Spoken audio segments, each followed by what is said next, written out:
What's up, everyone?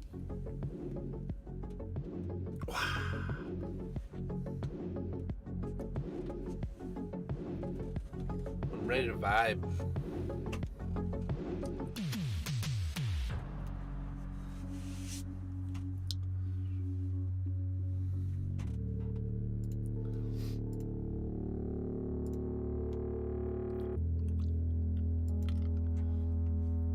Wanted to brew a bit basically before we just see if we can get some more cool stuff going here.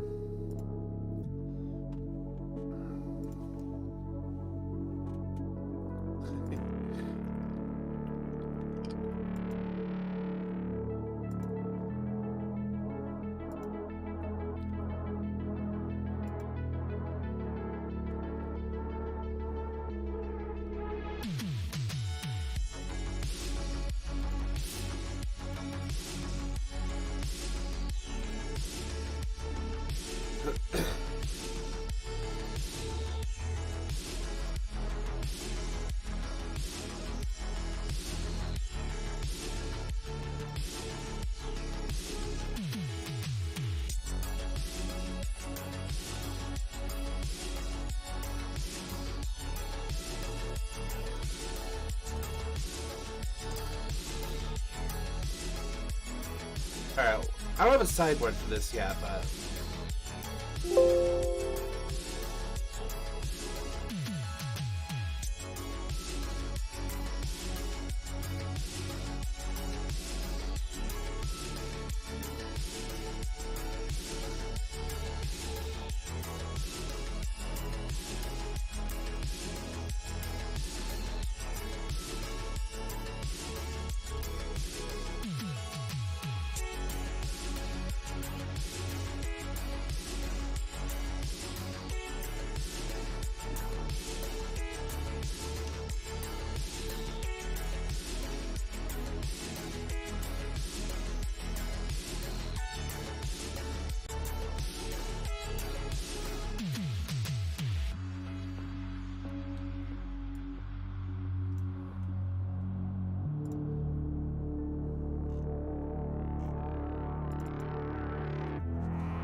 Alright.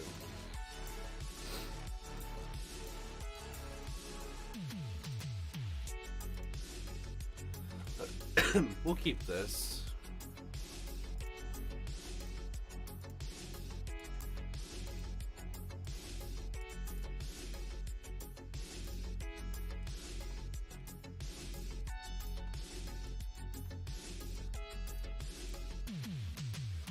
see what we can do.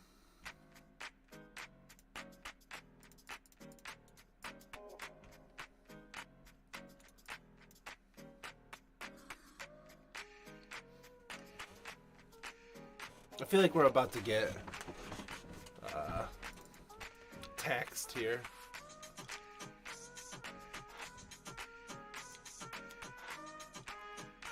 Thorn of Amethyst.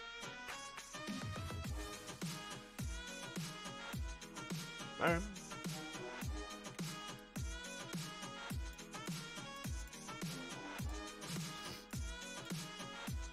See what we get out of this.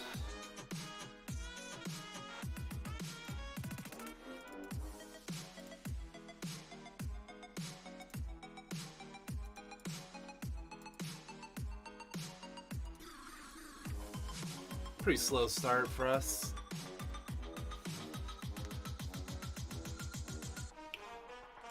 Oof.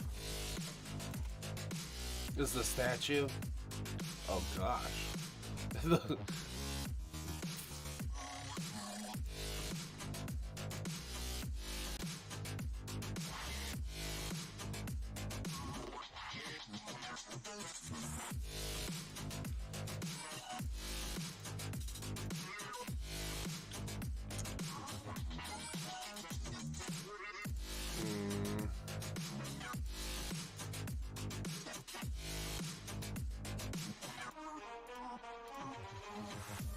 Not really getting anything yet.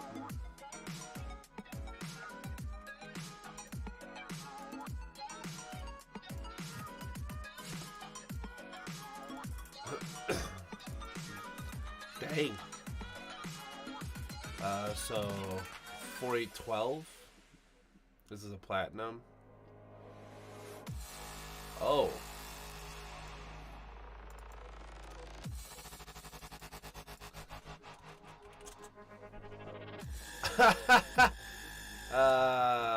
That's crazy.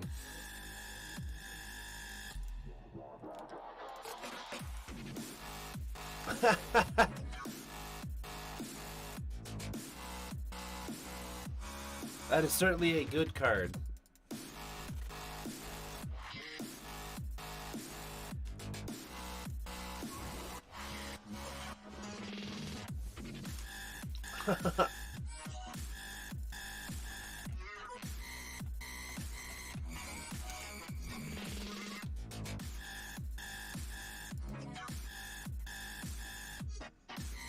Yeah. Wasn't a fan of that.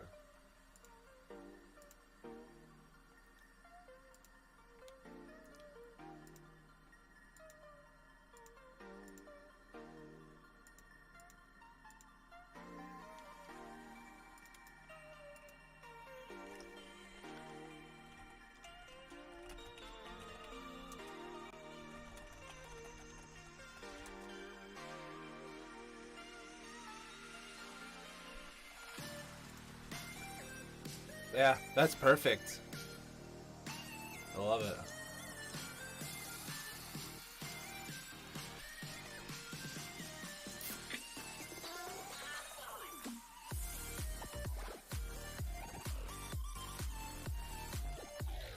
I gotta remember, what's the command? If to add a command, is it literally just add plug? Add plug. Okay.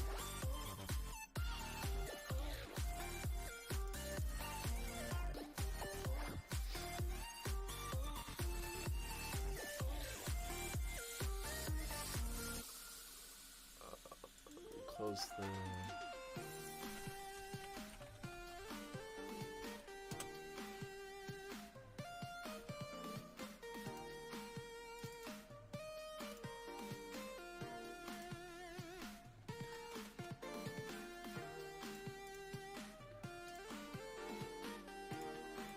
This is awkward.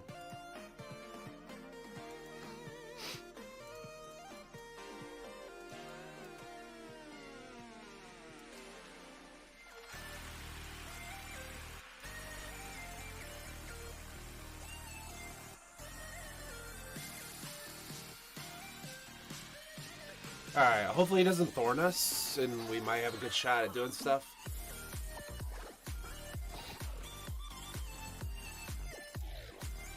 Damn.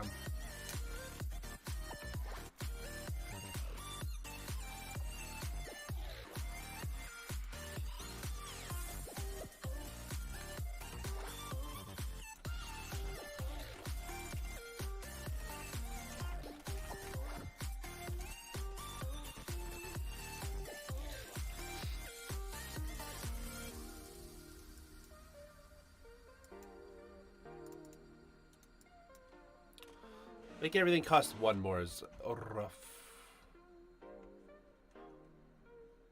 Ugh. Oh, we can't beat that either.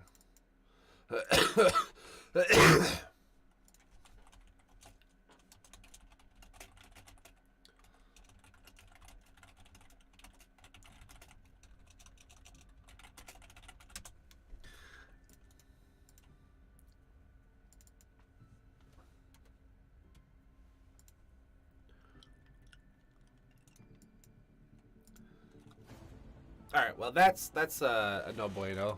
Me just trying to force waste that. It needs some love to make it fit in this format. What we will do here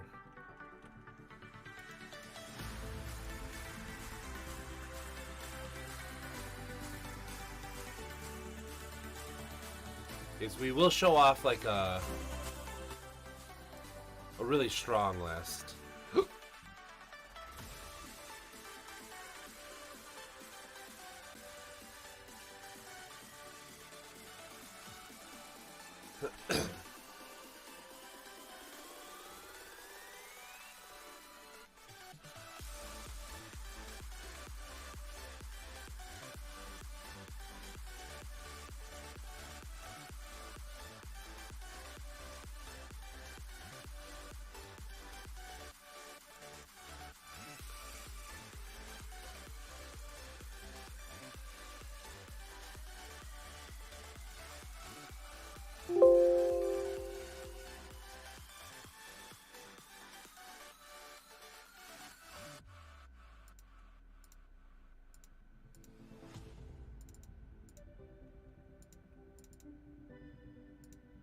Gosh darn it.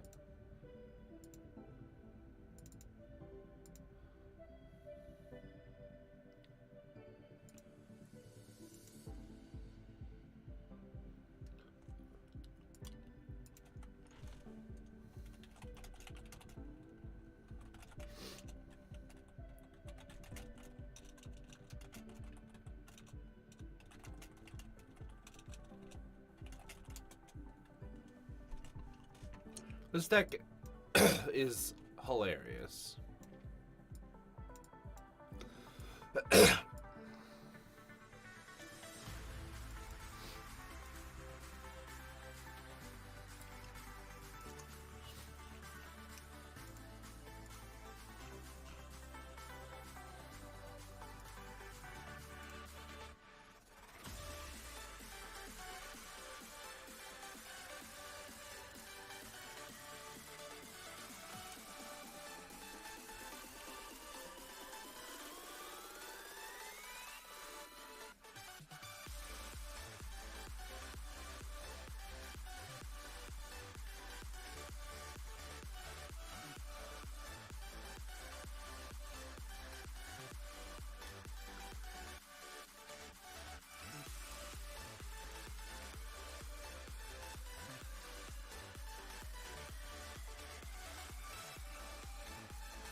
There we go.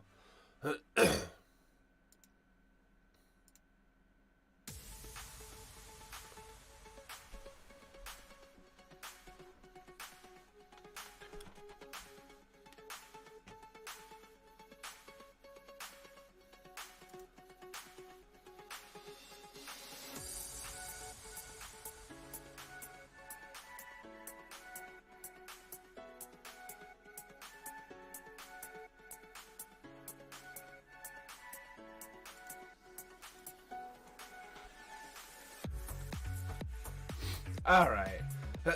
Now we actually have a good busted deck.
Hmm.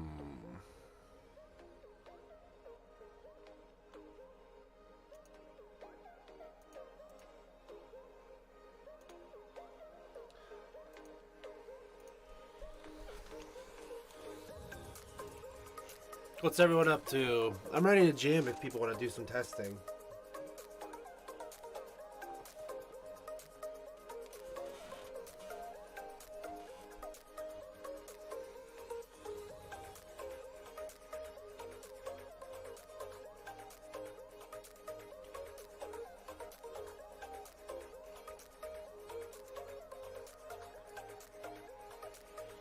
What's everyone up to?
Let's see, let's see. I want to do some more testing, but the only other people that are available right now are, well, testing. I'm not actually playing in the tournament, but obviously because I'll be hosting it. But I just wanted to show off some of the crazy stuff that we have. I mean, you can see like things like Dread Return that are elite. You get access to, you get lootings.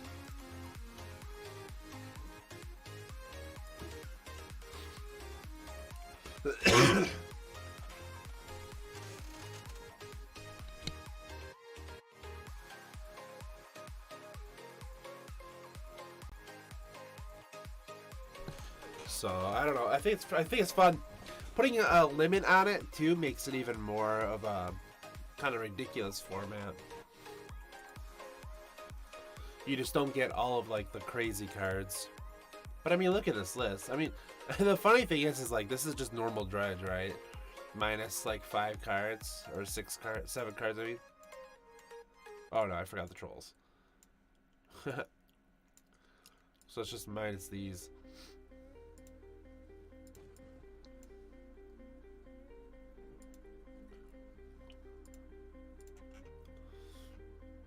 But like decks like these are nutty.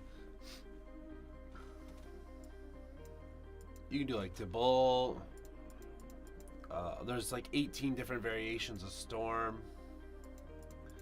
Hypergenesis is a card. Don't play this version. Yeah, Cloud Post. Blazing Shoals legal for Infect. You get Summer Bloom, so you can like do some like Hive Mind shenanigans.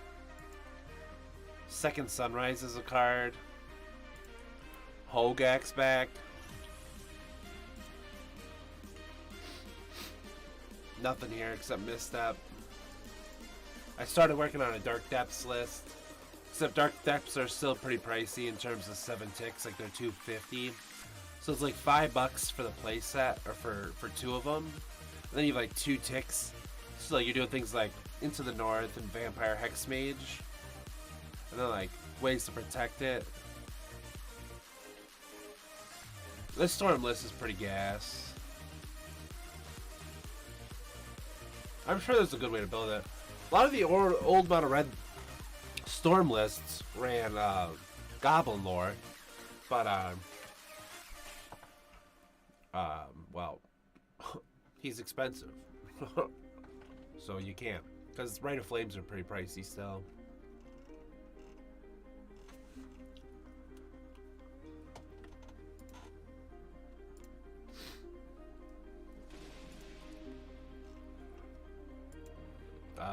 If anyone in chat is here and want to try out a deck or something like that, I'm down for it. I can guarantee it's not going to hurt your chances of whatever it is.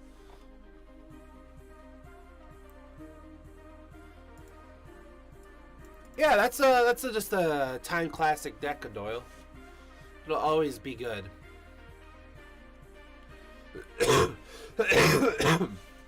It'll just fall out of flavor. But it'll always be a good deck.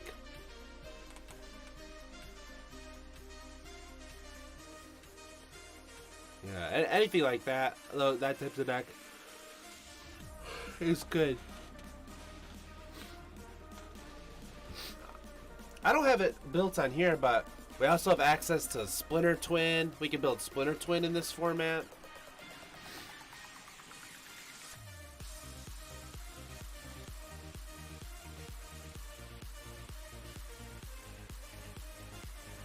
These guys are still jamming.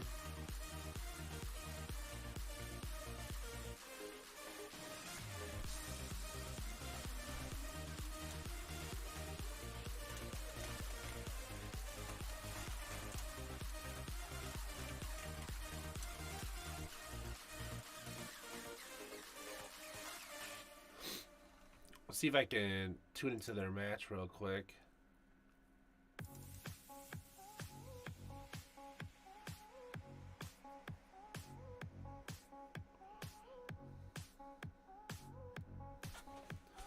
See if we can get something going here.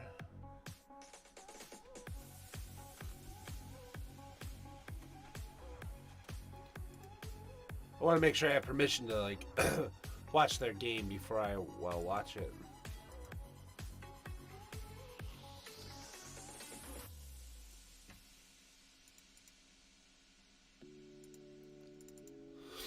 Yeah, if anyone's got a list, let's fire up. Let's go.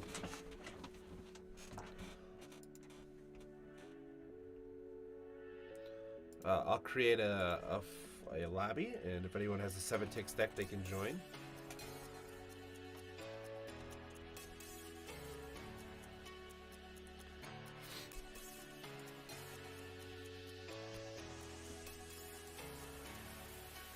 I'm pretty excited to kind of get this off the ground. Just provide like another outlet for people who brew, because it really does. It opens up like a lot of fun. I know a lot of people had a lot of time invested into this, and they've been digging it. You know, I've been digging it. It's a lot of fun if you like brewing and playing some broken stuff, and then, you know, then there's people who play the non-broken stuff that are, you know, like Blue-Red Delver, still a thing. Mental misstep, you know. Mental misstep into like a spell pierce into a counter spell followed by a Delver is still very hard to beat.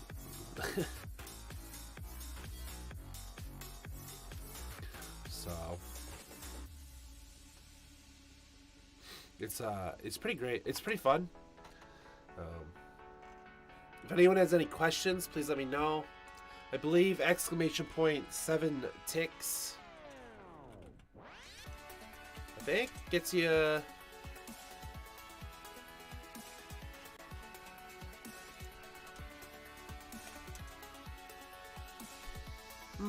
maybe I broke it.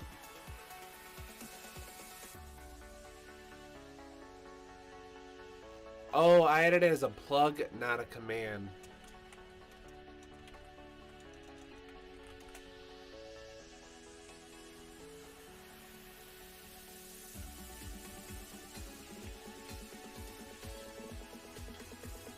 Let's see if I still know how to do this.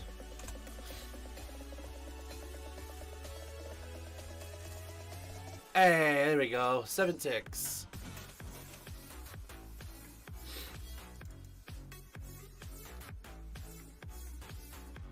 Oh, you know, I don't have the melee link.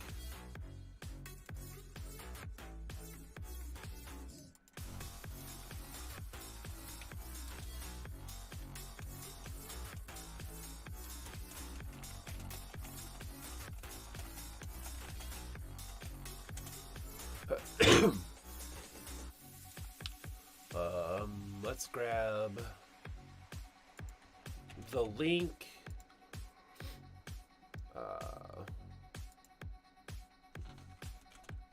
How do you delete the command?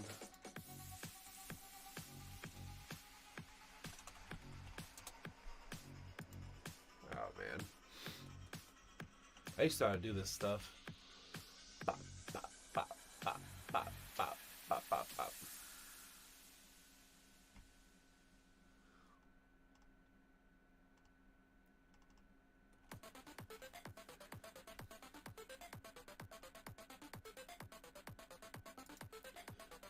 Alright, so I think we go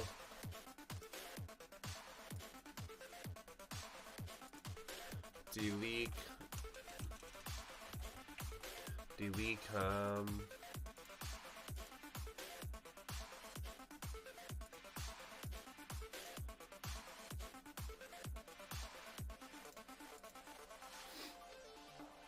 Alright, so no E. Delete 7 ticks. Add command 7 ticks.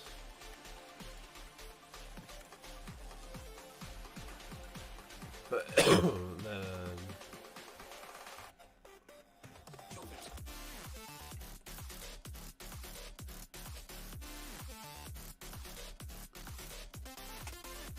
there we go.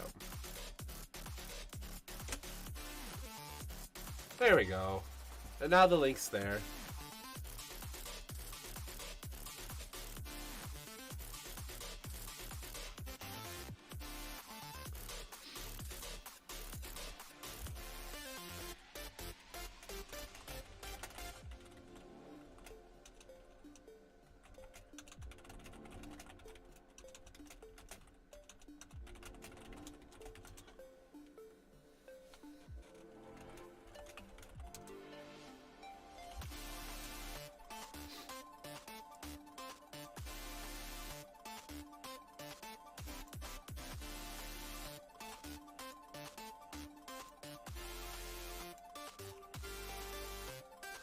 Alright, you still have an hour to sign up, everyone.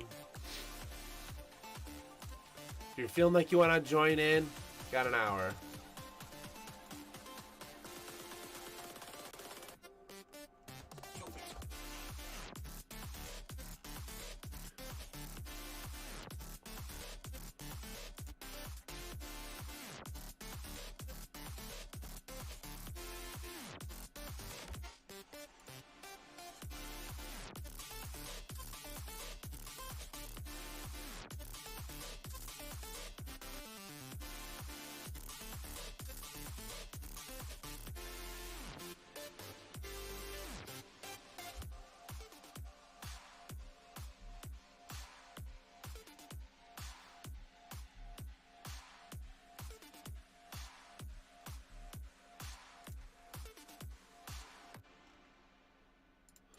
Okay.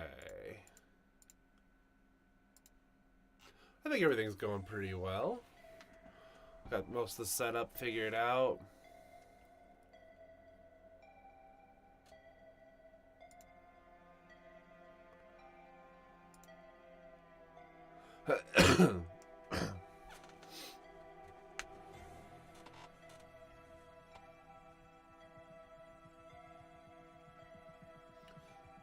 I'll put Thraben's picture, I'll put Thraben's voice or pic down below at the bottom.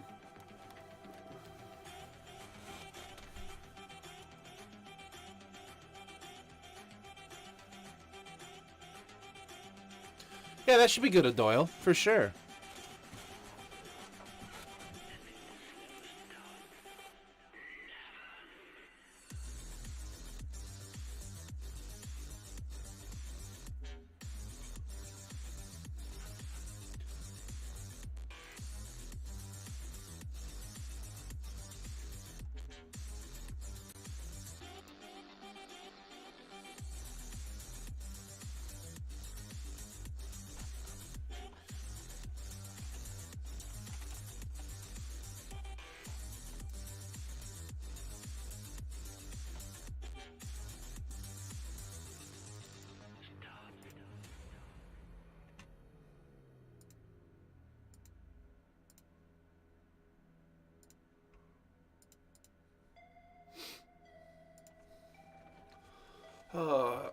If we, what would you guys want to brew with? If we had, like, since we have time, is there anything you'd want to brew?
Do we just do some limited while we're waiting?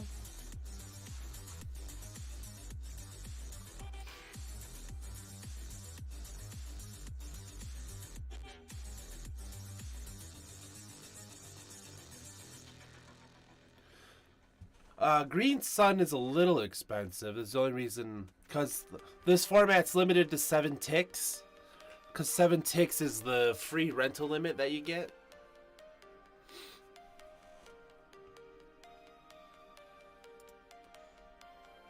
Oh, okay. We have a game.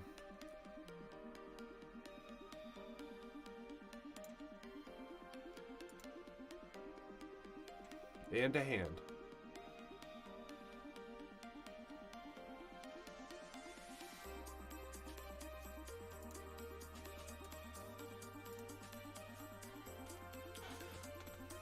Oh boy. More cloud post.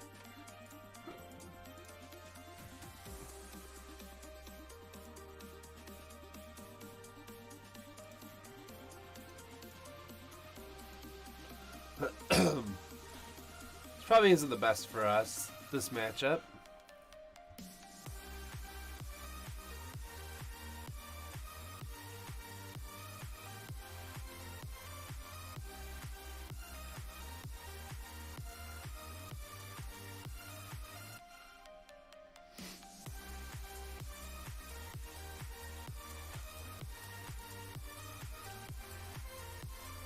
Alright, we don't have any follow-up.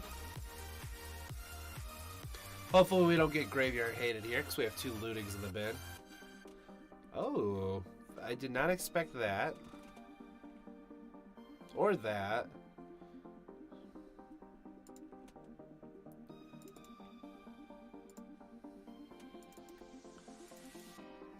So here we go.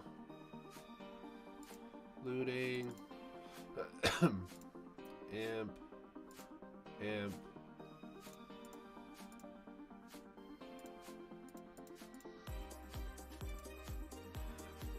We do have some amalgams. So this is why, like, Dredge is kind of dumb. So now we go Dread Return this flare.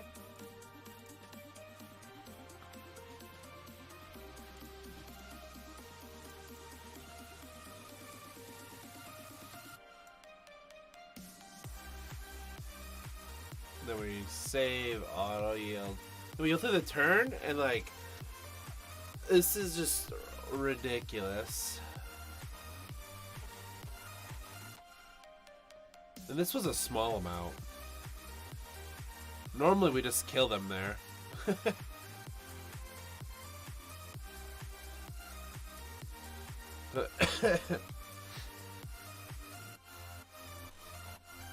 Flare is such a cool card. Alright, so we bring in the shenanigans here. Yeah, the cloud posts are terrifying, literally, like.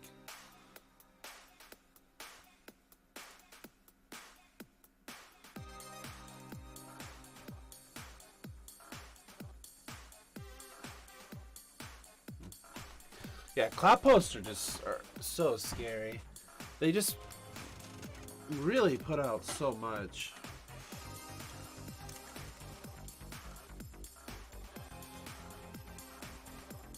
Sure.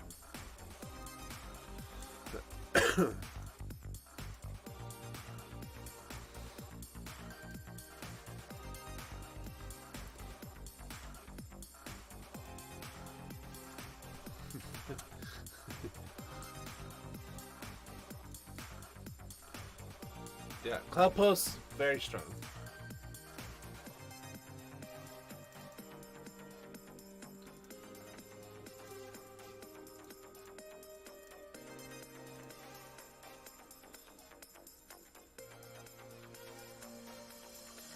We're gonna get rid of, well, we'll do these.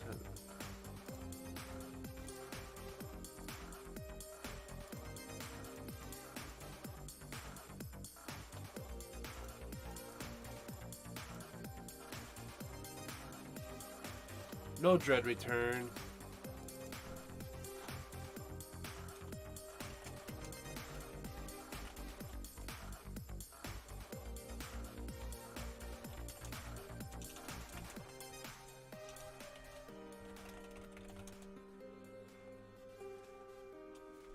Ooh.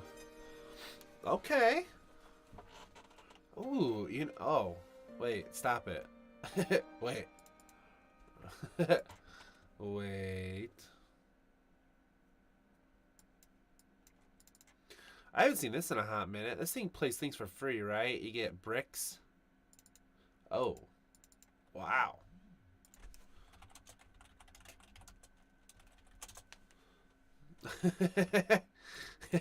I was like, that seems good.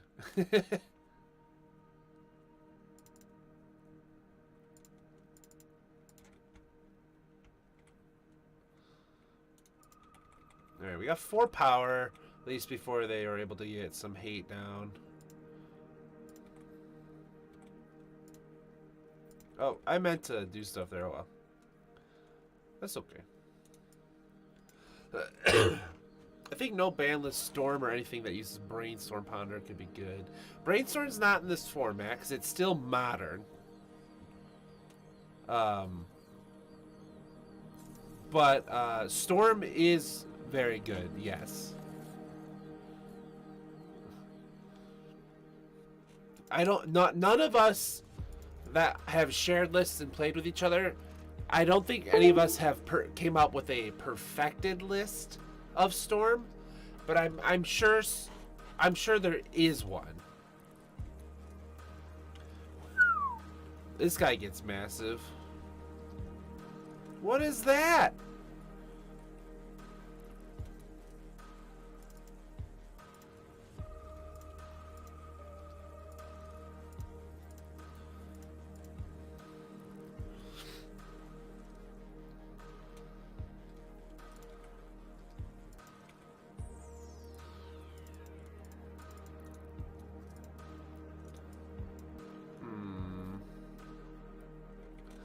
Oh, I meant to attack with Narco. Yeah, there's quite a few people that messed with Splinter Twin and had some good results.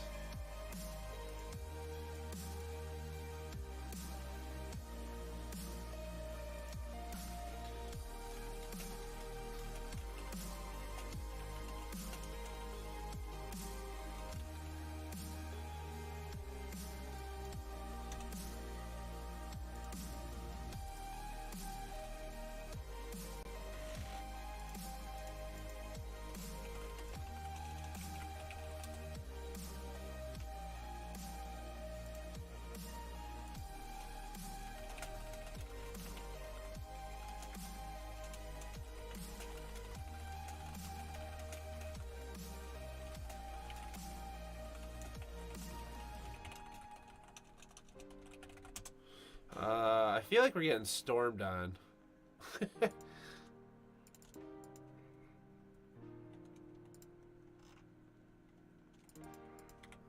I guess we just graciously accept that.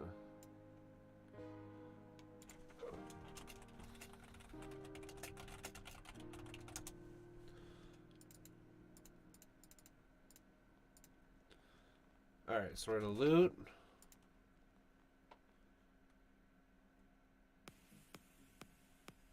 Pitch those. Loot again.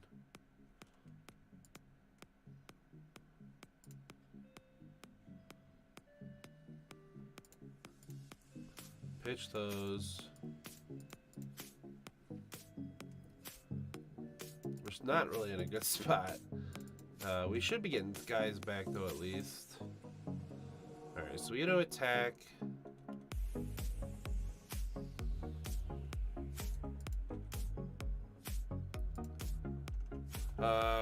Can't play Blue Moon with better cantrips. Emrakul is 50 each.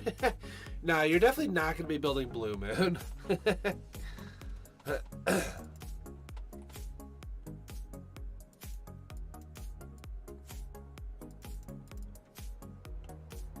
Alright, so he gets a waste.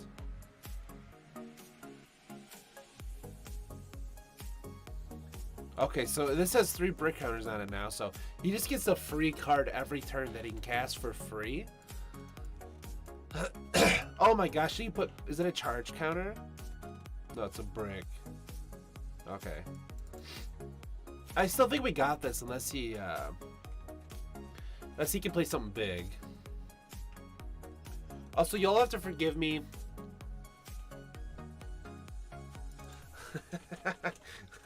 It's like...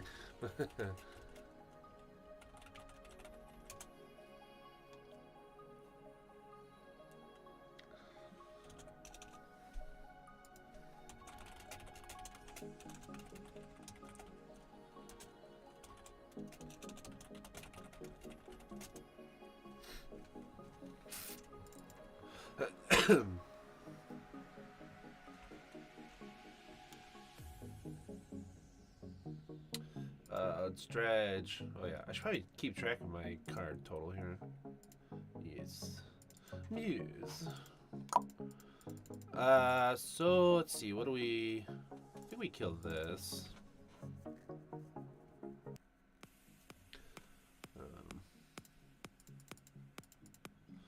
Then we'll loot again. Imp. Shenanigans.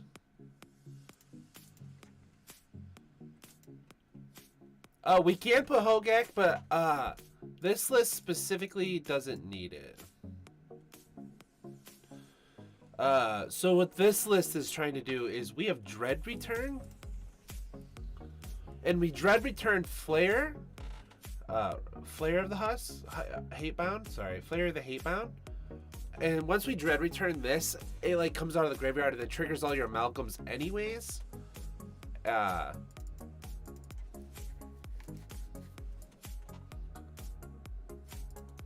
I won't lie, I didn't even read what that other card did.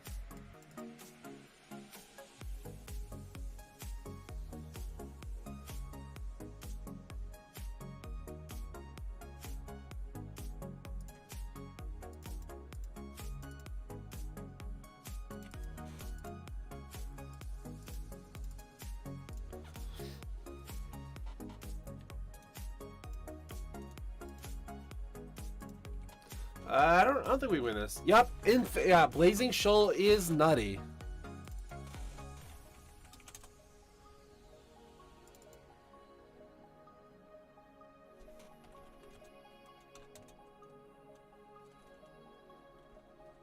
Please tell me this is a 2020 the XX Eldrazi guy.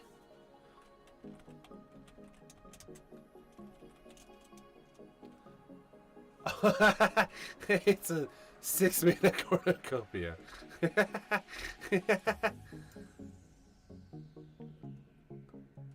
Alright, no.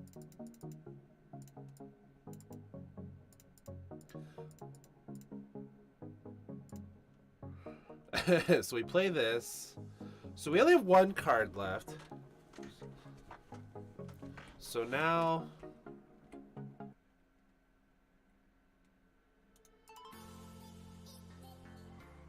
we have one Amalgam. Alright, so we get one more turn. So we should have this. Because we'll draw, swing for 5. That's a good draw, actually. 5, 9, 10, 11, 12. We have 12 damage.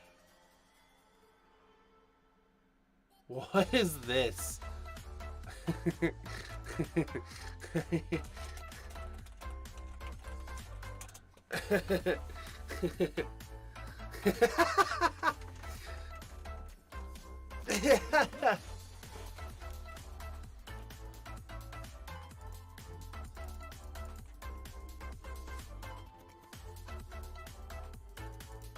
So we attack like this.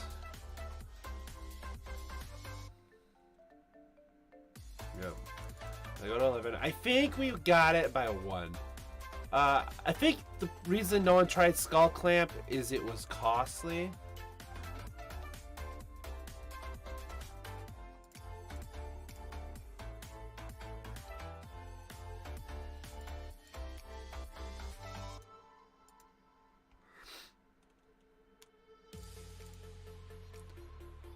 Phew!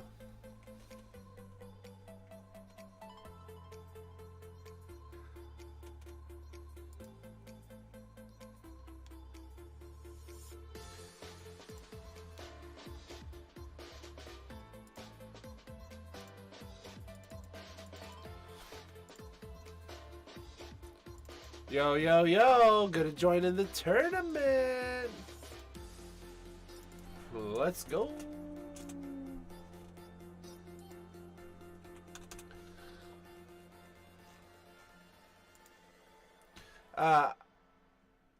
Okay, cool. Antonio, I was like, did Antonio just fire up another thing? He did.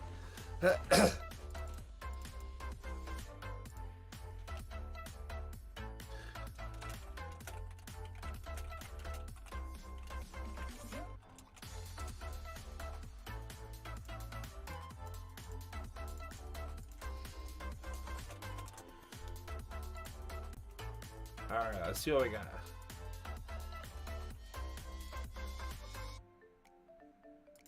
This is a keep.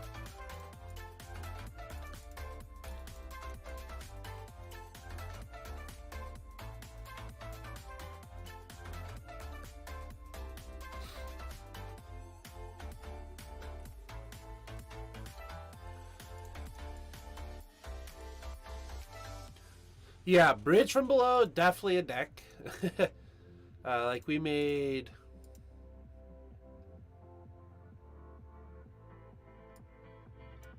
Like here's a Hogak. You get Bridge from Below, you get Hogak, Dread Return, Elshnorn, and you get the stuff.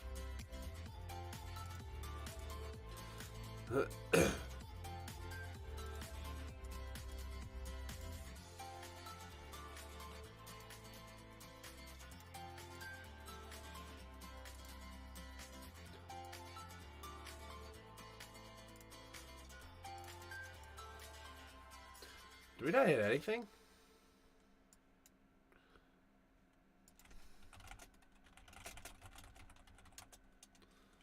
That was painful.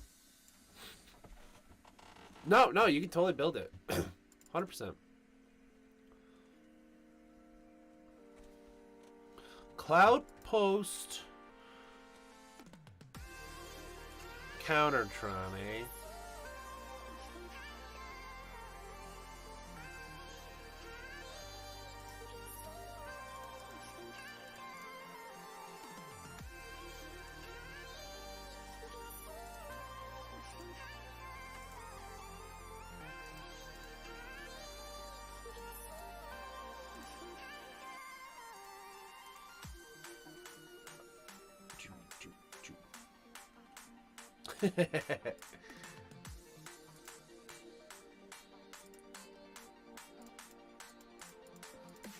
Wow.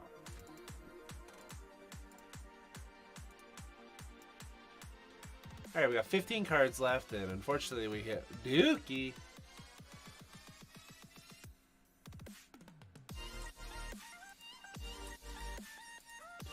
I mean, we have lethal next turn, so...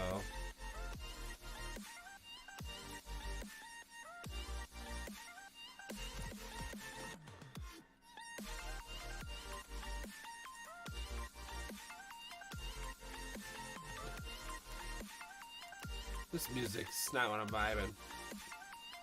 I think we need something a little more chill.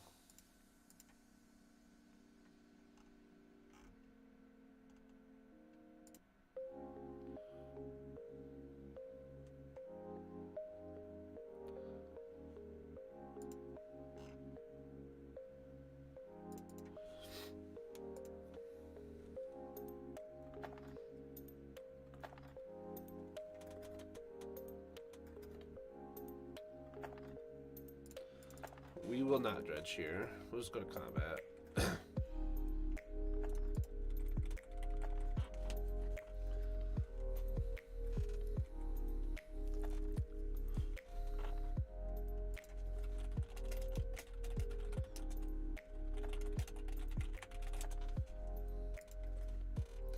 Alright. So, Moxes are expensive, but you do get Preordained Ponder, Seething Song, Rite of Flame.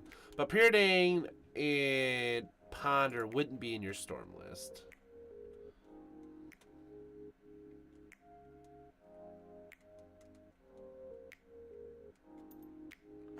You basically want to go mono red.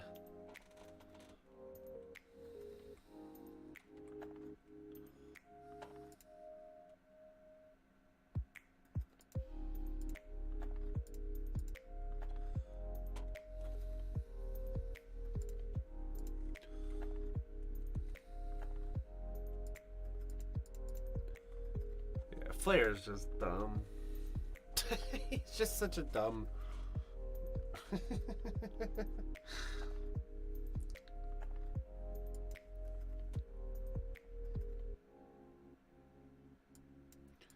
Throwing shenanigans. I need like a really good. I need like a really good dredge player to teach me how to board better for for this type of deck. Okay, our player caps went from 25 to 24 again. Or the players evolved.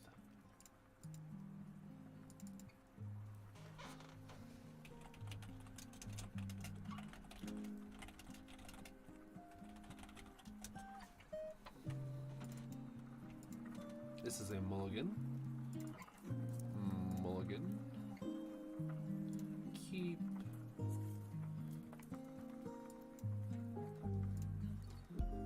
No. Ditch.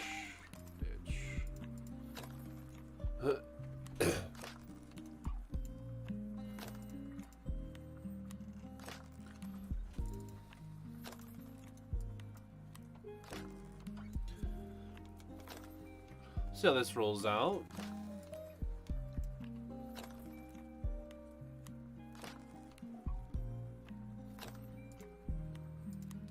Kind of scared what happened just there. Get rid of both these.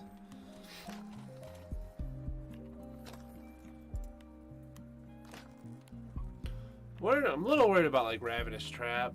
I doubt it, but I'm a little worried.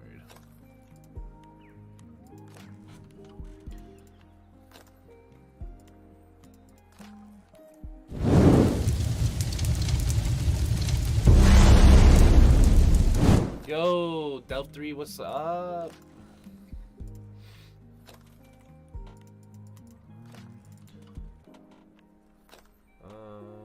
Alright, so we didn't hit any Dread Return or anything, but we have 5 power on the board on turn 2.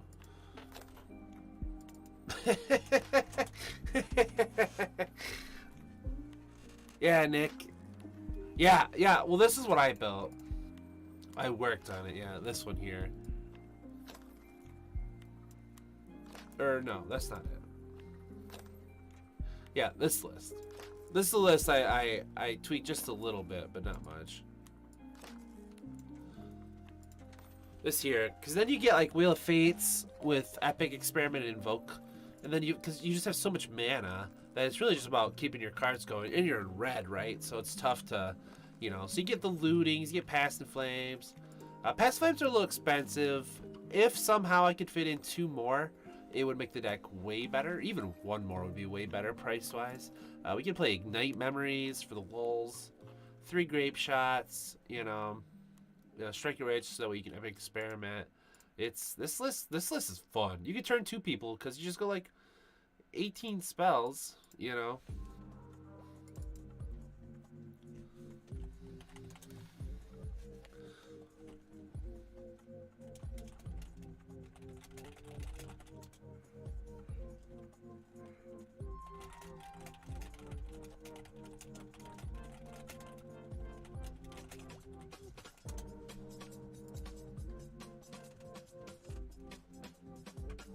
Underworld Breach is probably pretty expensive.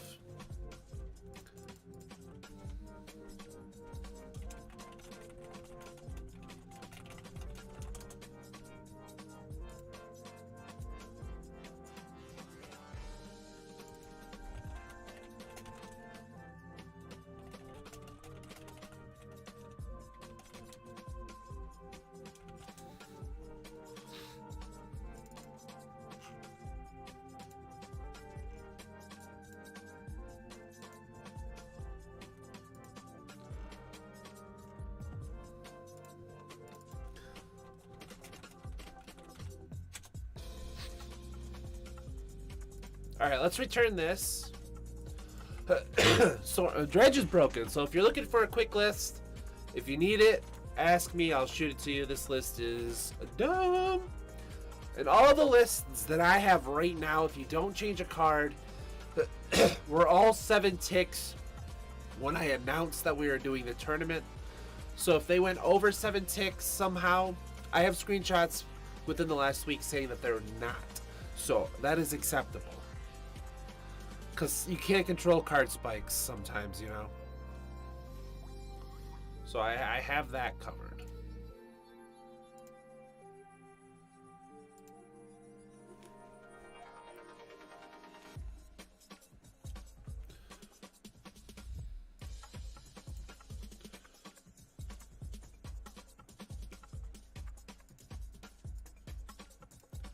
Holy cow. I'm like tweaking.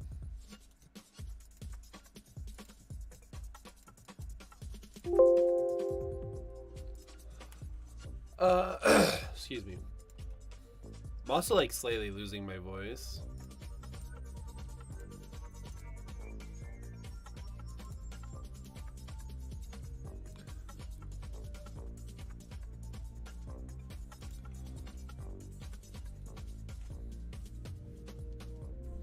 Yeah, passive flames are like a tick each, which does that up very fast. So a couple people tried, but the issue is Heritage Druid and Nettle Sentinel together are above 7 ticks just themselves. So you'd have to somehow figure out like if you could just do Heritage Druid. Like, I mean, you could make it work, right? You don't have to go Heritage Druid. It's just that good.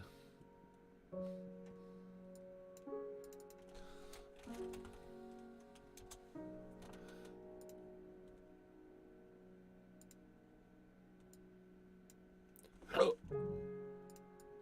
Oh. Except.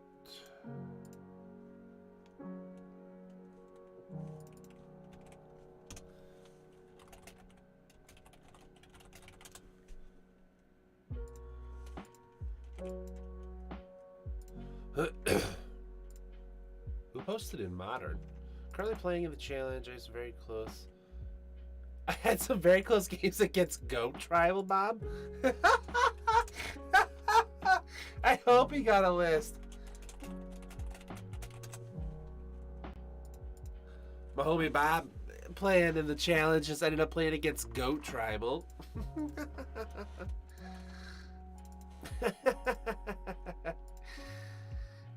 My man, it's been a long time. What's up, Skowitz?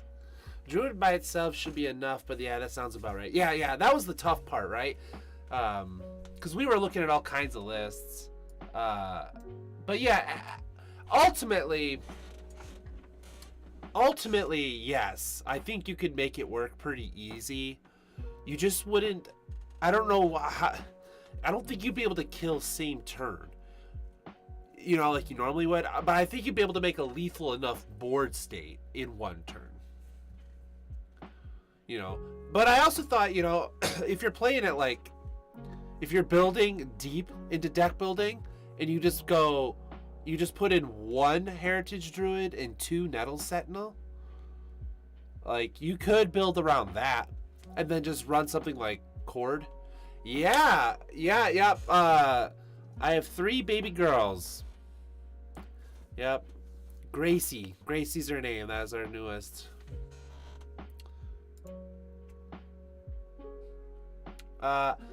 If anyone wants to play me, I'm opening up a... Yes! Oh, God, I love Bob. So someone's playing Goat Tribal. Let's see. Let's look at this on screen. Bob's playing in the Modern Challenge. Someone's in the Modern Challenge playing this, okay? Let's see what we got. Geist, Mimic, Imperial, Mirror Entity, Skyclave, Solitude, Kithkin, Goat. Yep. The Goat. When it comes into play, you get a 0/1 Goat token for each other white mana symbol. Okay. Yep. Wall of Obens. Yep. And then they're just using Mirror Entity to kill.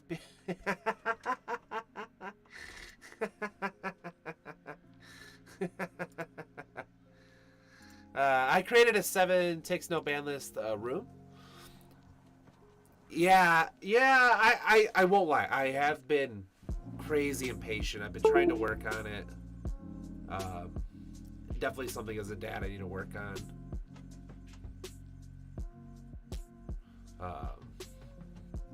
But yeah, I mean, it is what it is. My girls are awesome. I love them. Super fun.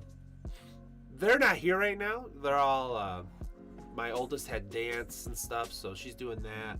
And then they're just gonna dote around because I'm gonna stream. And then I got the 7 ticks tournament that I'm hosting at 1 o'clock. If anyone wants to join, it's free. There's a $200 prize pool.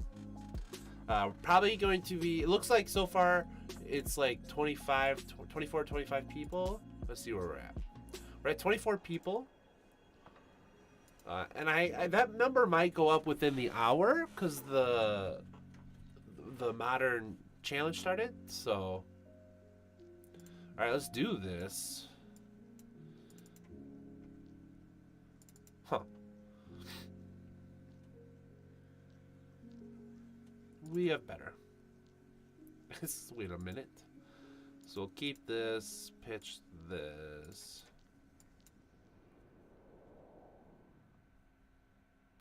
Play this, loot.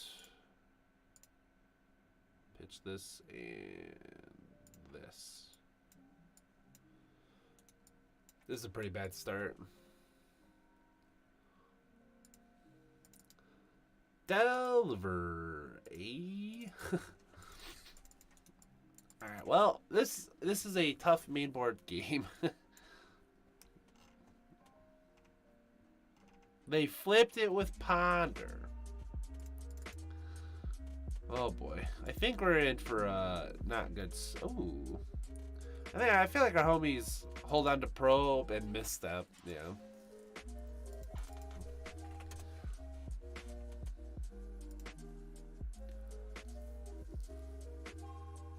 Wish is like 4 ticks. All right, see if they got misstep. They do not.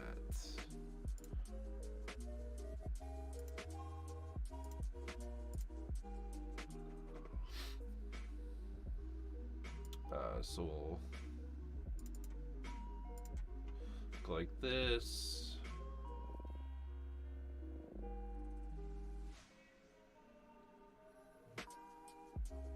Actually, I think this is neutral mana. I don't know why I did that.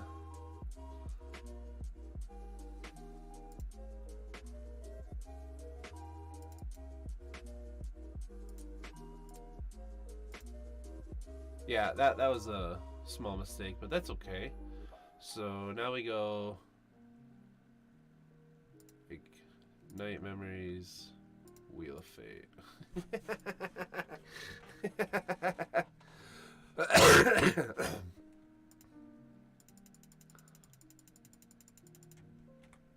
See what we get him for. Ponder, Ponder. Lightning Bolt. Ponder.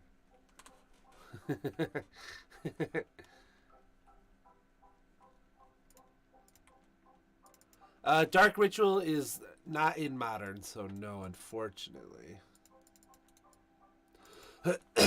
Well, we're not in a good spot. That was unfortunate.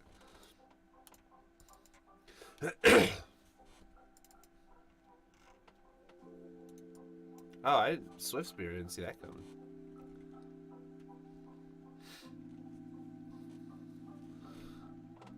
Yeah, that'd be gross. Yeah, so it's no ban list, but it's Modern. We're doing Modern.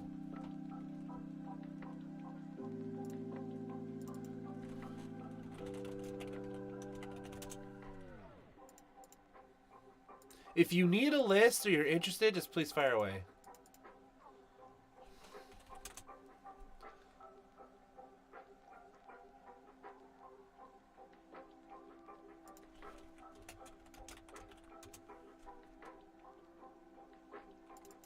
Sorry. I'm trying to answer a lot of people at the same time. Why is ticks more than paper? It's only $1 in paper. Because more people play online than they do in paper. So that just seemingly happens.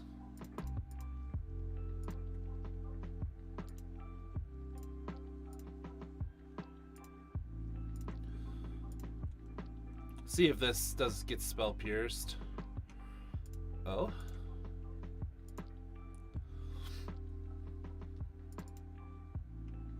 That's interesting.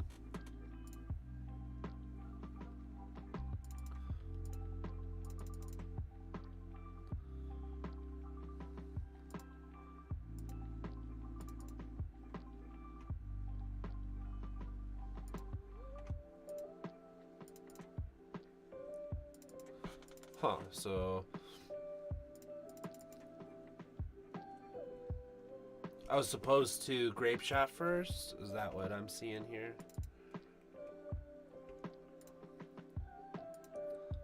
Yeah, F it. For 6.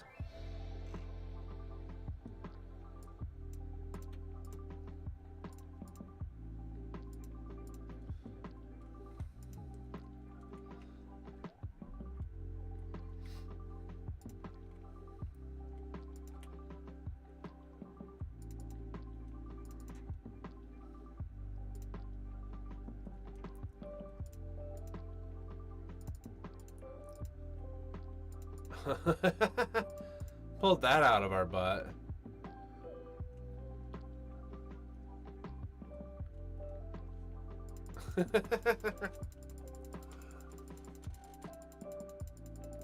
I wouldn't say for no reason. It's because they're played more. Like, online just has more players than they do in paper for, like, general consistency. Oh, no. 3, 4, 5, 6, 7, 8. Or dad.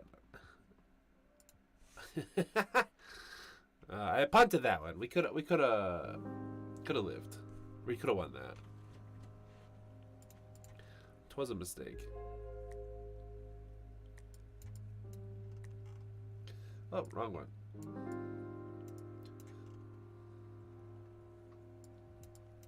No,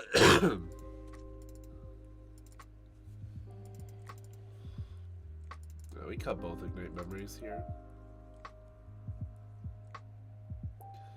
And honestly, maybe we're supposed to play one or so Void Snares. We'll cut down to 2 Epic.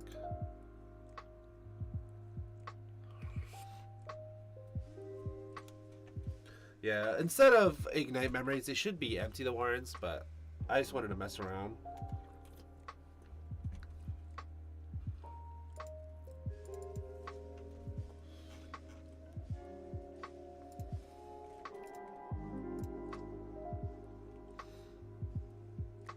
Oh, apparently we're keeping this hand. 99% sure I said hard pass.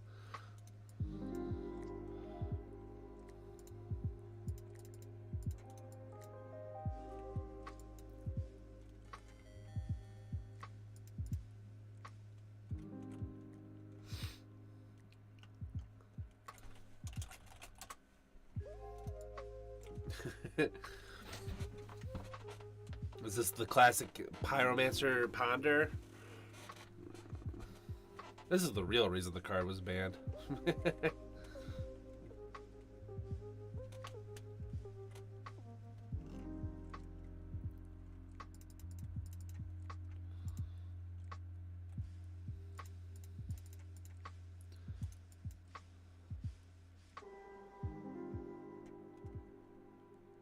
Nah, it wouldn't.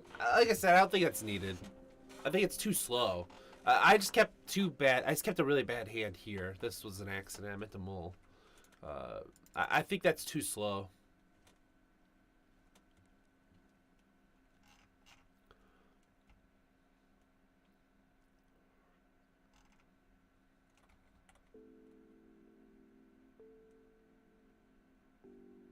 Because if we wanted, we could just play Bergie.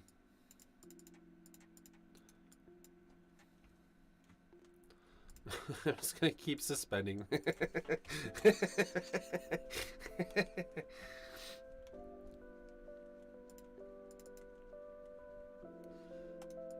I could have tried to kill the Pyromancer there. I probably should have.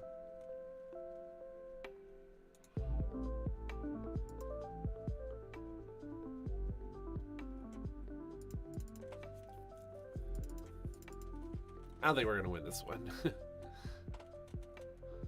Small pond.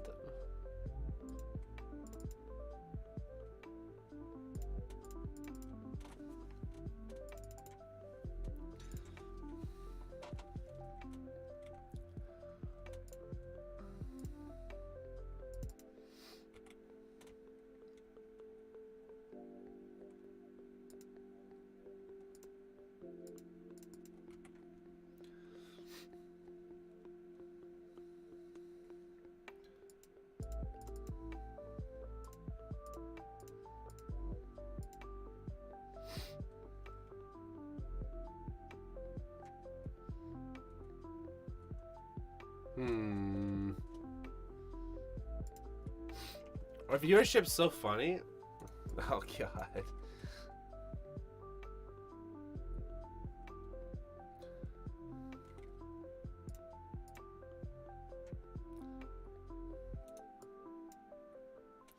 Our viewerships are like 17 to 10 to 5.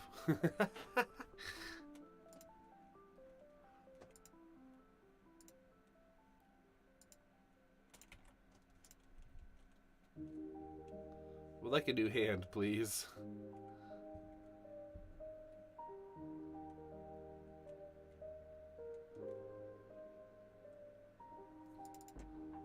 Dang it. I hope they don't find counterspell.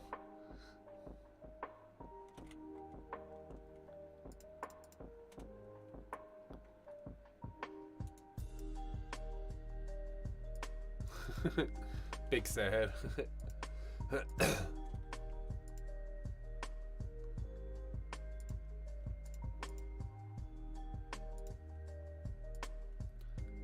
Alright, we're still at 24 players. 24 players means 5 rounds.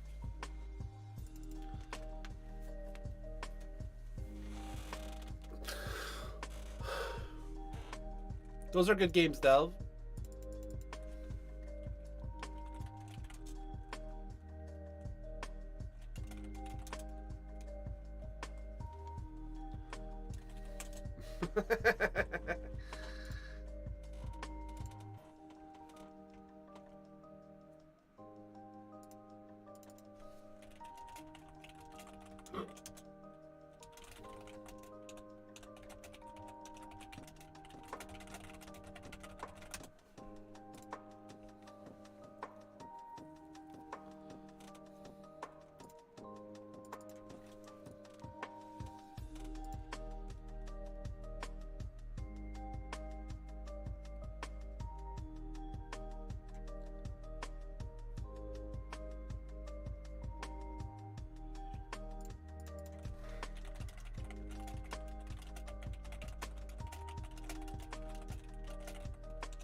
All right.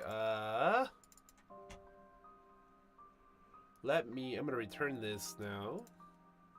Yo! All I gotta do is pick one of the 13 to 25 lists we made. No big deal.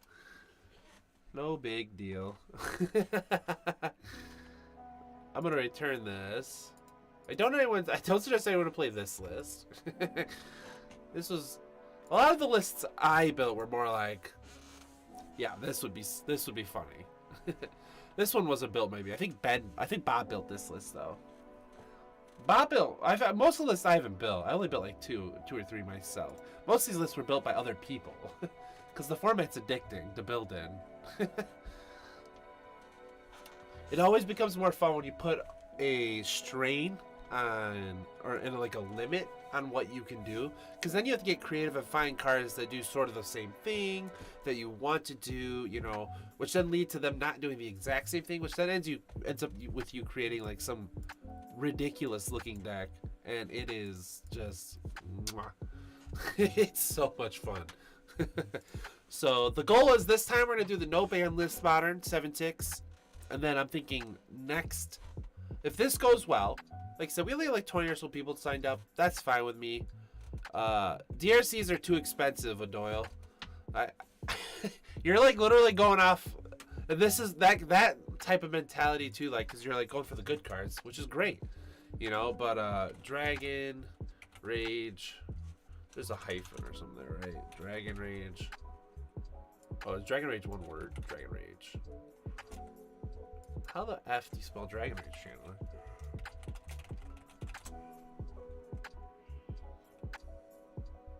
Dragon's Rage Chandler. What a not smart card name.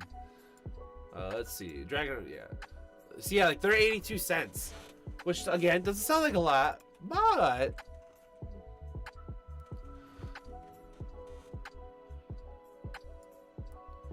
whoa, seven is the number 7 ticks is how much you can rent for free from Mana Traders.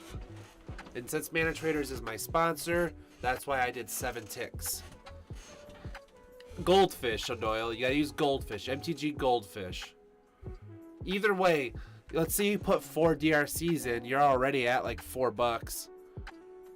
You know? Yeah, so that was the goal. The goal is to like, it was a free tournament. You could rent the cards for free. You know, allows you to get in. There was some prize money. I'll have more sponsors going forward too. You know, I won't have big prize pools, but I figure if it's a free tournament and there's like $100 or more or something like that for people, you know, I feel like that's a good enough incentive for people to play. And you know, they don't have to if they don't want to. I gotta work on trying to figure out what the challenges are a little better though. And I want to have like a set date basically every month going forward if this is something people want to do. Because like the the ban list 7 ticks modern gets pretty interesting as well. Because then you're getting like battle of like, you know, not jank but more old school stuff like 8 whack and stuff like that. Where grindy decks become a lot more better. Yeah, I plan on doing more. Absolutely. Absolutely. Yep. I'm going to scuff my way through this one. Figure out how to set it up nice, clean, and easy.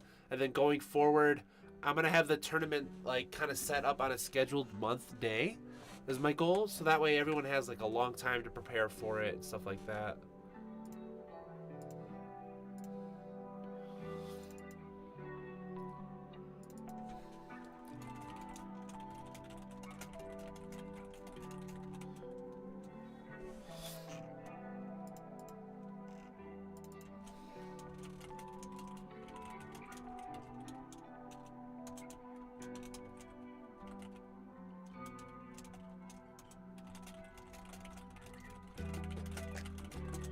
Let's see if we can get some more. I think these people are going to be playing. I want to see if I can watch them play. I've never really did that before, so that's...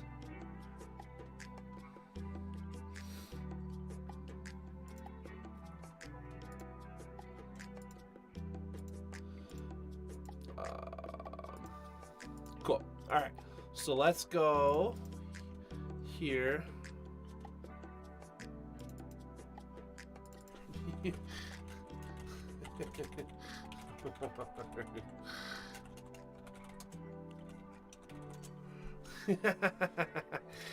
They're like, yeah, you can totally watch. And then they have it set to no watching.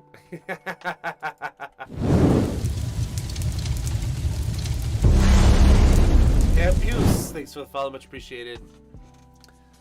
Yeah, oh yeah, Aggie, let me throw together a deck. I'm good at jank deck building, lol. I don't got MTGO, I play in paper sometimes. So that's legit, absolutely. Miko is just so much easier for me, specifically having 3 kids. I work from home. Bro, I barely leave this office. It's just not a thing.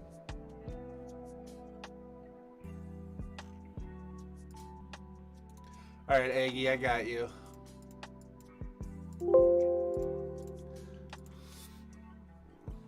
You get to play against the deck that I would be playing if I was playing, because I think it's freaking hilarious.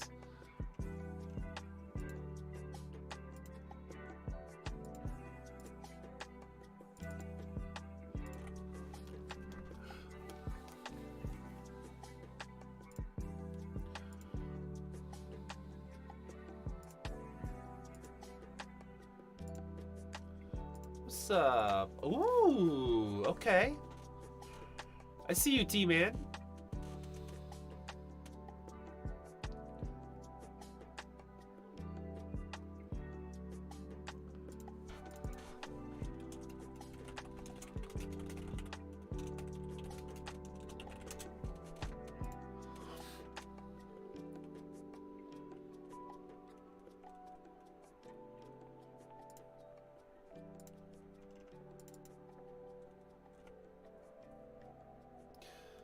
Your link in the to the tournament description on Melee is not working. It points to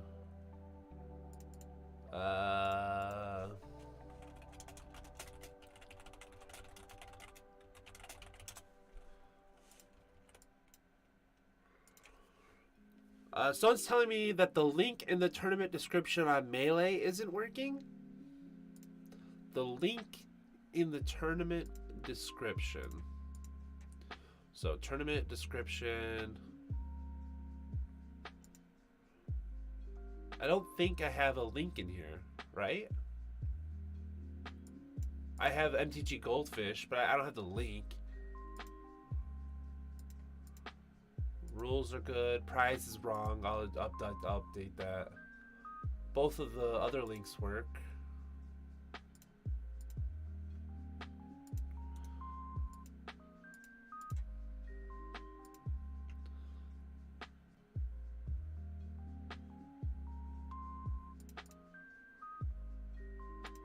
I created a room, Benny.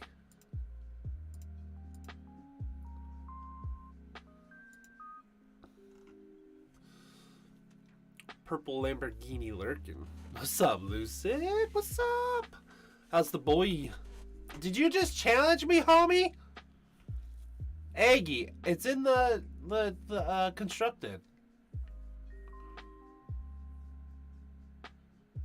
I'm declining. Come in here.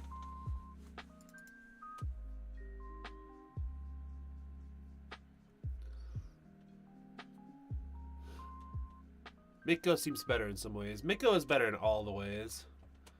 It's awful and amazing all at the same time. Hey, someone want to be famous? Huh? Huh?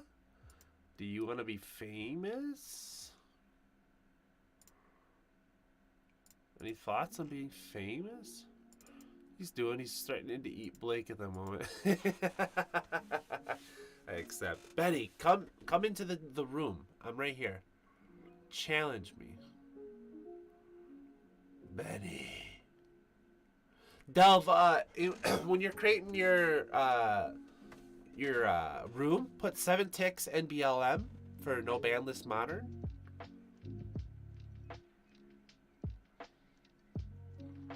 Benny.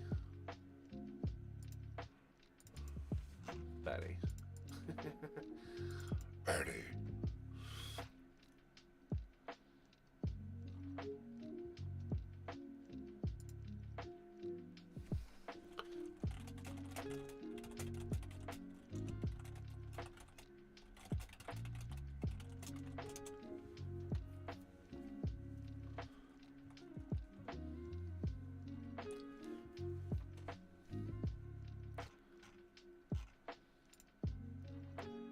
Benny, are you trolling me, homie?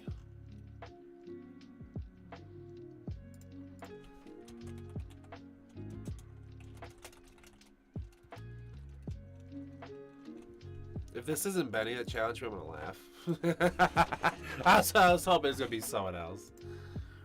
Where do I submit my deck for the tourney? All you have to do, Hampus, is DM me on Discord. Just send me it on Discord. Left your stream just long enough to not see you made a lobby. That's 10 out of 10. I wasn't even thinking about that.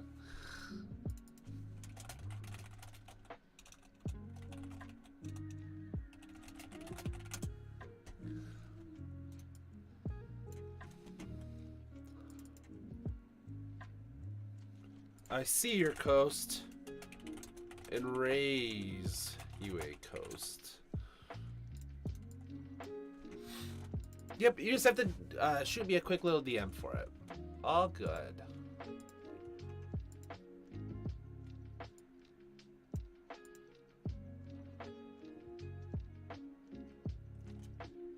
That didn't work, Hampus.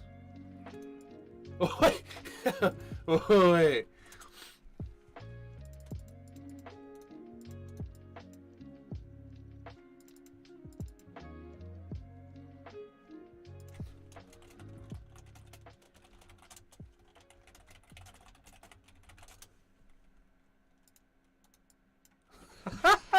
Are we on the same deck?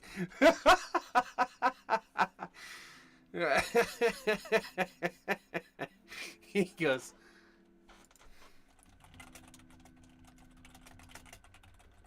oh my god, we are on the same fucking deck. Oh wait, has he got rhinos? Wait a minute. Oh, wait.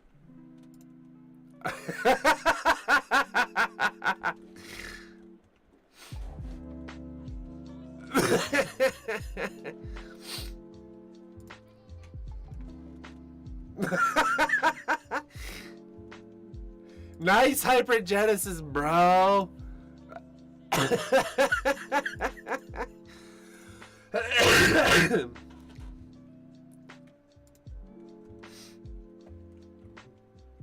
Okay.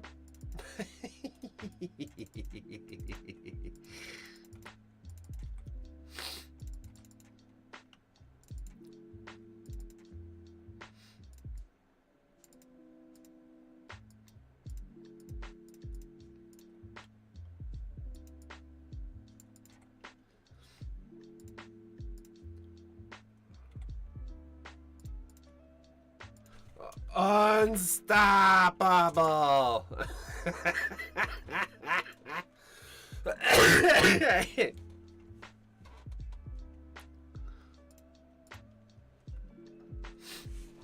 What would you like to give me?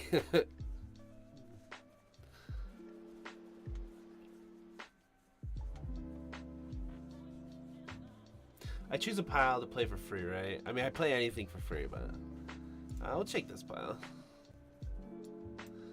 We'll play this. Cast. Cast.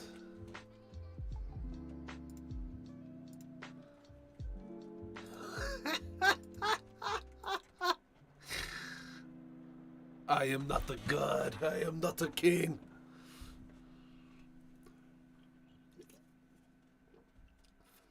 You got jebaited. You got jebaited. You got jebaited. Jebaited. Jebaited. Jebaited. Jebaited.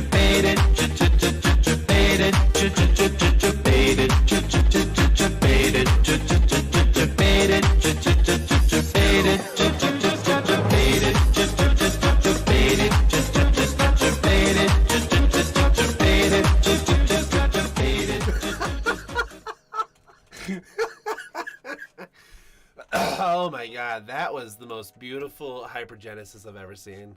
Thank you for the debate. It is addicting. Gotta keep up with everyone here.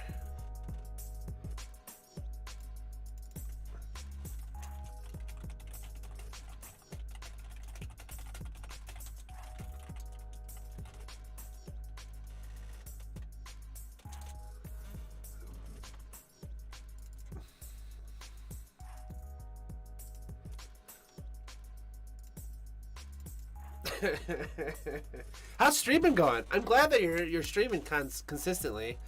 You need to tell Blake though to start taking all of your VODs and then putting them into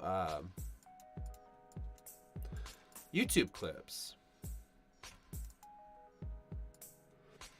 Tell him he doesn't get a choice. I said so.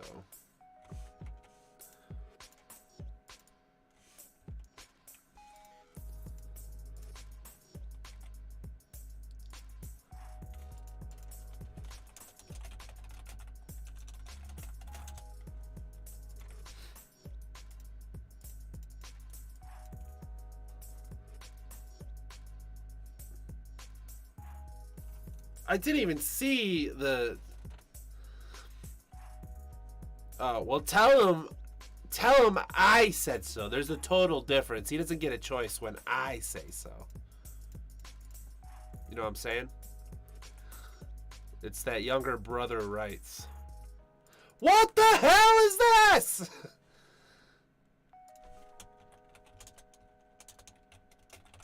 What is going on? I mean, I'm down if you want a Hypergenesis, though, again.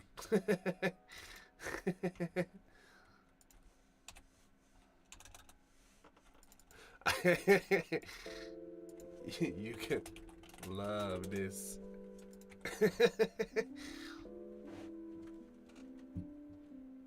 He literally said he don't. I would choose this one. I'd choose this one. How about this one? Oh God, wait, wait. What the fuck?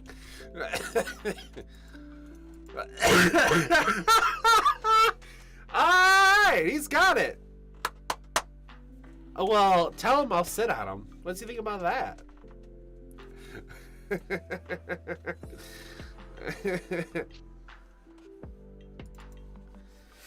This is the magic I want.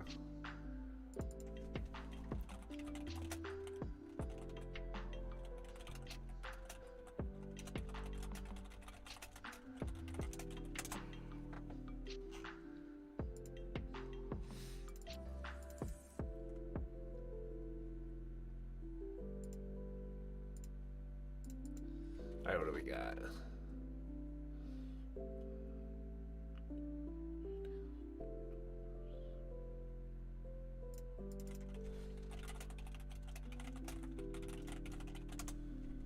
Alright, I don't even know. Yeah, this list is Gucci.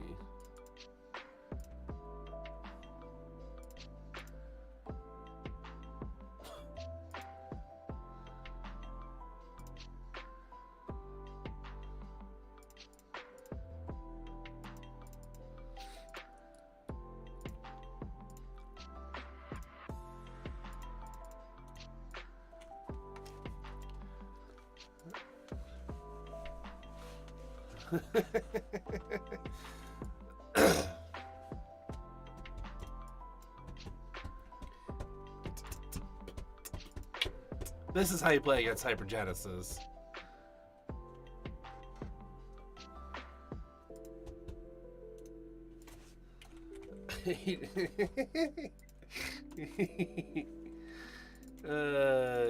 You know how he do. He just simply says weighs more than you do. Pose no threat. I mean, that seems mildly accurate too. Wait, don't ever Nebraska again. You bitch!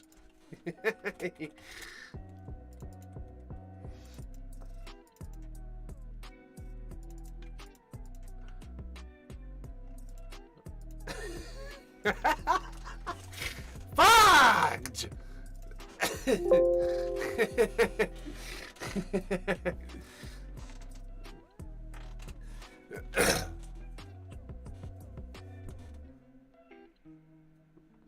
All right, Betty.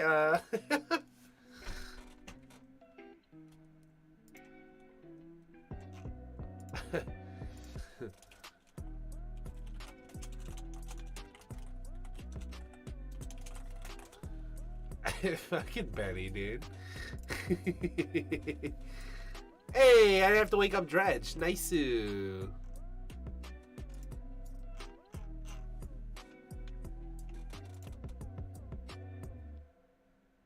God.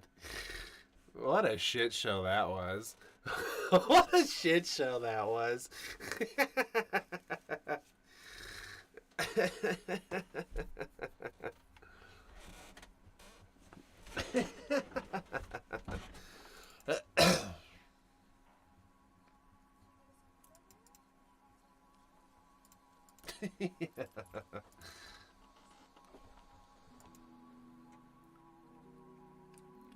A tournament between Hypergen, Twin, Cruz, KCI, Hammer. They were all so good. All of those you just talked about that we played with, too, they were all so good. Like, they're all good. Don't forget about Dredge, too. I think this deck is nuts. Easy to hate out, but at the same time, like... like, this deck's nutty. If they get like the God Rip, they're able to just kill you on turn 2 through no interaction. It's gross. But at the same time, you know, like, it is linear. So you're doing this, and they're like, okay, well, here's 18 Graveyard Hate cards, and you're like, okay, well, Here's all I got. You know.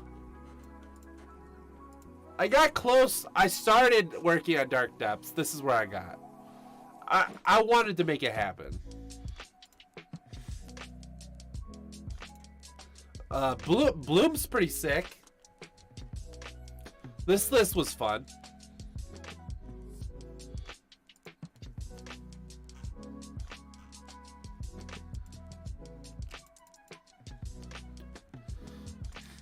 I played it a couple times and I managed to turn two Hive Mind into a Pact.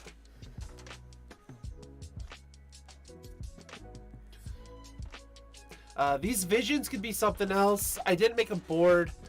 This list already is pushing 7 ticks, so it would need some serious love from like a really I don't know. I'm not that good at brewing Titan, but I feel like there are someone's got to have like a budget Titan build that we could fix up.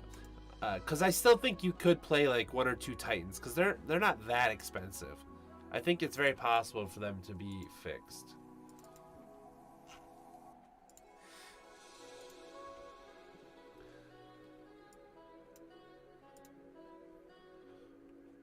I know. Wait, is Donkin a Titan player?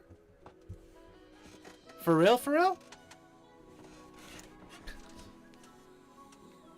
There's like no way, right?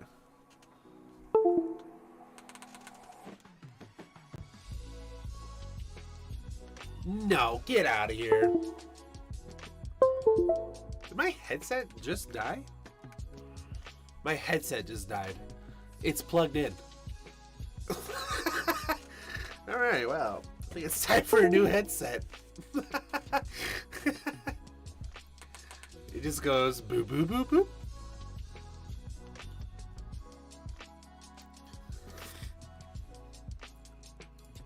You got some Cloud Post. I was even I was even trying to do Quest of the Holy Relic again.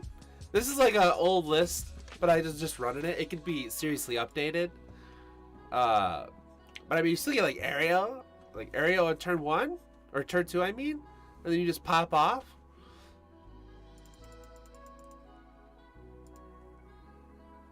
MTG Goldfish only. And if it's saying that, I honestly would double check that you have all of your cards, Jack.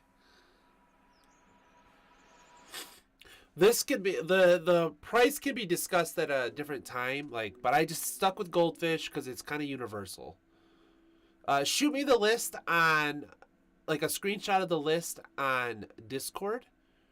In a DM me the list. Don't put it in the regular chat. DM me the list. I've already went through about 15 lists so far, so we can keep looking.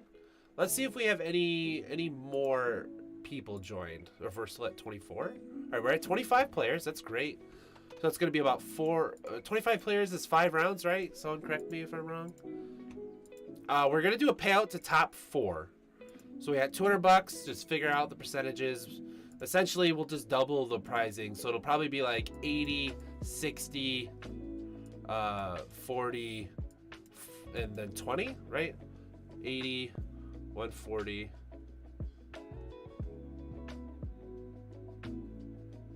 $182, yeah. I'm sure no one's gonna complain. Like I said, it's a free tournament. The money was just given to me to use for this sort of a thing to kind of try to push it. So.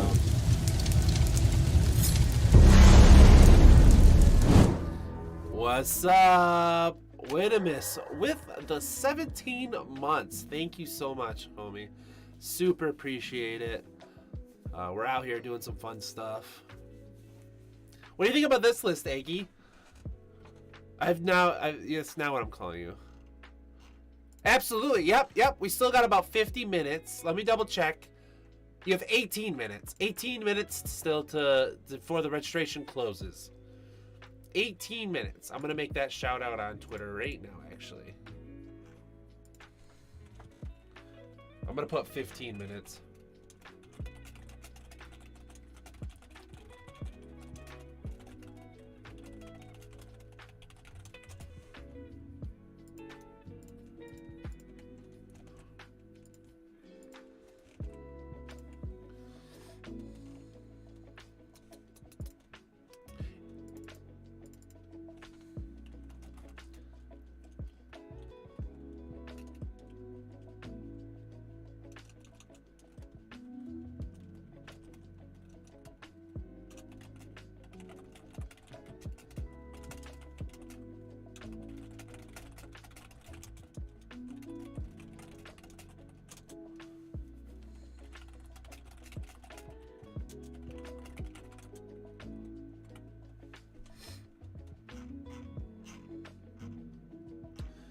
Oh man, I forgot to check all the other Discords that people were messaging me.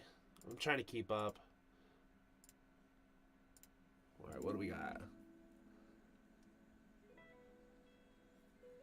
Hey, wow, that just makes me hate everything.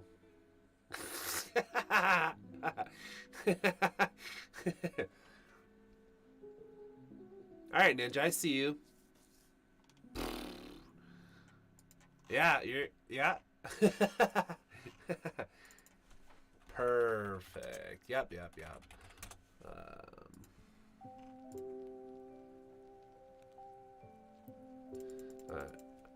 Yeah, we have so many Eldrazi lists you can take a look at. Yeah, I mean, feel free, wrap it up, get it good. I mean, you're gonna do oh wow, that list is fucked. Get out of here, Thorn of Amethyst. Card's legal in Modern, and it tilts me more so that we're playing it now.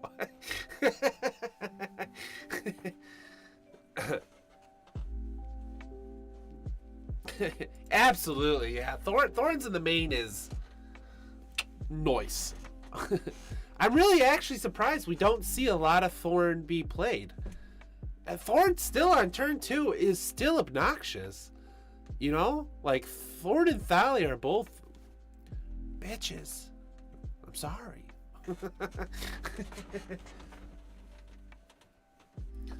Aggie, what do you think of this list? You didn't say anything yet. I need to know. Oh, I see. You did say it. So this was old.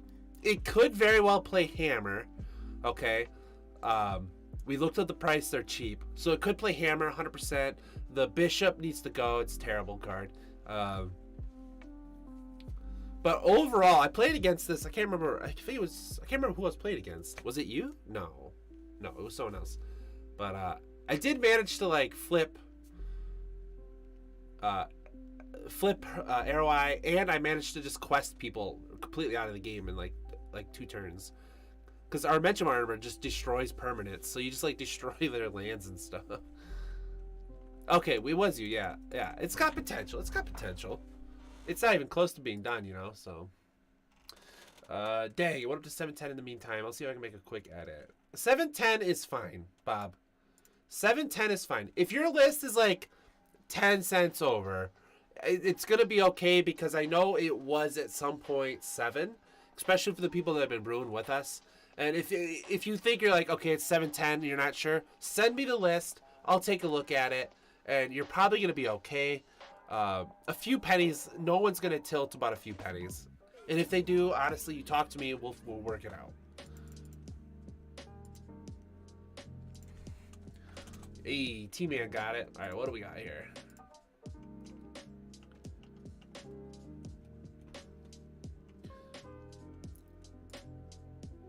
Yeah, like, you're totally good, Bob. You're totally good.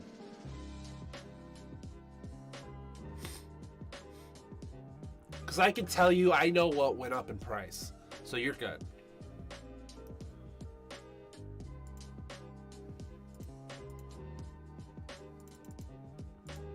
No deck has to be uploaded anywhere.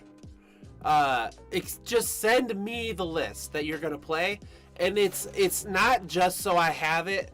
It's so for people that are gonna be playing in the tournament. It's so we can watch your games and then know what your lists are. It's strictly for me and the me and for Thraben.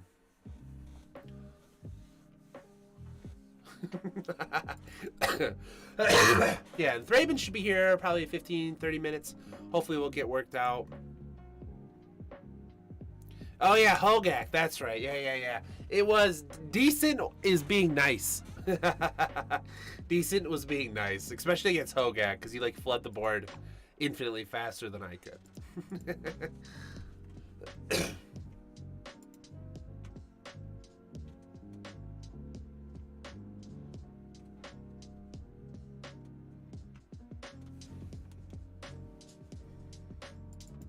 It got gay, that's right.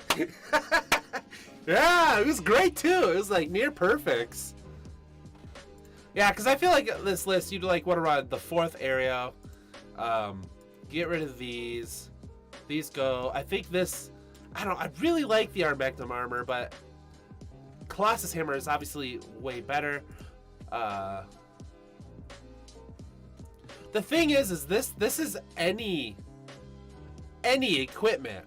So that's why maybe like we could relook at what equipments there are that have came out, because this list is, you know, thousands of years old.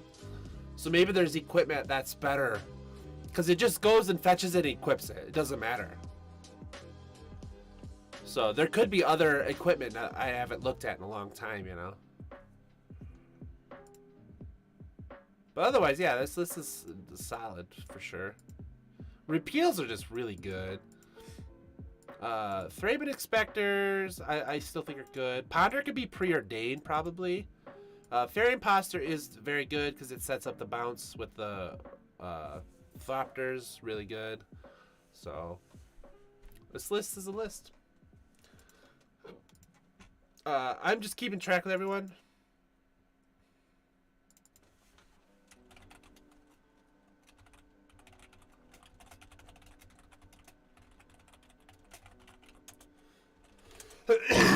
Excuse me. I still have a bit of a cough. I apologize, everyone. What do we got?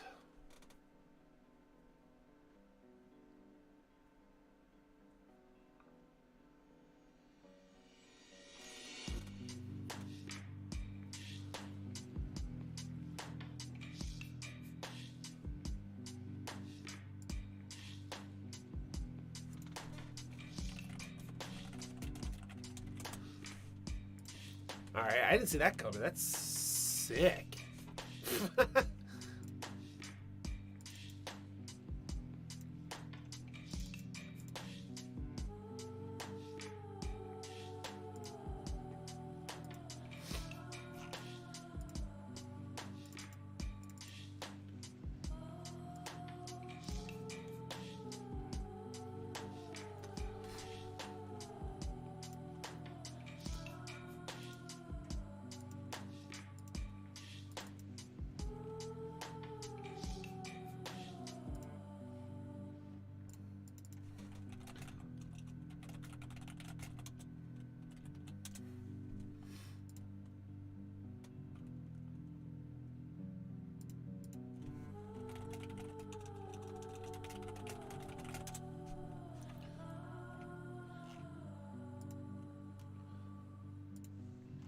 I'm not sure the rule will work, but if you can yeet a reality chip into play pre-equipped, that sounds like a time. Huh. Yeah, how much is reality chip? That's gotta be a little... Oh, really? Preordained was pricey?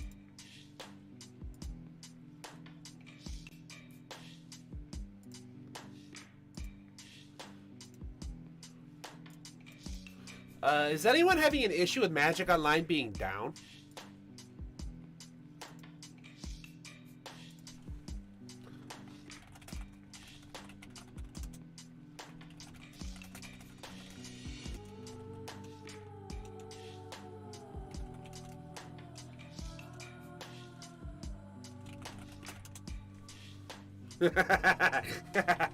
I love my homies.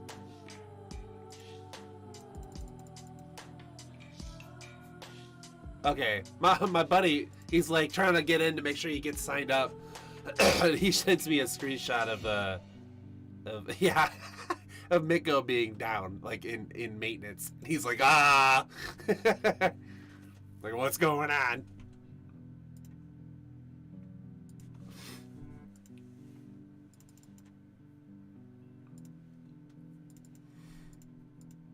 No, I didn't. Okay, stop it. I loved it. It was amazing. It was 10 out of 10. I was just mad you foundation breakered my omniscience. I thought I was big braining. I was like, no, this will be good. You know? And then nope, 3 or 4 Saracen to see later.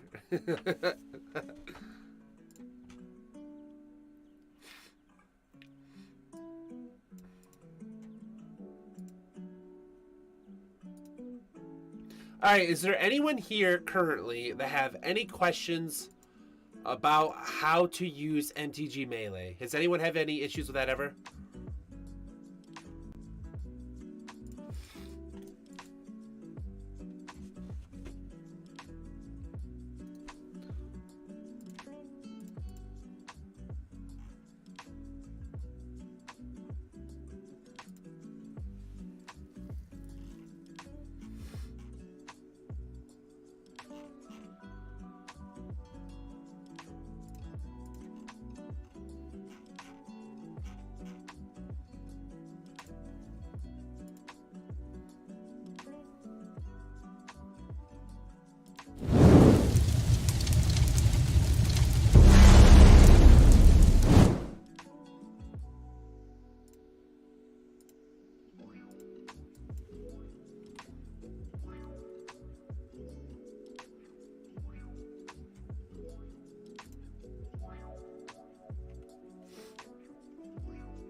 Sorry here.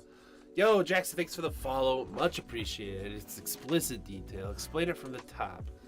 I never attempt to use MTG Melee, but I've used Smash Bros. Melees, and I feel like the skill should be... let me cut the music here. that's so good. Okay. Because we'll explain it a couple times. So what happens is when you have to make sure you're logged into MTG Melee when we start the tournament, okay?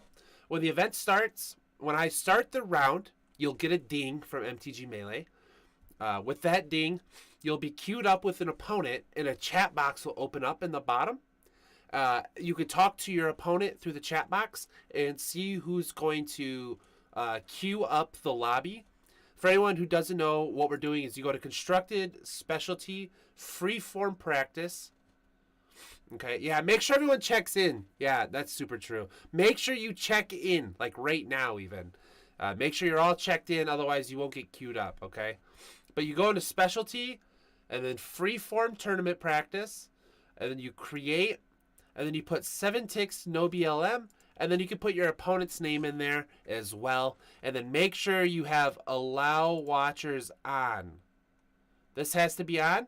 This way, me and Thraben can come in to your matches and view them and commentate them on stream. Just so you know, the check-in will be... excuse me. The check-in will be on your screen. I actually don't have a way to show that off. Rodney... I think someone had an issue with deck submission again.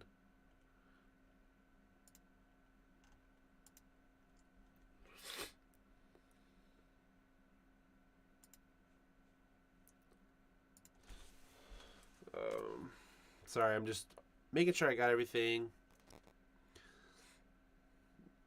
This is my first time doing this, so...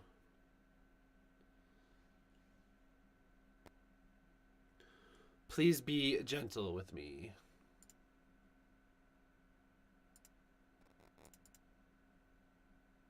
Okay, JT, you still here in chat? No, you don't need to submit deck lists, but take a screenshot of the MTG Goldfish list with the price on there, just so I have it, please. And DM it to me on Discord.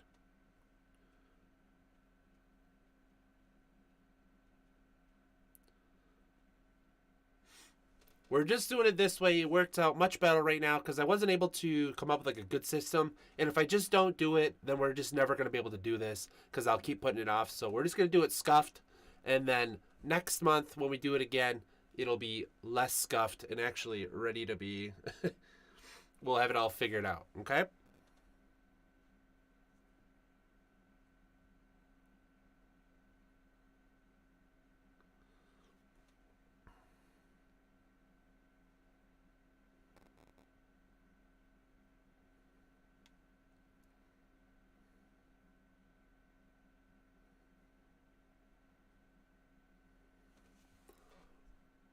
Okay, just trying to check in. There should just be a button that says check in. Oh,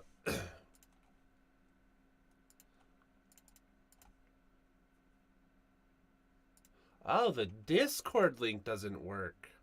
Okay. Really?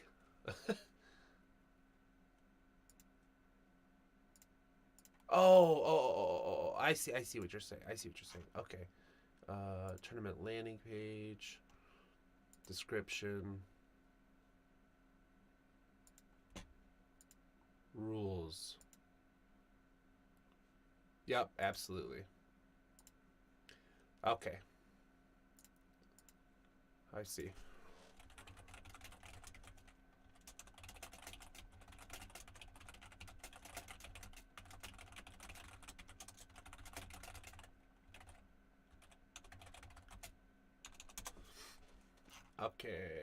Okay. Alright, so yeah, you should be able to check in pretty easy. Let me hide this. No, I gotta leave it up for now because I'm still doing so many things.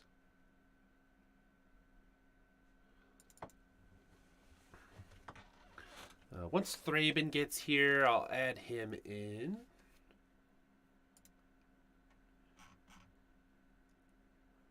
All right. Anyone have any questions? Ask right now. Now is the time. You have 30 seconds to continue to register. We're at 28 people. That's pretty good. I think 28.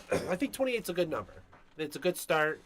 Lets us know. You know, we'll get some deck lists. We'll get some feedback, things like that. You know.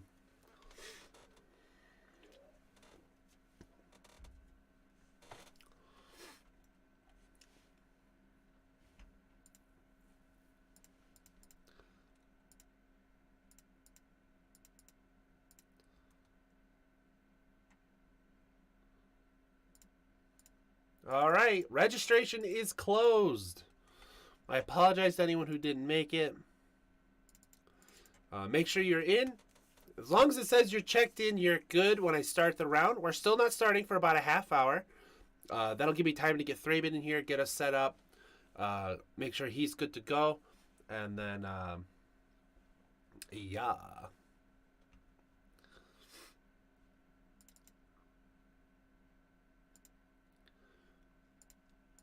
So we are at 5 rounds. 28 people, I believe, is 5 rounds.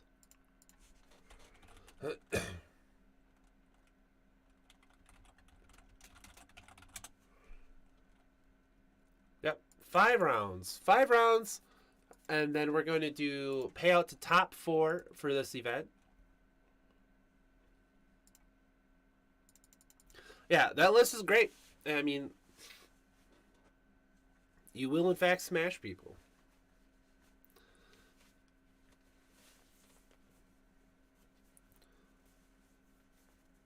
Again, if anyone has any questions, now's the time to ask. Let's get it figured out now. You have about a half hour before I start the actual event. All right. I do enjoy Smash. I also enjoy Smash. That's why I have 3 kids.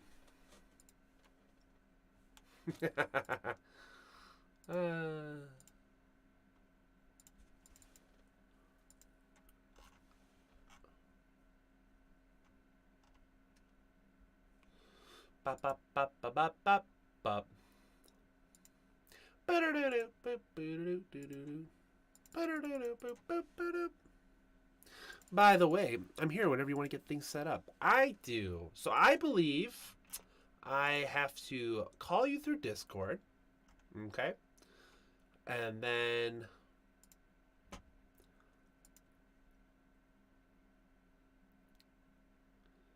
right? Is that how I'm fairly confident that's how I have to do this. It's like I said, super scuffed. I'm pretty sure I call you through Discord, and then we set up a camera for you. Okay. It sounds like you've done this before way more than I have, so I'm going to go ahead and call you. Or do I video call you?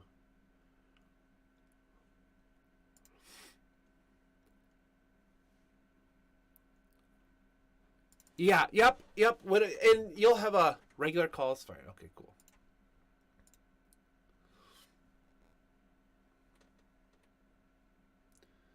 Are you there? Yes. Nice.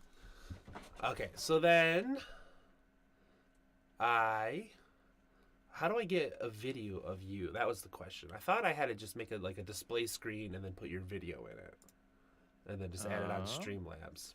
I'm pretty confident that's how I do it. Camera as Oh, a starting point. Nice. You should be able to see that now. So jealous of your beard, straight up. Do what I can. Okay, so now I pop this out, right? Yep. Pop out.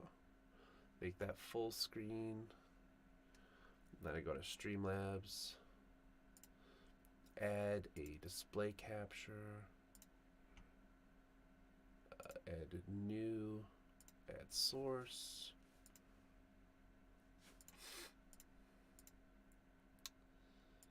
Then I choose.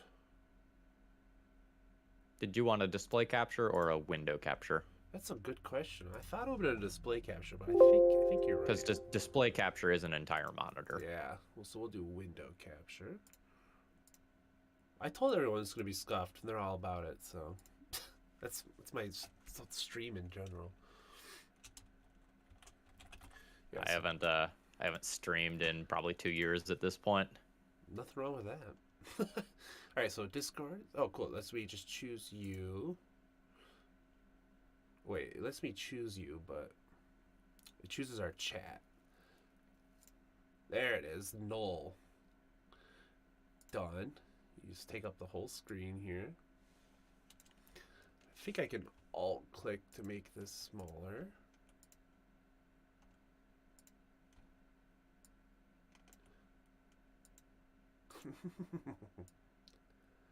Okay, how do I do this then?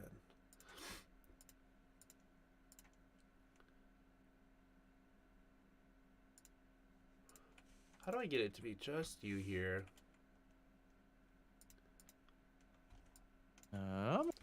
Yeah, I've never done this before, but I thought it was gonna be a little bit easier. I'll be straight.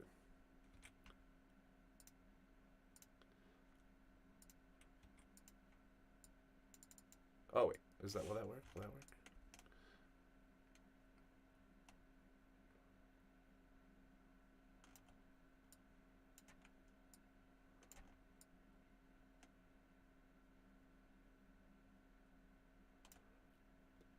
Should be fine, yeah?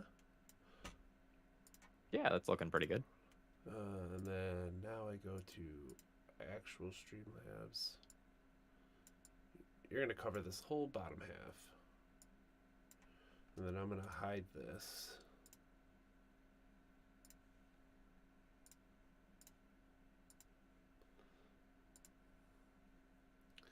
Oh no, where'd you go? Whoa. Can never be easy. What? Okay. Okay. All right, I'm back. He's back. So if I click anywhere else, is it gonna mess anything? Nah, we'll be fine. Okay. Oh, interesting. I had a considering trying to fit once upon a time. All right. What's up, Thraben? I've never actually really been able to like talk to you or meet you either, so this is really cool for me. Yeah, this is awesome. All right, do me one favor real quick though. Whatever you need. So on Discord, on our call, click share your screen and share your primary monitor with me that's going to have the magic stuff on it. Yep. So let's go. Because otherwise I'll be watching with a delay, and that's no good. Nope, that's what I'm looking for. So it's gonna be screen 1. Go live. Let me know if you got it. I do.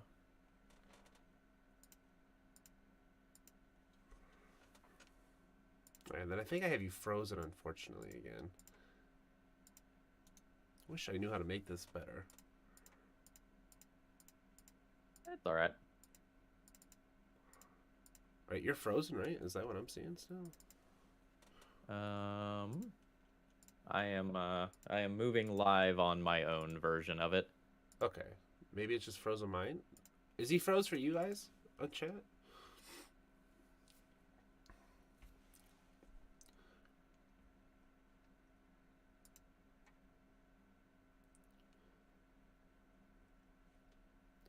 See what everyone says.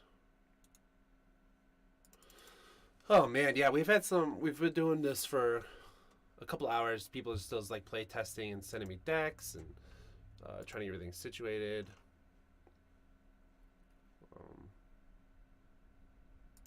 there's always hiccups in trying something new. So Okay. So I think it's just gonna capture this window. I think this is the issue.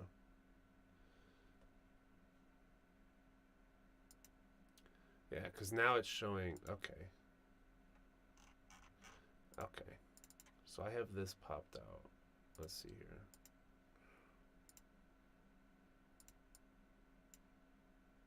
So why is it showing this? That's the issue.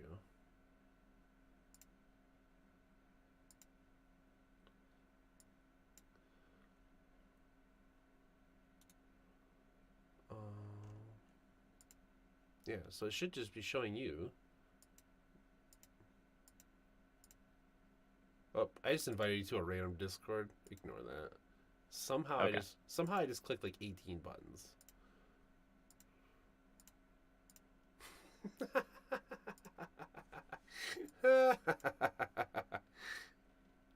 Bro, what the heck? Why is it doing this? Alright. So okay, it says start video call. Make webcam feed full screen. Add a display capture to your broadcasting software. Why does it say?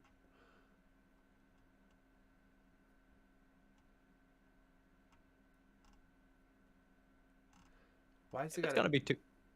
Sorry, go ahead. If it's gonna be too much of a pain, we can just have me on audio only.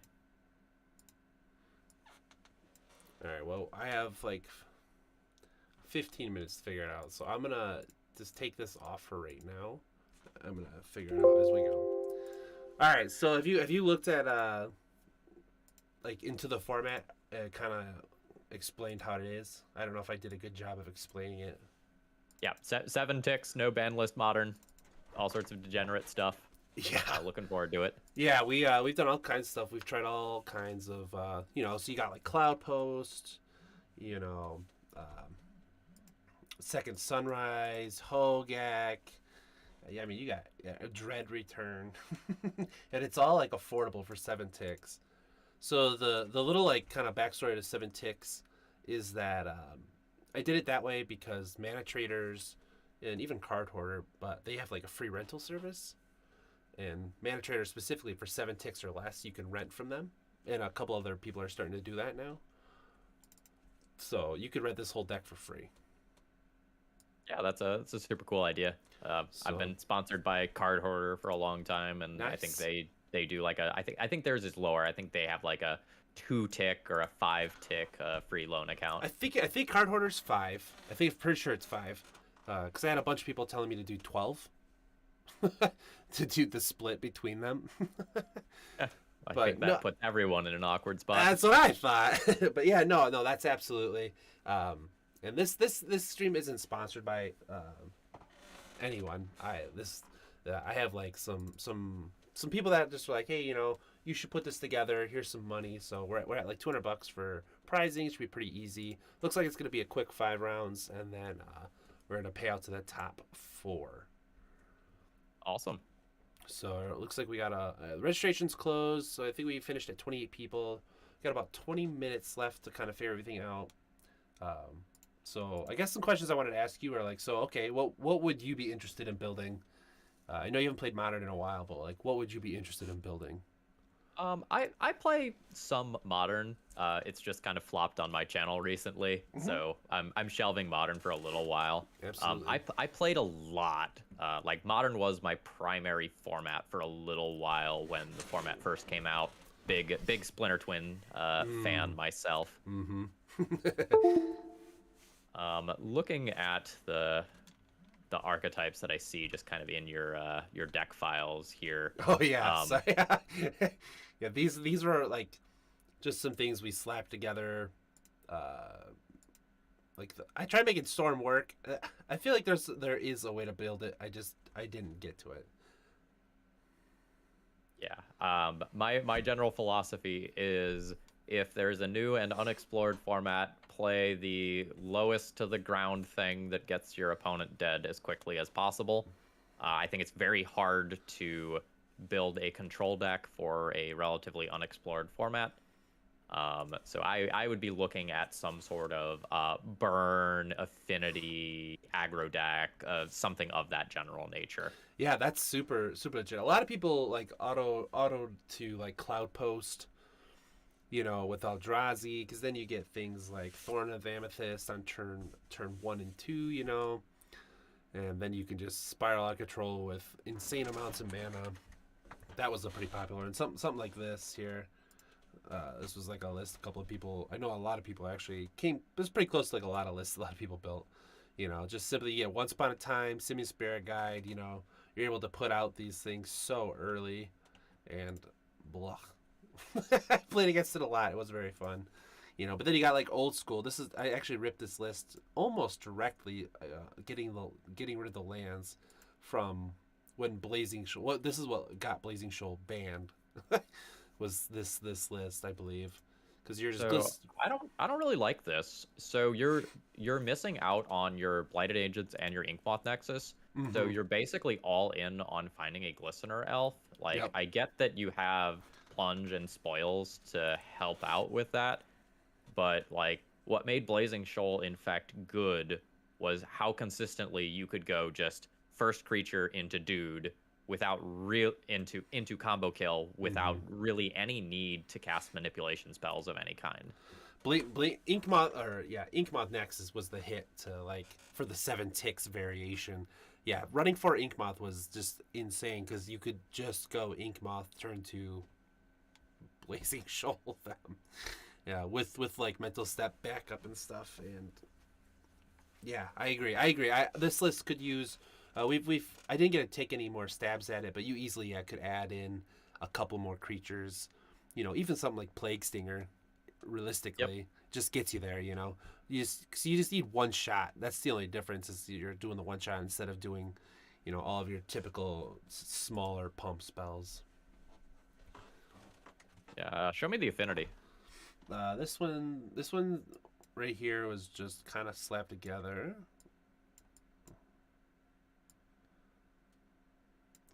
Kind of came to this for right now. Still can't do Moxes. Moxes are still really expensive. Absolutely. But overall, the other thing this could be changed is you can't afford like the regular artifact lands. So 4 of these could be switched to that for sure. I wasn't a big fan of Disciple of the Vault. That could be switched again. This is like more of literally Meriden block. Yeah, the Disciple's better if you're playing something like a Tog that allows you to sacrifice your board out. Yeah. Like you've still got Ravager, I suppose though. I do like Deadly Dispute, but because I actually didn't get to check the cost of like Thought Seize and stuff, but Deadly Dispute is still pretty good. Well, that's been a Pauper All-Star. Card is very powerful there. Yeah, the affinity keeps taking hits. Yeah, I saw that. I've been wanting to get into Pauper too quite a bit as we go, but I haven't had the time yet because I started this format and got addicted, unfortunately. I did start. This isn't done, but I did start trying to build Dark Depths. Dark Depths are pretty expensive still, so the only downfall is you'd have to run only 2, because they're like $250 each. So it was kind of a hit or miss. I kind of stopped at that point, but you still get like Into the North and Sylvan Scrying, really cheap, and you still get Vampire Hexmage. So I could see it being a thing, but it would need some love that I just didn't get to. Yeah, and Thespian Stage is probably popular enough that it is not just dirt cheap. Yeah, I think it's like 4 ticks because it's used in Pioneer a lot. Yeah, it's under a tick, but Thespian Stages? Yeah. Oh. Foil Gate Crash. Okay. So sorry, I'm looking at sell price or buy price. Yeah, it's about a tick. So the rules to this for building the deck, what we did was we didn't want to just use the cheapest of cheap, because on Mitgo you can get a foil promo fetch land for like 10 cents. But the chances of you actually getting a foil promo fetch land are just I'm not gonna say impossible, but incredibly low. Yep, relatively close to zero. Yeah. So we made it so it's no foil, no promo. Now, like different printings, and stuff like that, like Commander and stuff, that's all acceptable. But no specific promo release because they're usually all like a foil type out card. So we cut those out. So whatever the cheapest was of the regular card, we went with. And then for this specific occasion, just to keep everything consistent, I just stuck with MTG Goldfish for pricing because it's kind of like a universal thing. Just for this time, like this is, like I said, the first run of it. We're just going to see how it goes. And everything could be changed after this. Sounds good. Let's see. We can go over a couple more. You obviously get Hypergenesis. This is a bad list. This was literally like the Penny Dreadful version. I just played against someone playing Hypergenesis, and it was nutty. They were putting in like Sarah Ascendancies and stuff like that. I mean, Hypergenesis was a legacy deck back in the day, so like, cards good. We get Charlotte's Agent and Violent Outburst. Basically, we have others, but those are like the staple two. Yeah, Egg Benny was the gentleman who I played, who had his list, and it was crazy. He was putting things like Urbrask and Chancellor of the Annex, that type of stuff into play. So I could see this. I'm hoping to see this type of stuff. This is the kind of stuff I want to see. But I also want to see the other side, like Delver. I usually don't play those types of decks, so I just don't have them in here right now. But like Blue-Red Delver, because you still get Mental Misstep, which is huge. You can play Splinter Twin in this format. It's very possible. Use cheap counter spells, and then you just survive the degeneracy and win with your degeneracy. So I'm excited to see that type of stuff too. Yeah, I don't know some of the prices of the cards off the top of my head, but you might be able to take a good chunk of like the Pauper Ninja shell and funnel that in as well. Okay. Yeah, absolutely. Anything like that. And that's kind of what we've all everyone that's been playing this, there's been a lot of us play testing and trying stuff out. The addicting part is putting that limiter on yourself to build these decks, because you have access to everything, but you don't have access to everything because you have to figure out, like this card costs 5 ticks. Okay, well, what does something close to it? And then all of a sudden you have like kind of a different deck with trying to do something of the same scenario, but yeah, and like you have a real deck building cost for playing multicolored decks because like the rare lands are cheap, but like this list, for example, has temples, which are they're like an all-star in this format. Yeah, so when SCG Con did their like no budget, no ban list modern, there were a lot of absolutely degenerate fast decks, but a couple of sleeper control decks came out as well. I think that's a little harder to do here because the control decks in that format were able to go and like use things like Counterbalance and Top, which are just like absolutely going to be out of budget range here. Top's playable. I don't know how much Counterbalance was. I didn't get a look at that. Sorry, people are still sending me deck lists, so I'm just taking a look at them. Okay, so let's see. What would Counterbalance... Counterbalance... yeah, Counterbalance is a ticket. A little over a ticket. So that would be tough. Because the Sensei's Dividing Top was pretty cheap. Oh, never mind. It was also 83 cents. Yeah, so that'd be tough. Putting those together is already so much. But I absolutely would love to see something like that.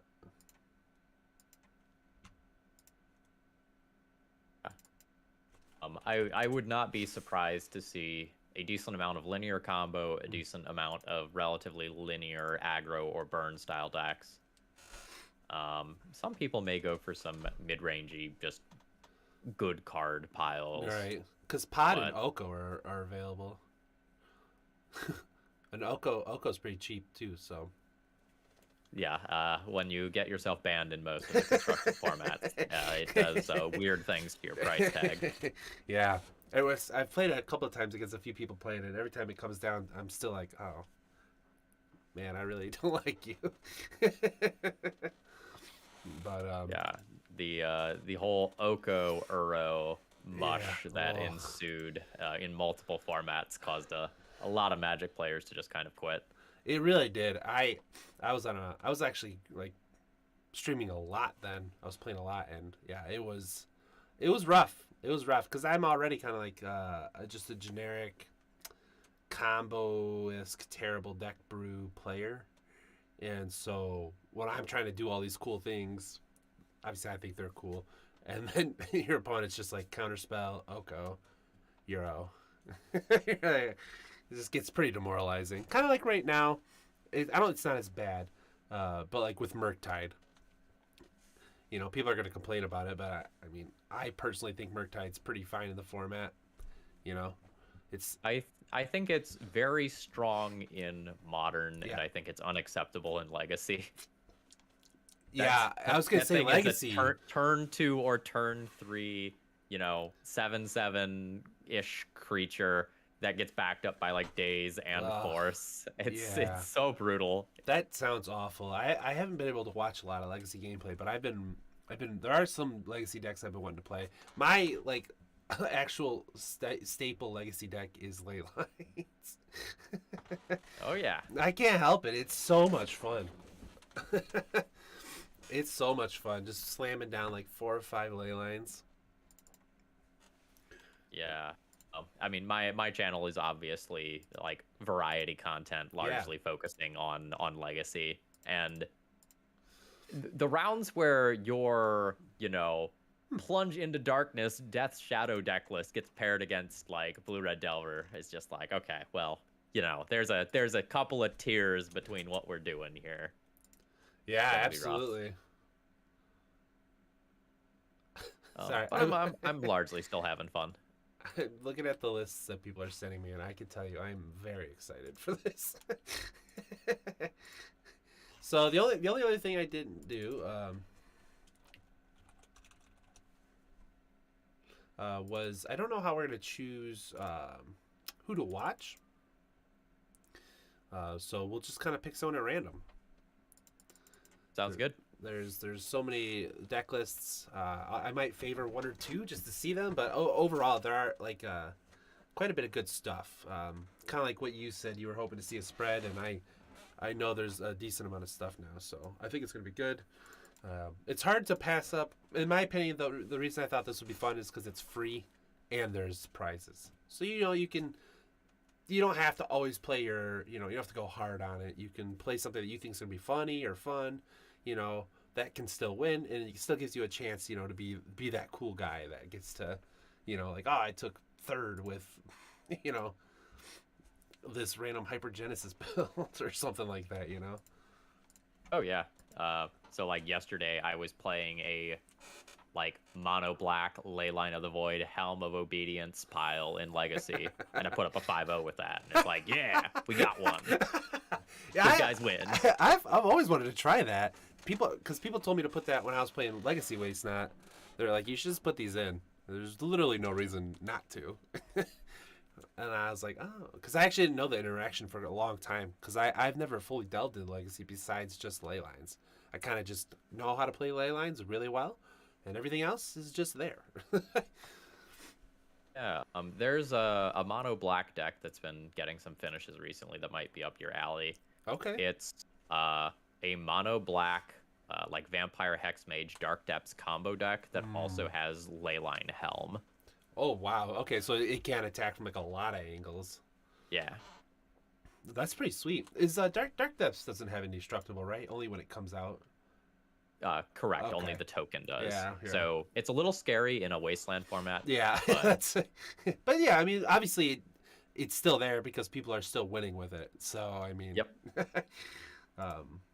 Yeah, you might have Wasteland to answer the land, but answering a 2020 indestructible creature is real hard in the Lightning Bolt deck. Yeah. Lance was always a popular deck here. Yeah, in my area. Lance was Are you from Baltimore? No, but that is funny you said that. I do have a buddy in Baltimore, and he said almost the same thing you just kind of did. He's like, yeah, it's everywhere here. Everyone just happens to have like all of the cards for this deck. Where are you based out of? I'm in Michigan. Okay.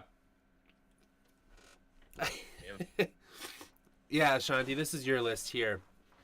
This was made by Ashanti. I just changed.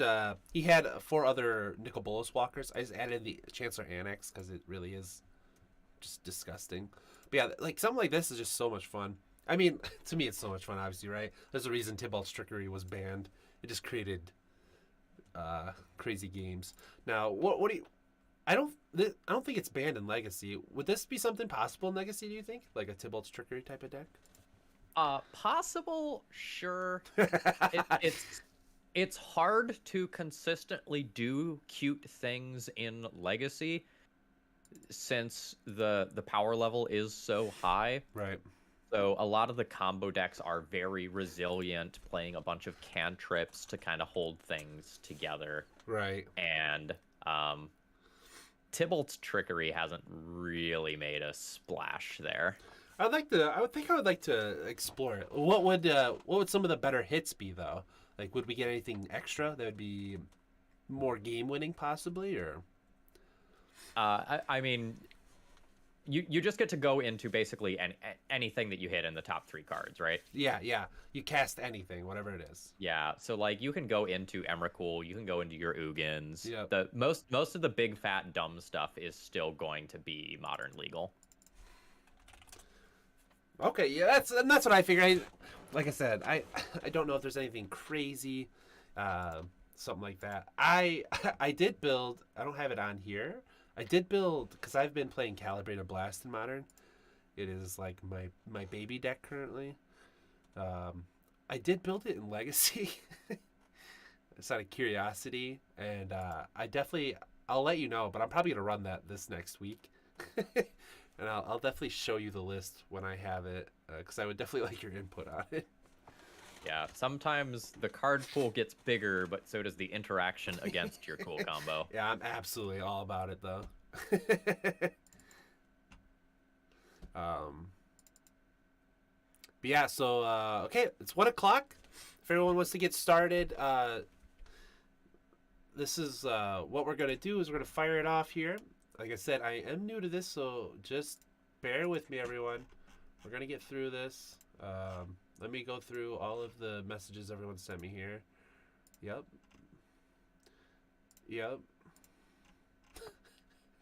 I can't. It's so hard. It's so funny for me, like, when I am looking at these deck lists. Not to be like, just talk about them. You do know what I mean? Yep. Okay, yeah. I'm excited. This is exactly what I was hoping for. So, everyone, I'm going to fire up. Again, for those of you who have not used MTG Melee, I'm going to fire this off. We're going to do pairings. Okay? When this pairings go off, you'll get a ding. And that will let you know that'll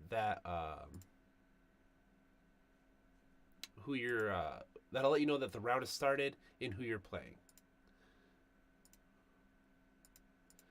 So, oh yeah. So I am excited for the nonsense. Yeah. Okay. So I started it. I also haven't done this before, so I have started the tournament. So everyone should have pairings. Are you all creating them in the freeform room? Yeah. Everyone. All right. There's a bunch of people that didn't check in. This I expected to happen. So we're probably going to have a fair amount of buys.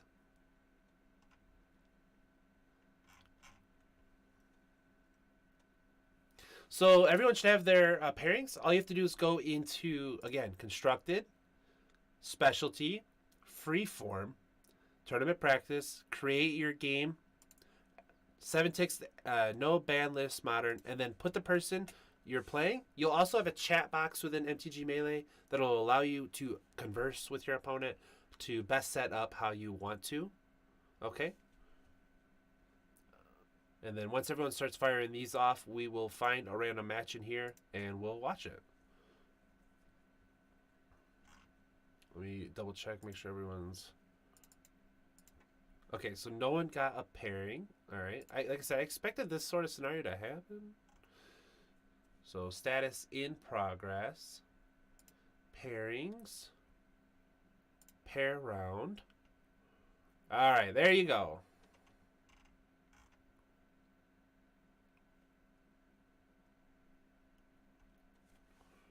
All right, so we had one buy. I mean, that's normally how that's supposed to work, so that's good. Yeah. I like there was so okay, so we definitely don't have as many people, but we do have 12 rounds going, 12 matches. So that's still good for me. 13 pairings in total for a random free tournament. Beautiful. All right, so we'll oh, wow. Okay, everyone's on it. That's great. I love seeing that. Love seeing that. So we'll wait for these to fire up. I don't know. Is there a better way? Have you ever done something like this, Raymond? Is there a better way to view matches usually? I've most of the time when I've done this, I've been on the player's side. That's fair. Same. So like when I was doing things like the LPL, Julian and Anurag and people like that were handling all the back end stuff, and I was just either talking or playing. I plan on making it better. Like I said, this is the first run. It is what it is. Like I said, I really appreciate you coming in and hanging out and just talking to me, working through all this. So let's just go ahead and watch Egg Benny here. Let's see how this round goes.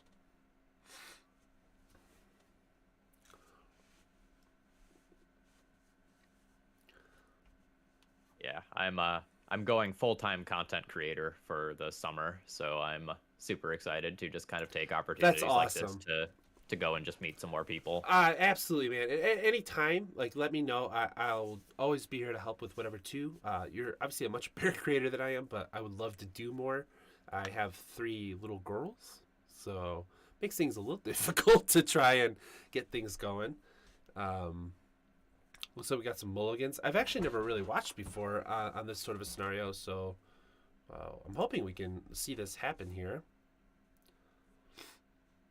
We are seeing aggressive mulligans. Yeah, sign of a healthy format.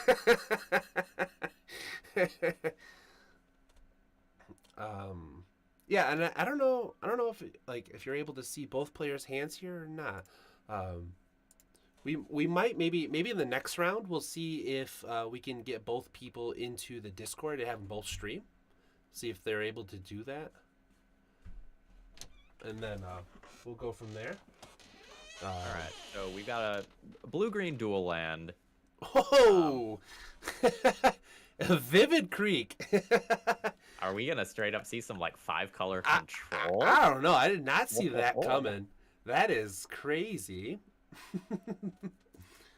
So when I see blue-green in this format, my thought is oh no, no, we are just like going. He does only have 2 cards in his hand though.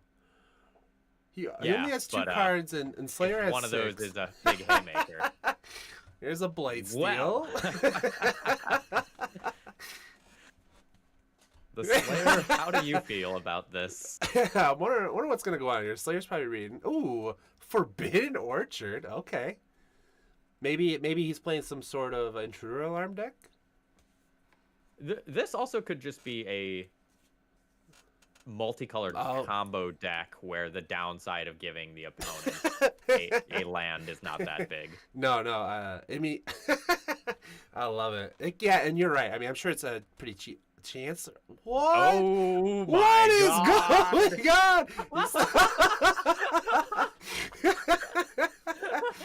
on? What is that? Are we on 5-color Dragonstorm?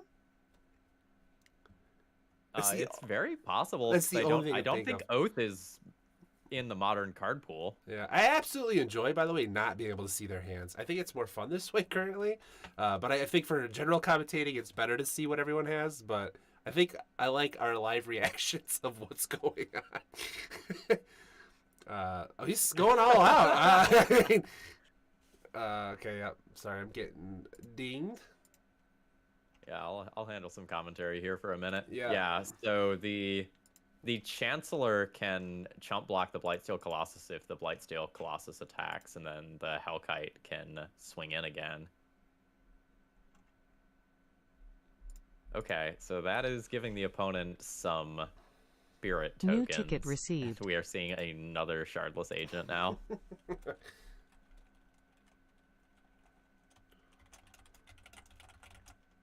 Yeah, this is Okay, so we were just having some pairing issues. People are figuring it out as they go. Thank you, Solitaire, for pointing that out. But yeah, most of the time, it's usually people that just aren't there, didn't hear the ding. But like I said, there's a chat box, and everyone should have it. I definitely just got a new support ticket, which is pretty funny.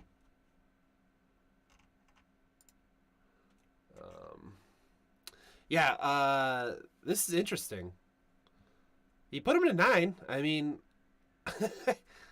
he's got nine is scary with a 5/5 flyer. Yeah, he gets the. That's a 2-turn clock. The question is like, can like the Shardless Agent chump block this turn, allow for a kill next turn?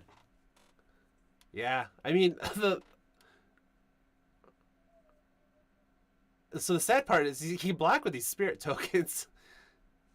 So now he gets to swing for 5 in the air.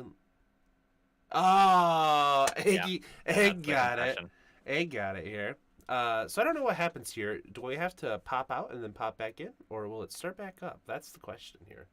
I imagine it'll start back up after sideboarding. Okay, here. Yeah, so there are a lot of fun scenarios in Legacy where like someone casts a show and tell and then the other person is able to win off of their show and tell. It doesn't happen all that often, but it's really fun when it does. Right, absolutely. A question, I don't know if you know how much you know about MTG Melee. Can people check in still, or did they have to pre-check in? I have not played an event on MTG Melee. Okay, I also all the big stuff I've done has been through the client itself. Okay. I'm not 100% either. I'm trying to just help everyone out here. Okay, it looks like a lot of people didn't check in. That could be my fault for not adding everyone to tell them to check in. I was just saying it on stream. Okay, cool. So it does just start when they're done boarding. Good to know. Let's see here.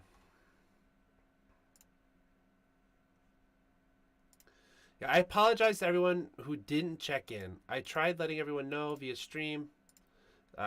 If you didn't get it... Yeah, we're going to see another set of aggressive mulligans here. I really like it. I want to see the Slayer pop off, though, because if he is, in fact, playing Dragonstorm, I would love to see that. So, you probably can hear my kids cry. They also want to see Dragonstorm, apparently. I mean, who can blame them?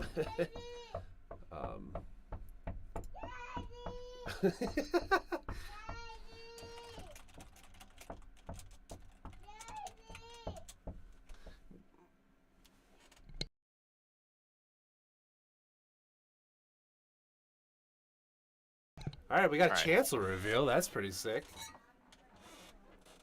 Ah, the old Ice Bridge, another single-use 5-color land. I played a lot of Tendo back in the day when I was playing Niv. I can't remember the full name, but the exile a spell on the stack, give it 2 counters.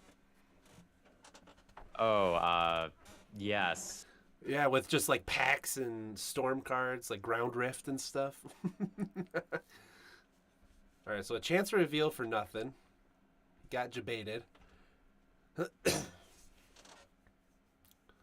right, passing the turn. I was waiting for one of these 2 players to go double Simian Spirit Guide. Yeah, the Spirit Guides are pretty silly. Yeah, I always want them back, but at the same time, I know what will happen. So I just kind of gave up on that for right now. Yeah, I mean, we really just need to focus our efforts on getting Splinter Twin unbanned.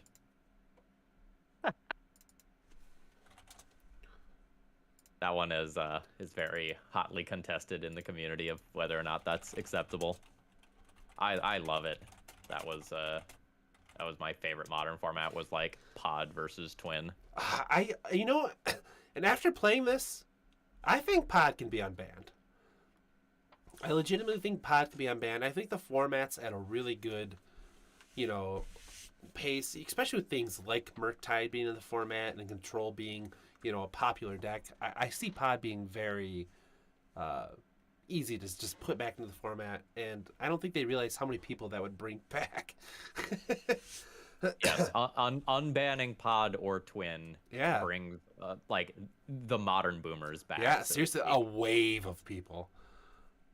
All right, so here we go. This is wonderful. So the Chancellor trigger from the beginning of the game counters the Chargeless Agent, which is irrelevant, so that Hypergenesis can potentially go off. That's funny. Come on, multiple Hellkites. Yeah, I hope everyone just gets slammed here. Oh god. All right. There's Urbrask. Oh no. Urabrask Blightsteel would be cool. And that Urbrask first making things tapped is gross. Yeah, there it is. Oh, Urabrask Blightsteel. damn. GG's. Yeah, that is getting the GG's. Dang. That's terrifying. So we played roughly 6 turns of Magic in this match. I've had a couple of people message me already that their matches were done. Congrats. Let's hop in another one. Yeah, congrats to A there. Let's see what we still got. Let's go here. Oh, where'd it go? Let's go here. We're gonna hop right in here.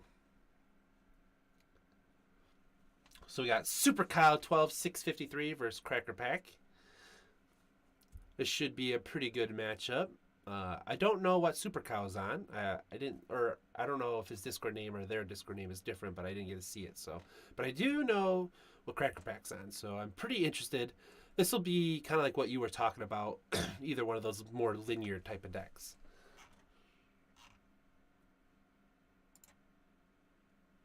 Hopefully. Unless they like 180'd me.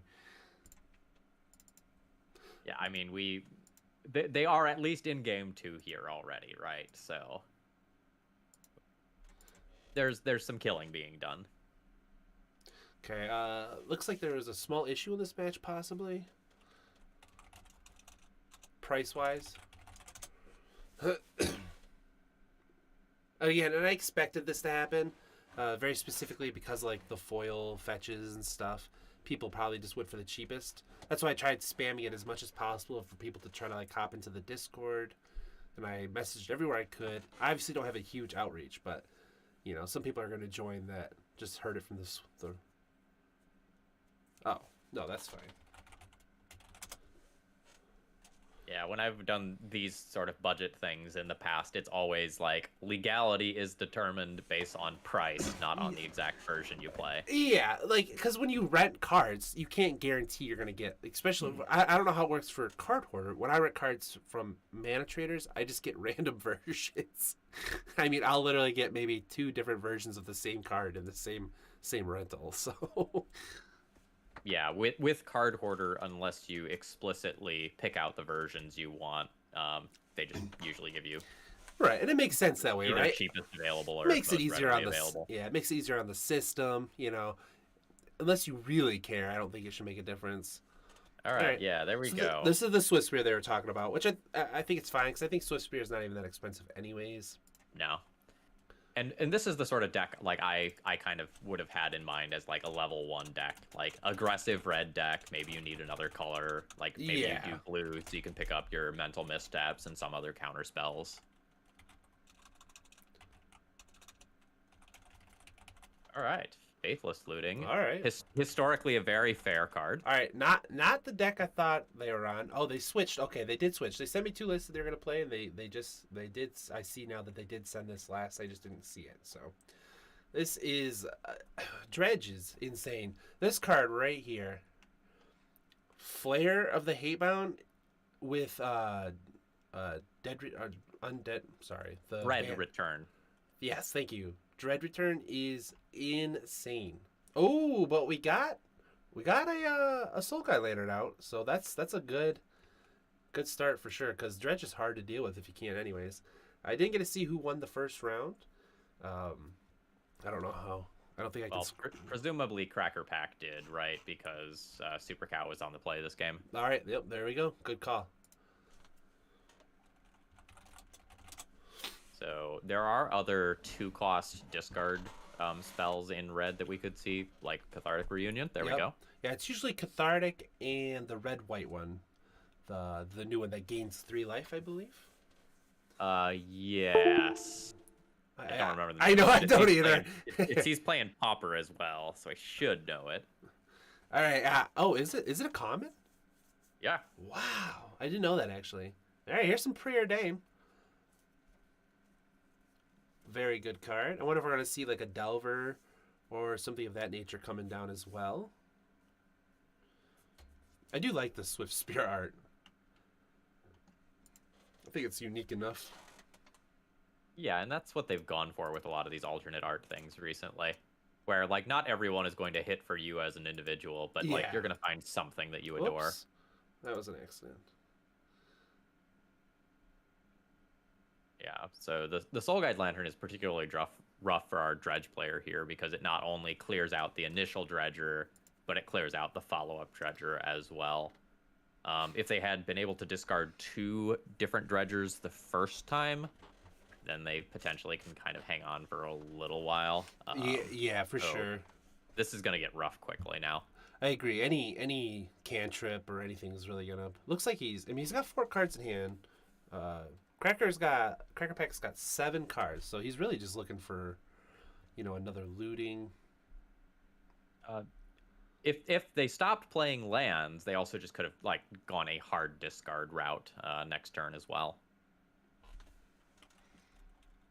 That's a big legacy strat for Reanimator and Dredge. Sometimes in order to avoid a counterspell, you just essentially time walk yourself once so you can hard discard a Grizzlebrand or a Grave Troll or something.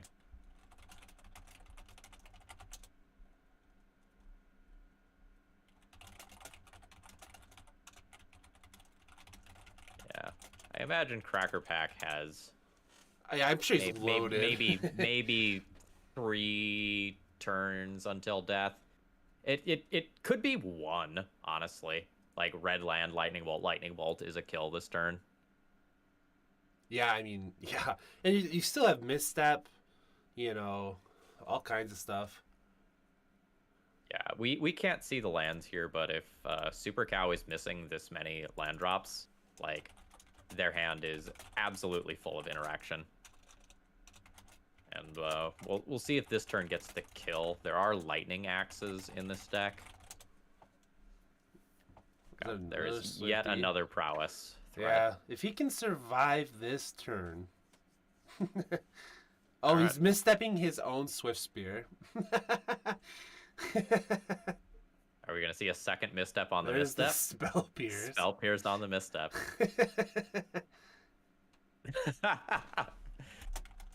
All right. That's fantastic. Yeah, and there's the lightning axe I was talking about. Yep, absolutely. This could, if he's not dead here, if there's no... Okay, so he has a shot now. He gets to Stinkweed Dip and hopefully hit some Creeping Chills. I think that was very greedy on Super Cow's end. I agree. All right, so he hit nothing. He hit some Silver Ghouls. Wow. Really rough, yeah. Cracker's just having a tough time. His Discord name's Dredge the Bed, so I have a hard time calling him by his screen name. I keep wanting to call him Dredge. And Co-Diamonds, by the way, thank you very much for the raid. It is appreciated. Oh, hey, Co. Thank you so much. Yeah, so it looks like we have pretty much exclusively haste prowess threats in this deck. So we Absolutely. got, All right, so we'll Swiss let them. Sprite Dragons. We'll let them sideboard here. Thanks everyone for tuning in. Who are hanging out with KO Diamonds. Currently, we're playing a. This is a 7 ticks, no ban list, modern tournament. We ended up with 28 people. I believe. Wow, that was a fast sideboarding. We ended up with 28 people or so. We're doing 5 rounds. There's a $200 cash prize. I plan on trying to do one of these once a month, whether it be no ban list or regular ban list 7 ticks. We're gonna switch it up probably, And Thraben used with us. If you haven't checked him out, make sure to check him out as well. All of his content. I actually needed to get all of your socials so I can plug them in chat as well, please.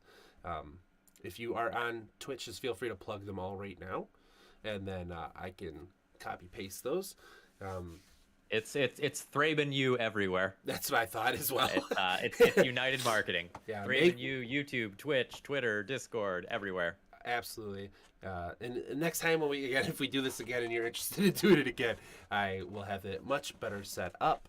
All right, so there it is. Yeah, Thrilling Discovery. That was the one we were looking at. Yeah. So Cracker Pack is incredibly favored from this board position. I agree, especially Soul Guide's gone already. Yep. Like, the Soul Guide Lantern is probably what made Super Cow's hand keepable. If you kind of take a look at their lands as of right now, they don't have a red mana source, meaning they can't deploy a threat. And if you are not pressuring Dredge and, like, they have an active graveyard, it's not going to be good. Yeah, and here we go. Started with the Creeping Chills. That'll bring back, I think he's got one, oh no, he doesn't have any in there. All right, so here's Spell Pierce. Kind of expected that one. With the misstep. Another misstep is absolutely backbreaking. That is just devastating. All right, so we got the Silver Motes are coming in. Yep. No Reanimator this time. In. Ooh, wow! I'm surprised that's actually in this list. I feel like that's an expensive card. It's an uncommon, right? Yeah, but I haven't heard talks of that card possibly being banned in Legacy. What do you think about that? Oh, absolutely. Okay. It's absolutely a real conversation. Okay, I've heard about it. I mean, it is a very good card. So, all right, so we got 22 and 7. Yeah, Super Cow's life total is under so much pressure here. He's got 5 cards. I really don't know what he could do from here. Yeah, the issue is just like the onboard creatures, just like completely ignoring the graveyard. The onboard creatures are very potentially going to just get there. There's the axe for sure with an imp. So this is pretty much probably over here. I was like, okay, yeah. Yeah, a Creeping Chill ends it. Absolutely. Nice. Good games over here. Let's see if we got anyone else still playing. Oh, I just exited out of Magic. Oh no, that was weird. Let's see. Looks like we got one match still going here. I'm just gonna hop right into them. There's just really no reason not to. Absolutely. Oh, we got some Splinter Twin action over here. Oh, this is what I'm talking about. And Boggles, let's go. All right, this is what I was hoping for. This is pretty good stuff. Yeah. So Splinter Twin is a really cool deck because, like, when you're like a novice playing against Splinter Twin, you just like focus on the fact that there is a combo kill there. But like as you get more experienced playing with and against the deck, you realize that a lot of times the Splinter Twin player is not trying to combo off. They're trying to do as much damage to you as they can without comboing off to kind of force you to like use your interaction prior to them actually attempting the combo, so that like you put yourself into the best possible situation where you're very likely to actually win the game when this happens. Yeah, absolutely. All right, so here's the Splinter Twin. Yeah, so there's some seals in play. So this is not necessarily going to work, but we might see some really cute stuff. Yeah, I'm hoping. So this is going to fire off a seal, and we may see something like hard cast another thing to untap here. Oh, nope, we are not seeing that. I think they meant to. No, so that was a token that was created. Oh, okay, that ability still remains. Yeah, I mean, but it's still 4 damage coming in, and I don't know what's going on over here. Like I said, I was looking at the graveyard, and we had some like Boggles. Luris has already been destroyed. This has been a grind for sure. Treasure Cruise has already been cast. It looks like some dig through times. So this has been a grindy game. Yeah, and this is kind of what I'm talking about, right? Like, the Splinter Twin player right now can just repeatedly attack 4/3 without necessarily having to, like, combo off and force these seals. Or they can just force the seals. That's fine, too. Yeah, I mean, they're still going to be keep getting. All right, now for- just play another flash threat, untap it, and combo off through the seal. No, That's what no. I was thinking. Or they could just like have a Kiki Jiki or another Splinter Twin and just like I- throw it up and yeah, I win didn't- that way. I didn't get a check yet to see how that is. That is a third Splinter Twin. Wow. GG's. Yeah, that looks like it's it there. So let's go ahead and... Okay, so let's see where we're at for tournaments. See... Okay, make sure to report your matches, everyone. It's... Okay, only one person reported their match. It literally says where to report it in Melee. So Aggie, Riker, Marcus, DJ, Maddie, Tristan, Samuel, Wittyman, Rodney, Antion, Lenny. Report your matches. It's right there. It literally doesn't even give you an option to do anything else. You have to choose yes and no for winnings. Otherwise, I cannot go forward until the next round.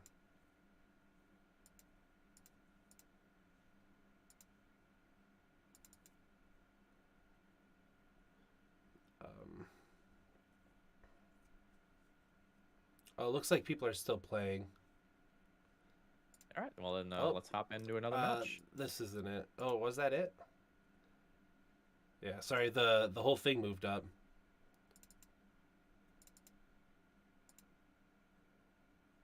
And Eldrazi Mirror. Whoa. Okay. Impressive. Yeah. I would have imagined these cards were more expensive, but I guess they've gotten banned out of most formats. Yeah, I mean, Okay. Cloud 12 Post is a real thing. We've played... I know a few people were playing it, so I expected to see quite a bit of it. Oracle's Vault, let's go. This is the one that puts bricks on it, yeah. Oh my gosh. Yeah, once there's 3 bricks, you just get a free card every turn. You get to cast it for free as well. Yeah, I remember playing that in, I think, Limited. Yeah, for sure. Oh, I just realized this is a 13-13. Yeah. Oh, man. That's so much life. He just gained 7 Yeah. life off of Glimmer. Yeah, now he So needs to go the- fetch. The cloud posts and such count every locust land that is in play, not that you control. Which means that they get very stupid in the mirrors. Holy moly. Which I is like never how that knew endless that. one got that big. I never knew that. That's Yeah. insane. Yeah, so the Eye of Ugin that is on the battlefield on the other side, for example, is very silly right now.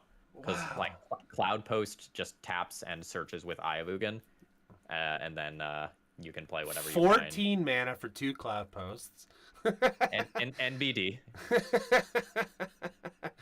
just kind of as you do. That's all right. So, oh my. Wow.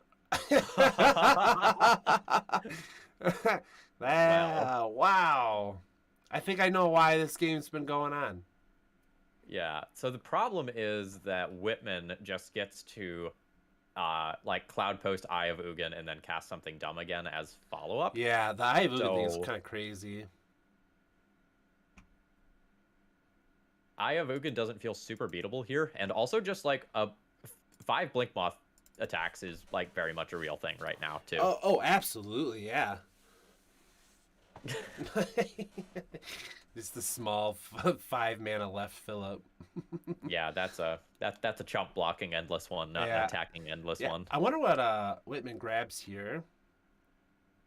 Yeah, it 7 largely mana. depends on what the best budgetary option is. That's so like funny. I don't know if like Walking Ballista is under ticks. Probably not. I did see some things like Platinum Empyrean and stuff being in these lists. So he grabs a Smasher. It's a trade. It just trades. So he must not have anything bigger than a Smasher. Yeah, I don't know if all their endless ones have been used already, because like that would have been one of my go-to thoughts. Yeah, but I mean, just like this here, though. I mean, he still just gets to do something every turn.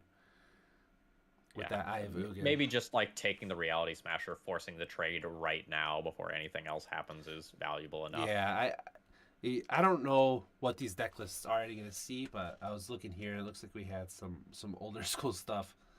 All right, that's funny. All right, I think NDW is in a lot of trouble. Add 1 mana. Each player loses a life. At the beginning of your upkeep, if a player has 10 or less life, you transform it. It becomes a 1/4 that whenever it attacks, each opponent loses 3 life. Flying Death Touch. Huh. I don't see that happening. That feels like That's a game. filler card to me. Oh, let's see, it's a creature or something, but I think that's game. No. Oh, wait. He gets a Glimmer Post here. Oh no. He goes up to 12 life. This is a little wizard. That's so funny. I'm assuming another Smasher's coming in here, though. Yeah, like Smasher plus Blink Moth attack is 9 of that 12.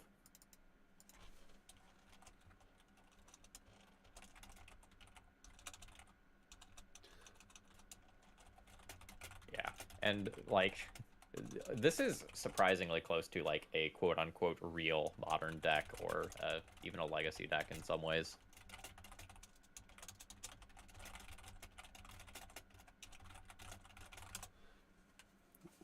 Yeah, I just don't know that Eye of Ugin is beatable without NDW drawing an Eye of Ugin of their own.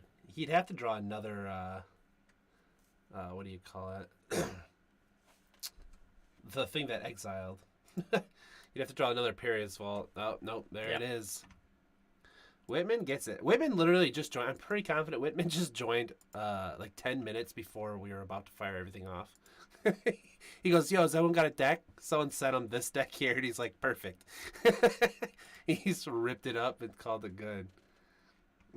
All right, let's see. Okay, I don't know if I'm going to refresh just to see. Okay, so people did report. That was bad on my end. All right, so everyone's good. It looks like...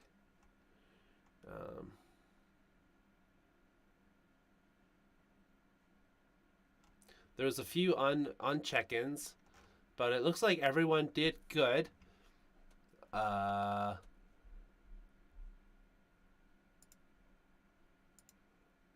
just double checking. Looks like everyone's done playing. Awesome. All right, so I'm not going to wait long because I don't think this should take everyone very long. I'm sure everyone's fine if I just go out and fire off the next round. Normally you wait a few minutes, but I'm sure you're fine with that too, Thraben. Just because we can just rip these off. I don't think anyone's... There's still one more playing? Why don't I see them? Are they...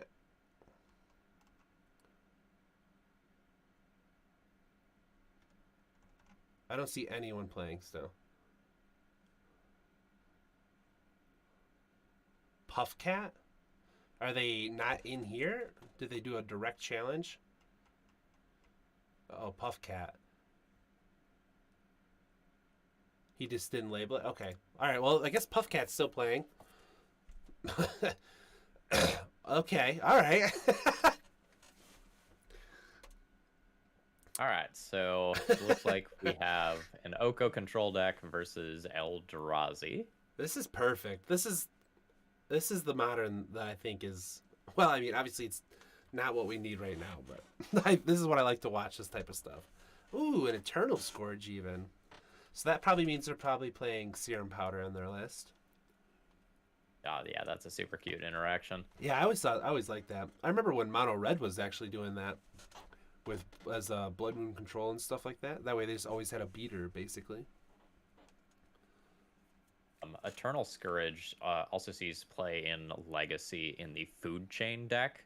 Okay. Because you can play Eternal Scourge, sacrifice it to Food Chain for 4 mana, and Food Chain sends it to exile, where you can replay it. Oh. So Food Chain plus Eternal Scourge is infinite mana. That's awesome. Yeah, this is the last match, everyone. Right here. We have Eldrazi's versus Oko. I'm just gonna call it Oko. Yeah, if if this Oko goes down, the game Oh, wow. very potentially just will crumble. Yeah, I Um, agree. But if Gavina there can protect this Oko, either with some like a couple more blockers or something, things will get scary. Like Yeah. Oko can plus on that food, make another creature.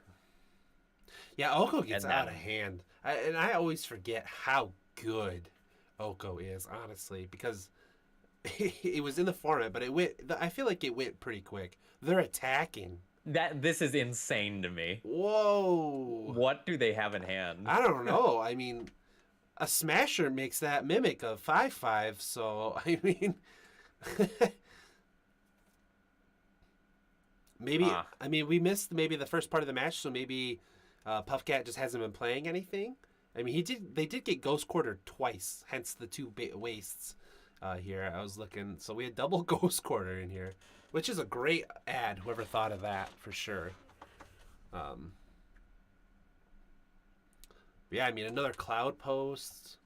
There you go. Yeah, Vesueva. There's one. Yep. So we have 4 mana possible. Thought Not Seer isn't going to be played. That card is pretty expensive.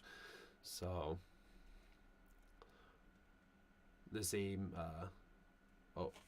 Titan's Presence. So that allows potentially for the death of Oh, Oko. yeah, that could be. There's only 2 cards in Gav's hand, so we'll see here. Yeah, all right, Oko's gone. But will we see just another Oko be played? That's potentially the backbreaking thing. Yeah, absolutely. When you struggle so hard to kill it, and then they just play another one, it really is kind of like a demoralizing match at that point. So this is going to be a very swingy last couple of turns here. Relatively speaking, both players are at low-ish life totals. Yeah. And Puffcat has just insane top decks like Reality Smasher. Agreed. But if that Delver blind flips, that's a 2-turn clock. That's true. Absolutely. So- Yeah. Yeah.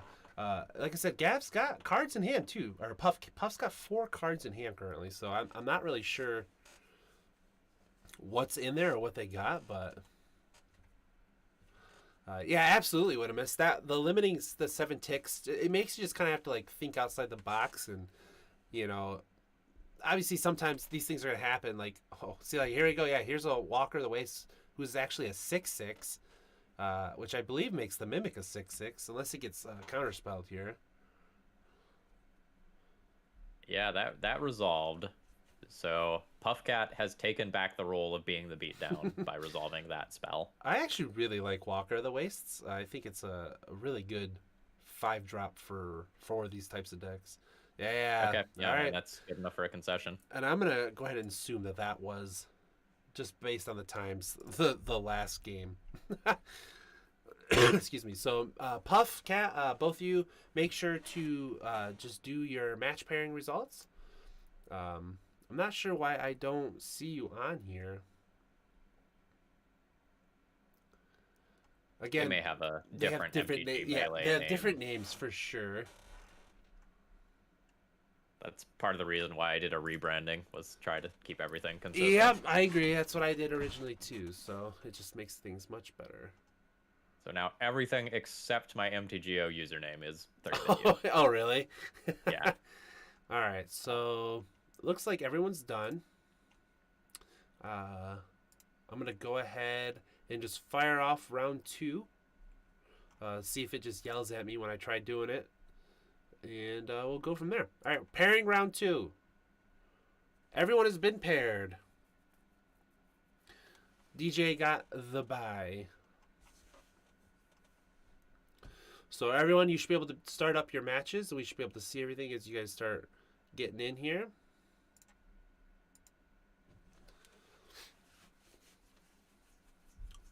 All right, people are looking. We'll see if we can click some other people this time. Yeah, 7 ticks and then the name. That also works, 100%. Yeah, perfect. That works great too. So I'm gonna go ahead and hop into Bob's match here. Actually, this is someone I wanted to watch for sure.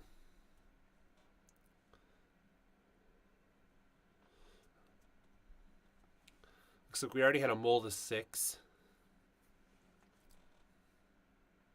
Cloud, all right, Cloud Post. Here we go. Seems like I do believe I knew Bob was on that. I just didn't know what Nova Mario was on. Oh. Okay. I wonder what we got going here, Delver. Oh, I like Delver. it. All right. I'm liking the Delver. I'm glad people are playing it. Mental Misstep really makes it really good. Yeah, I fired off round 2, everyone. So make sure you get in your matches and check them out. yeah. The unfortunate thing here is that like in this matchup, Mental Misstep is not dead, but is close to it. Right. That would have been the Like, time to fire it off. There's so. going to be maps, but that's probably going to Ooh. be about it. There's a Thorn of Amethyst. So.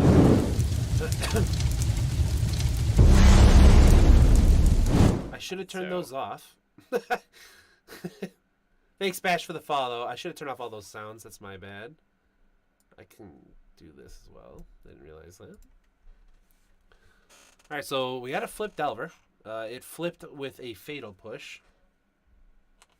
Which is a perfectly reasonable card.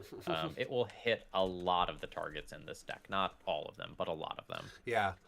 Oh, another Delver. Probably wishes Yeah. that was down this turn. So 1 black mana, blue mana. It's Ooh. What are we getting here? It probably has to be another creature. It's the only thing I can think of. Thorn is in play. Unless they're gonna try yeah, okay. They're trying to cast it, but Thorn of Amethyst looks like is putting in the work. I think they're okay,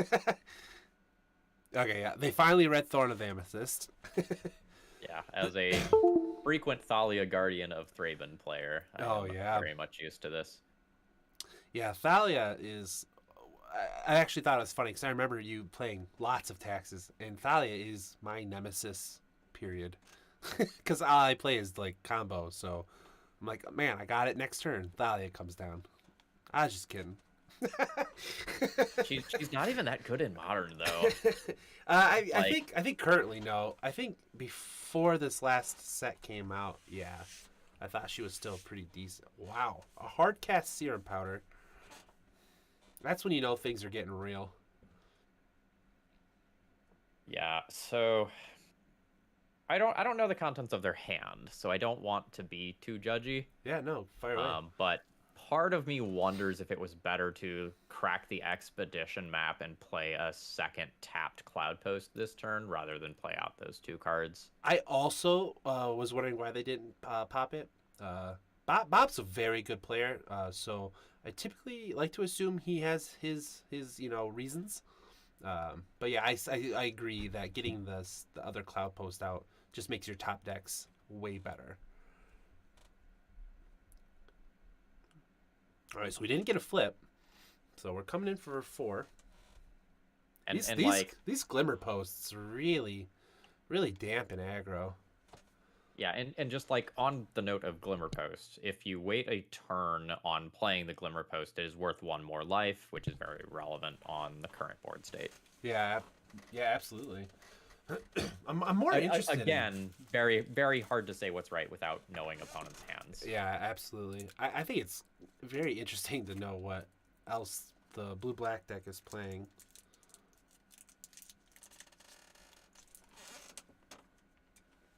Yeah, like because of the Thorn of Amethyst in play, we just haven't seen them churning through cantrips to work towards a dig through time or anything of that general nature. Forest. Okay. Are we gonna get like Ancient Stirrings or something? Oh yeah, Once Upon a Time. Okay.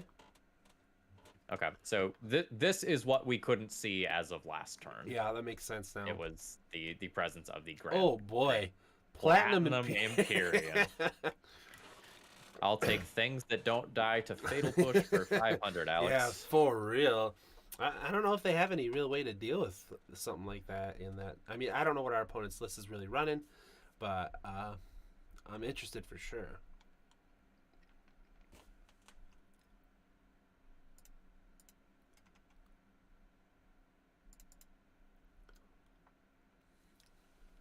All right, no Delver flip, so either a land or a creature drawn in all likelihood.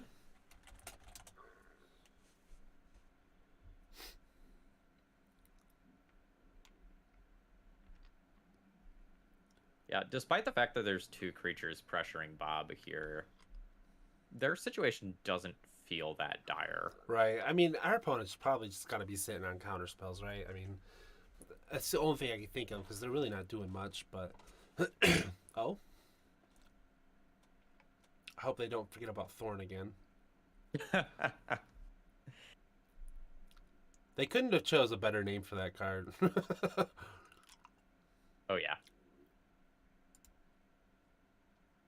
I am a big Legacy Prison player. I love the like Thorn of Amethyst, Chalice of the Void, Trinisphere, Stompy decks. I would love to play those actually. One of the few times I will say I love to play like a taxi prison list, but Trinisphere is definitely one of my favorite cards. A hell of a drug, and it's like a turn one play Yeah. in Legacy. Yeah, exactly. You're like, well, whatever you were doing degenerately is now normalized. It's funny though, because like sometimes you'll play a Trinisphere and then your opponent will wasteland you, and it's awkward. There's like no way this resolves. Right. I feel like it can't. It's got to be counterspell or something. Spell pierce.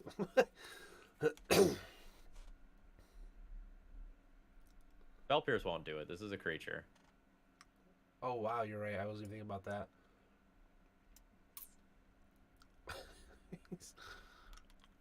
I mean, I'm down to see it get Wow. like Okay. No end of turn answer to it. I'm down to see it like Vapor Snag or something.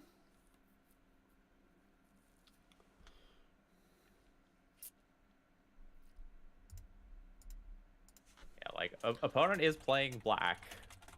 Like Platinum Empyrean is not indestructible or anything. Yeah. So That's true. the Doomblade style effects will answer this. I don't know what removal spells to say because I don't know how much they cost. Like, Dismember comes to mind as something that's good, but I it's bet you probably Dismember's too much. expensive, actually. Yeah, it's one of those cards that's always expensive just because the negative neg is really good. Like, I remember that card, I think being like $10 in paper in like the heyday of like everyone scrambling to find it. Absolutely, yeah. Yeah, that was crazy. I feel like that's sometimes how they decide to get rid of cards. Is when, like a Taxing Probe was like $10 a pop too. Even more than that, I think, at some point. But Yeah. That card got banned in Legacy. And, degenerate combo players love Trinisphere. I believe it's also restricted in Vintage, so that's saying something. Oh yeah, that's true.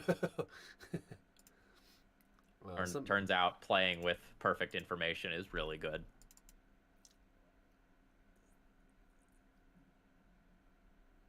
Yeah, I wonder if our Delver player was doing some bluffing there for a couple of turns. That's what I was wondering. People are having people not show up, so I'm just double checking.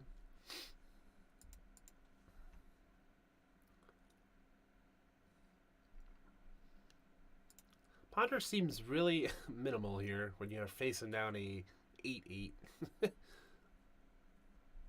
So the thing is that this Platinum Imperium might have been the bait spell. That's true. That's true. Face forcing removal or something like that? Absolutely. So there may be something worse coming from Bob this next turn. Because, like, if I play a Platinum Empyrean into 3 open blue mana, I'm either doing it because it's a bait spell or because I have no other options.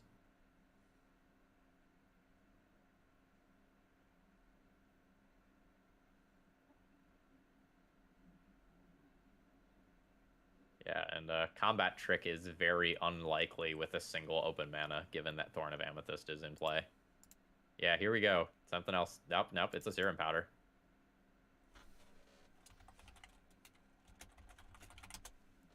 Oh, we might legitimately have been in the I have no other options camp. Ooh. Wow, that's crazy, actually. I did not see that coming.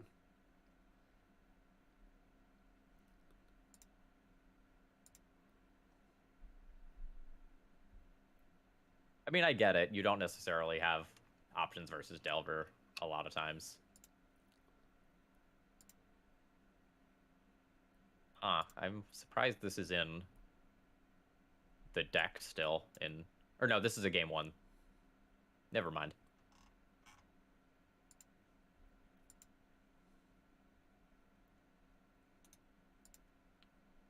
Yeah, Phyrex Invoker historically is a card that is very polarized in terms of like matchups. It's either amazing or one of the worst cards in your deck.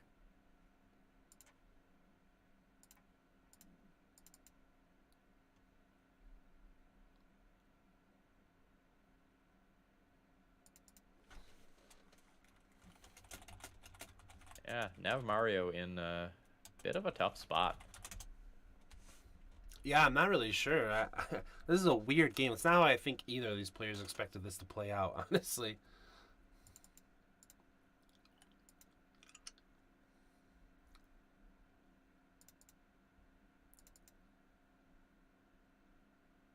So we'll see if Nav Mario has any options, because we know they tried to play something on 3 mana on a previous turn and then couldn't.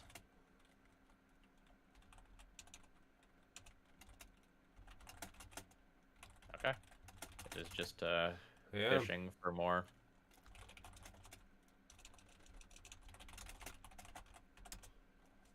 So just generally speaking, in terms of play patterns, I don't know that I necessarily like playing Ponder after playing the land drop.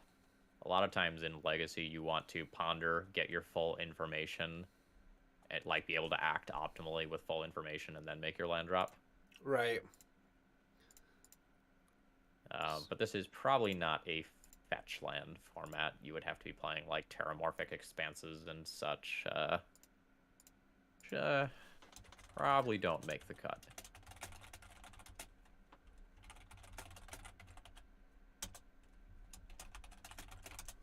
So we're seeing game 1 hedging against the graveyard. Yeah. Both due to the existence of decks like Dredge and due to the powerful blue Delve cards. Yeah, I mean, it's so easy, too, because you really don't lose anything in these type of decks to run them, because it's just a cantrip at the same time, right? Yep. And, like, when you have Cloud Post mana, like, the fact that some of your stuff costs a little more doesn't matter, right? Like, there's a Thorn of Amethyst in play that this player is, like, willingly playing. Yeah, absolutely. I'm very curious if this list was sent to me, so I can see if I can see what they're playing. I want to see if they have an out here. They did send it to me. I don't think... Oh, no. They do technically have an out. They can also just try to trade with it in combat. Yeah, absolutely. You know? They have... I mean, I don't think it matters because they're not watching the stream. I know specifically both of these people aren't. But they have Drowning Lock. And I don't know. That will technically do it at some point in this game. I don't know what Dread Fugue is. It's a 1 black mana. I don't know what Dread Fugue is. Oh. Okay. That is a Death Shadow. Dread Fugue is a duress effect. Okay. Target player reveals their hand. You choose a non-land card from it.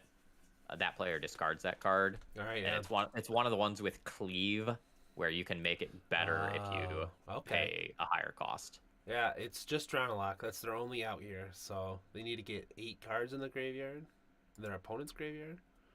So the good thing here is that Death Shadow allows them to stall the Platinum Empyrean so that it can't attack anymore. That gives them time. Yeah, I agree. I mean, yeah, having Death Shadow just kind of chill here.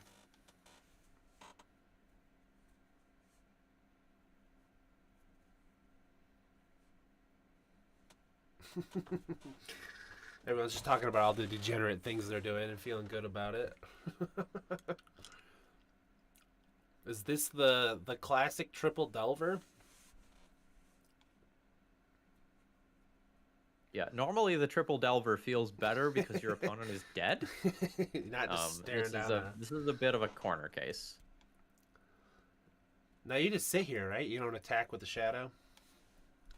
No, it doesn't do any good, right? Like their life total can't change. Yeah, you're right. So, They just don't block. Period. Yep. yeah, so that Platinum Empyrean needs to stay out of combat, and Bob needs to build up enough creatures to represent a lethal attack in a single turn. Yeah, absolutely. All right, what do we got here? There's the cleave. Yeah. So with cleave, this just takes a non-land card. If you do it without the cleave, I believe it has to be mana value or CMC. No, it's mana value now. Mana value Yeah, 2 mana or value. less. Yep. Okay, that's not that bad actually. I think that's a pretty good card. For what it is, Simeon Spirit Guide. All right, we got two. Look, getting that Reality Smasher down one turn earlier matters a lot. Yeah, I mean, he's got to get 6 more cards in the graveyard to even make this removal spell any good. So we'll see how that plays out.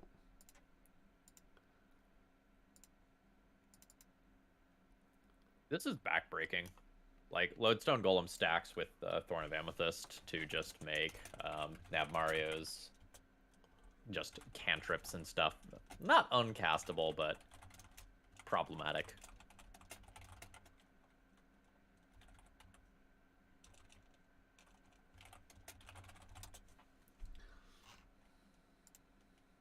This is going to be one of those slow games. Which is, honestly, this is probably the first truly slow game we have seen in the format.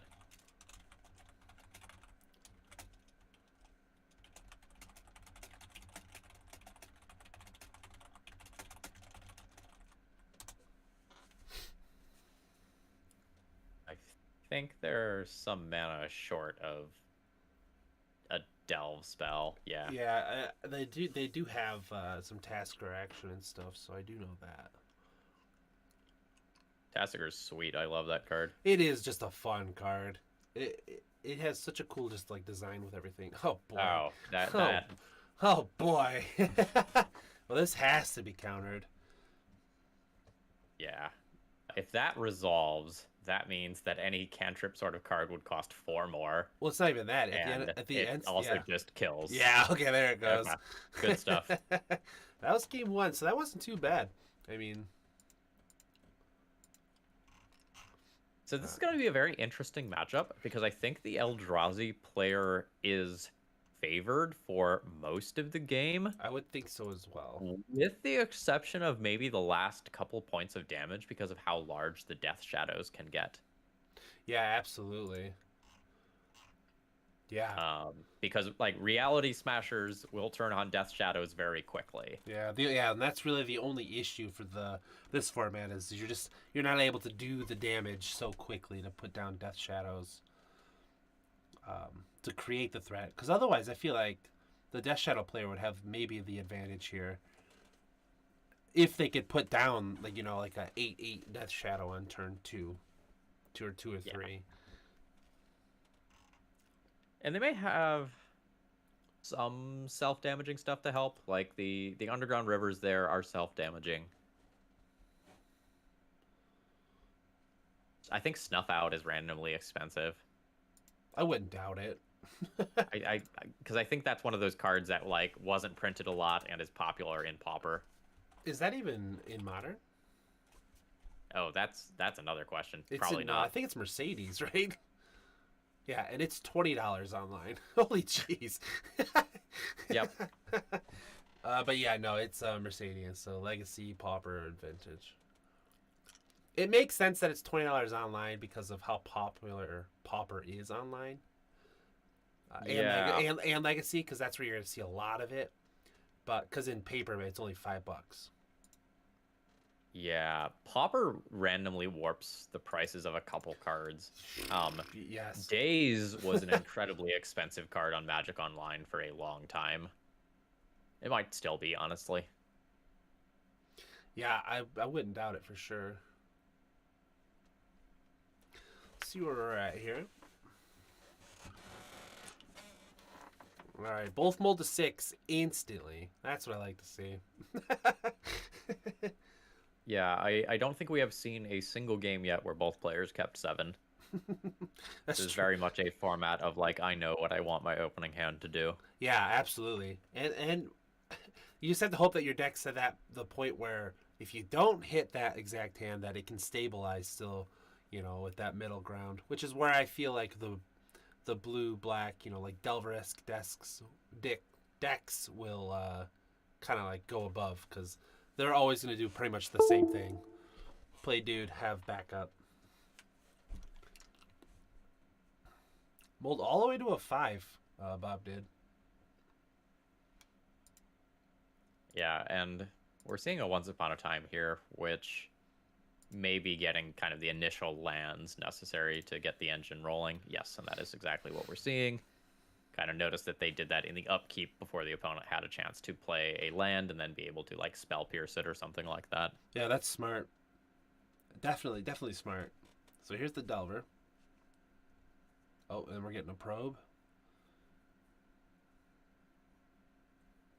Yep, there's the probe. And this is what I was talking about earlier, right? Like it's almost certainly correct to play the Gitaxian probe prior to the Delver. Yeah, just in case they have misstep. You just don't know. well, not only that, but you get to make the rest of your plays that turn with better information.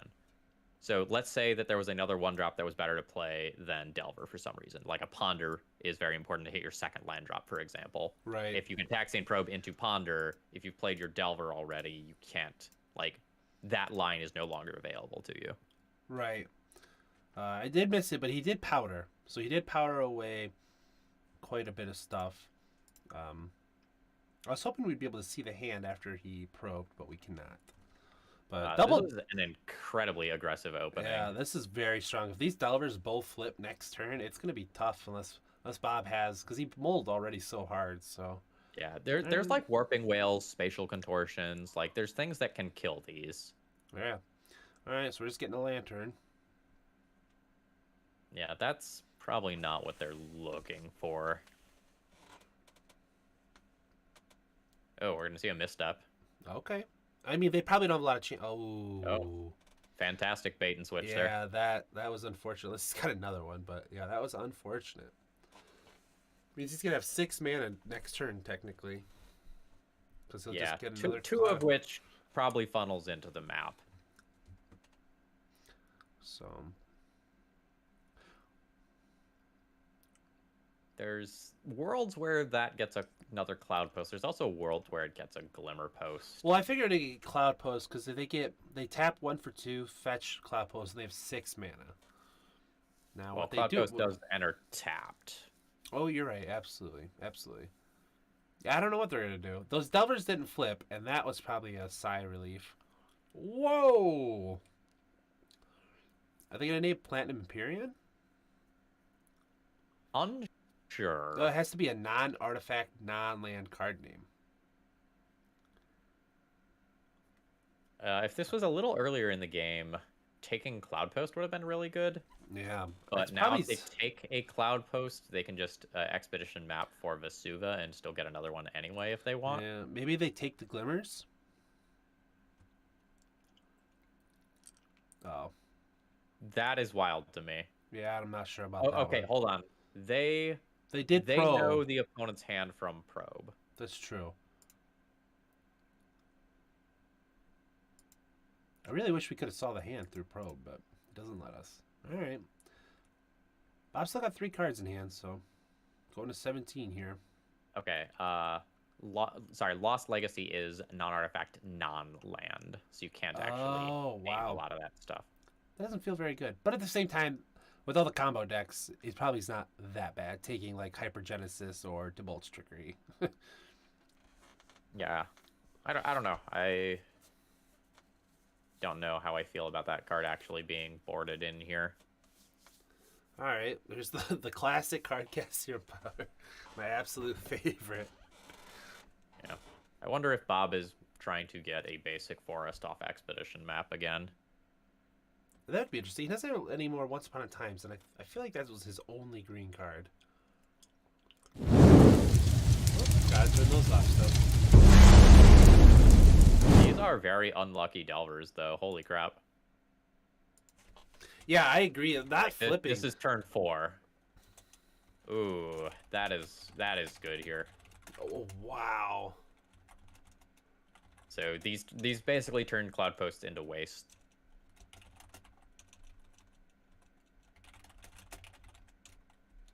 So Expedition Map might be getting just a Glimmer Post for life gain here.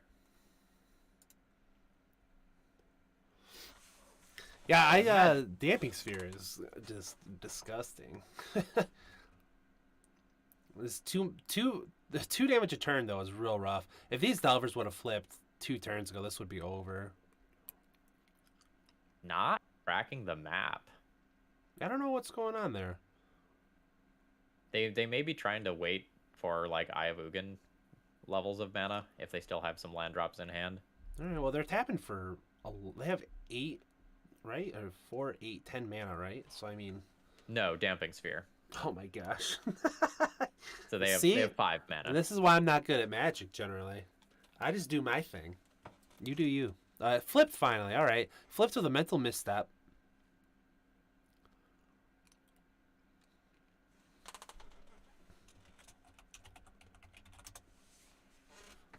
Every Glimmer Post is worth 5 plus life at this point. That's just insane. Yeah, just refusing to crack the map though. Yeah, I don't know what's going on there. All right. Feels a little late, but all right. You getting probably another Glimmer Post or Eye of Ugin. Probably Glimmer Post though. Probably. Yep. There's so much life. Bob's sequencing was bad this turn though. So you can crack the map first, play out that post, and then you can get 2 more mana out of your posts. Oh yeah, absolutely. I'm wondering if he has a way to deal with Damping Sphere. Because I don't know The if he Damping does. Sphere is maybe a secondary problem at this point. 9 damage a turn from Delvers It's true. is not something that you can just like deal with via repeated Glimmer Posts. Yeah, you would need basically that the O Stone, the not expensive O Stone that we saw. In Yeah, the one the game. Void, Yeah. whatever. Right. Yeah, definitely not a card I have in my memory. Maybe if I played a lot of Commander, maybe, but I don't have it. Yeah, so Bob functionally has 6 mana for non-Perilous Vault. That sounds right. Yes, thank you. Thank you, Team Man. Nice. All right. Someone had a manual report to me, so I had to fix that.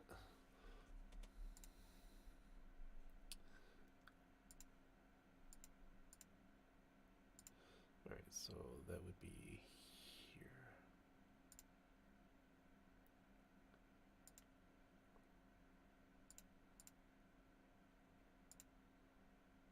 I imagine Bob is effectively dead now. Yeah, I'm not really sure what he's got to get out of this. And the answer might just be information and time, right? And Right. Mario is at 8 minutes on clock. Guys, do your best to not join them while they're playing. If any, come to the stream if anything, if you have to. But it could be distracting while you join their game while they're playing because it's in the chat game log. All right, so that was game 2, right? Yeah. So now we're So going. now we'll see a game with Bob on the play. Yeah. And honestly, Bob lost that one before the game started after a double mulligan. Yeah, that was tough. And he even like I said, he even used a powder there. So, I mean, not much you could do about that. Yeah, like Powder gives you free mulligans, which can be important in this format, which is relatively fast, but, you know, then they did draw another Powder later that game, right? Yeah, Instead of absolutely. an actual threat.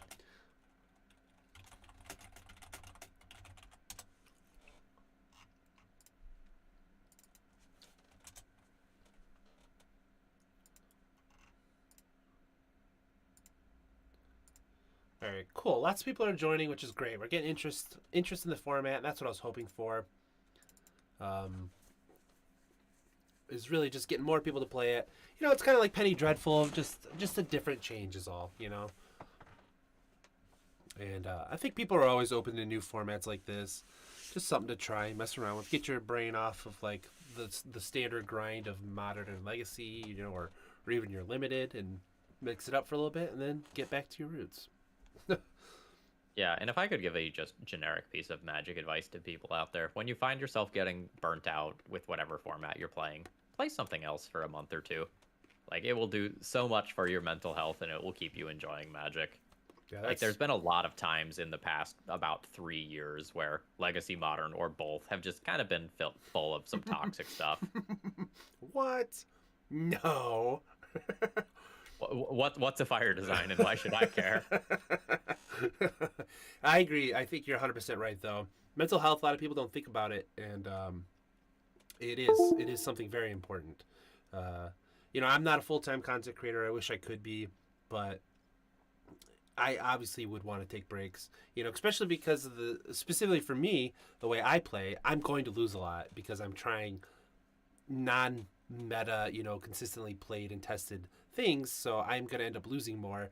And that could be a little, you know, stressful or boring or however you want to word it. But yeah, it's something that like finding another game too is really good. Yeah. Like some people said Flesh and Blood. That's something I wanted to try and be able to try that yet, you know. I play a bunch of other games like Diablo and stuff on the side. That's my like go-to stress reliever. I played a lot of Diablo 2 back in the day. That was my high school game. I love it. Oh, what a backbreaking starting game. And I don't think he has any way to get rid of that. I really don't.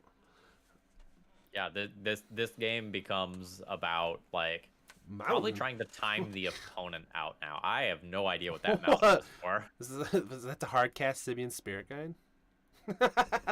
It's gotta that makes sense unless there's like a sideboard of Braid type card or something. Oh, that'd be good. Dark Souls, yeah, absolutely. I know a lot of people like to bounce between Dark Souls and stuff too. I used to love the set roulette tournaments before I had to stop my Mana Trader subscription. This has been a lot of fun. Well, awesome. Yeah, that's the whole point. Is I want to do more of these. I think it's fun. I know, like I said, I apologize. This one was scuffed. It was pretty rough.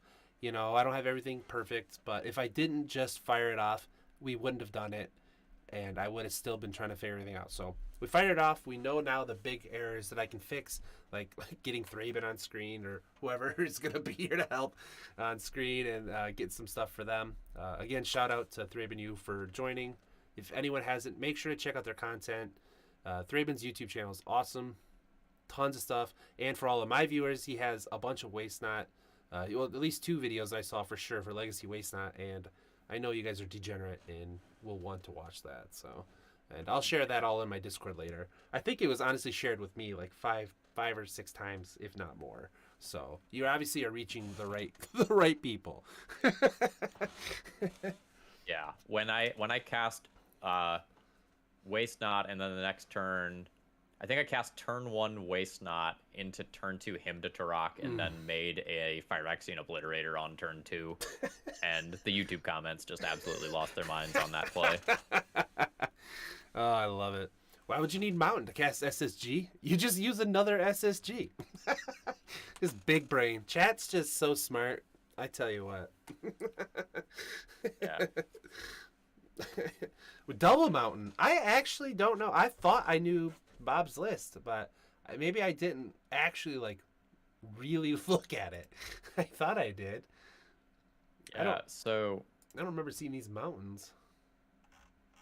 Nav Mario is now sub 5 minutes on clock with no threat in play. Yeah, That's is rough. Scary. They're not at a low enough life total to play Death Shadow. Like, they do have 7 cards in hand, but they're also like sitting here thinking, which they do not have time to do right now. Yeah, which is crazy. I think I do have to fix that, and I apologize. These aren't the right times. I can guarantee you they're 40-minute timers, which is crazy to me. So I apologize to everyone for that. They're supposed to be 25, but I don't know how you'd have to make everyone make custom lobbies and stuff like that. So for now, we're just going with it. I don't think it's that bad. I think we're still moving at a pretty quick pace. This is the longest game. This is the longest game we've had so far. There's the Hardcast Simeon. Yeah. So, kind of a cheeky thing on Bob's side is I wonder if it's actually correct to attack with Simeon Spirit Guide. I think it is, absolutely. You want to force, at this point, you want to force them to use time. Well, if you lower their life total to the point where Death's Shadow is on, that gives them more things that they can actually close the game with, though. Chat's like 9-turn clock. Come on.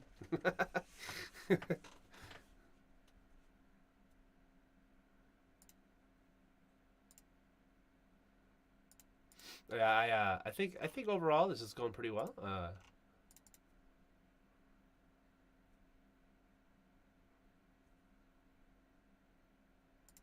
A few people are confused, which is understandable. Not everyone uses MTG Melee. It is a great platform, though. I do definitely want to shout them out because I mean I set this tournament up pretty easy. It took me like 10 minutes, you know, and it's a whole system, so definitely very cool there.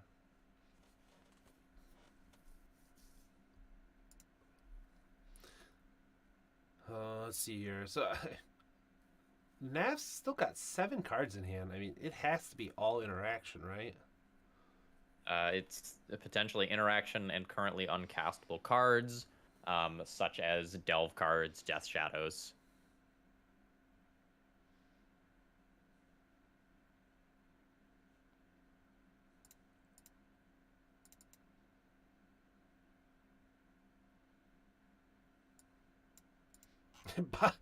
Bob's actually talking in Discord with games. Again, this is my fault too for the timing. I should have said something, but I didn't at the beginning, so we're just unfortunately gonna use up the full time. I don't really expect this to happen every round at all. No, most of the rounds have been over before. Like the players are at 20 minutes on the clock. Yeah, and I'm looking right now. The only match that's not done really is this one. So yeah, so notice the intentional use of the Underground River mana there. Oh yeah, he's really trying to ping it down. You're right, absolutely. Yeah. So this is what I was talking about with like life total versus amount of time left on clock. Yeah. And I don't even remember. I mean, we've been watching this for a little bit, but I didn't see the time go down so fast. That's actually kind of crazy to me. Bob's still at 15 minutes, so. Yeah, Nev Mario is just spending too much time thinking about individual plays. Like this is the point where like you have to like F2 or F6 as many things as you can. Yeah, and see there we go. There Bob is identifying like you have Death Shadow in hand. I'm not going to turn that on. Yeah, absolutely. My win condition is the clock, not your life total. Yeah, and they have plenty. They have to force them to do stuff, so. Yeah, and without that Delver just blind flipping. Yeah, that's crazy. They must have. I really would just be very interested to see what their hand is. Because they have 7 cards, I mean.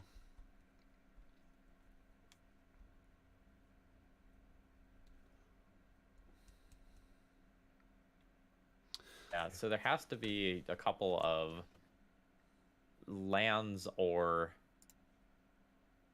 like non-instant or sorcery cards in their hand. There could be like additional copies of Damping Sphere or something. Yep. Sounds good. Yep. Yeah, absolutely.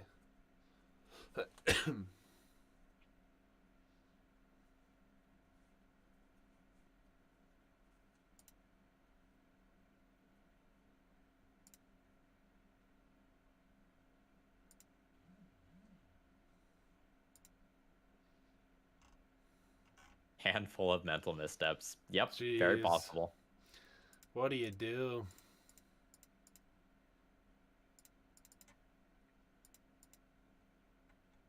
Yeah, Nav Mario's internet connection may be slow. It may not entirely. Yeah, I know it's tough to say sometimes. And you don't want to go right to the worst, you know. So.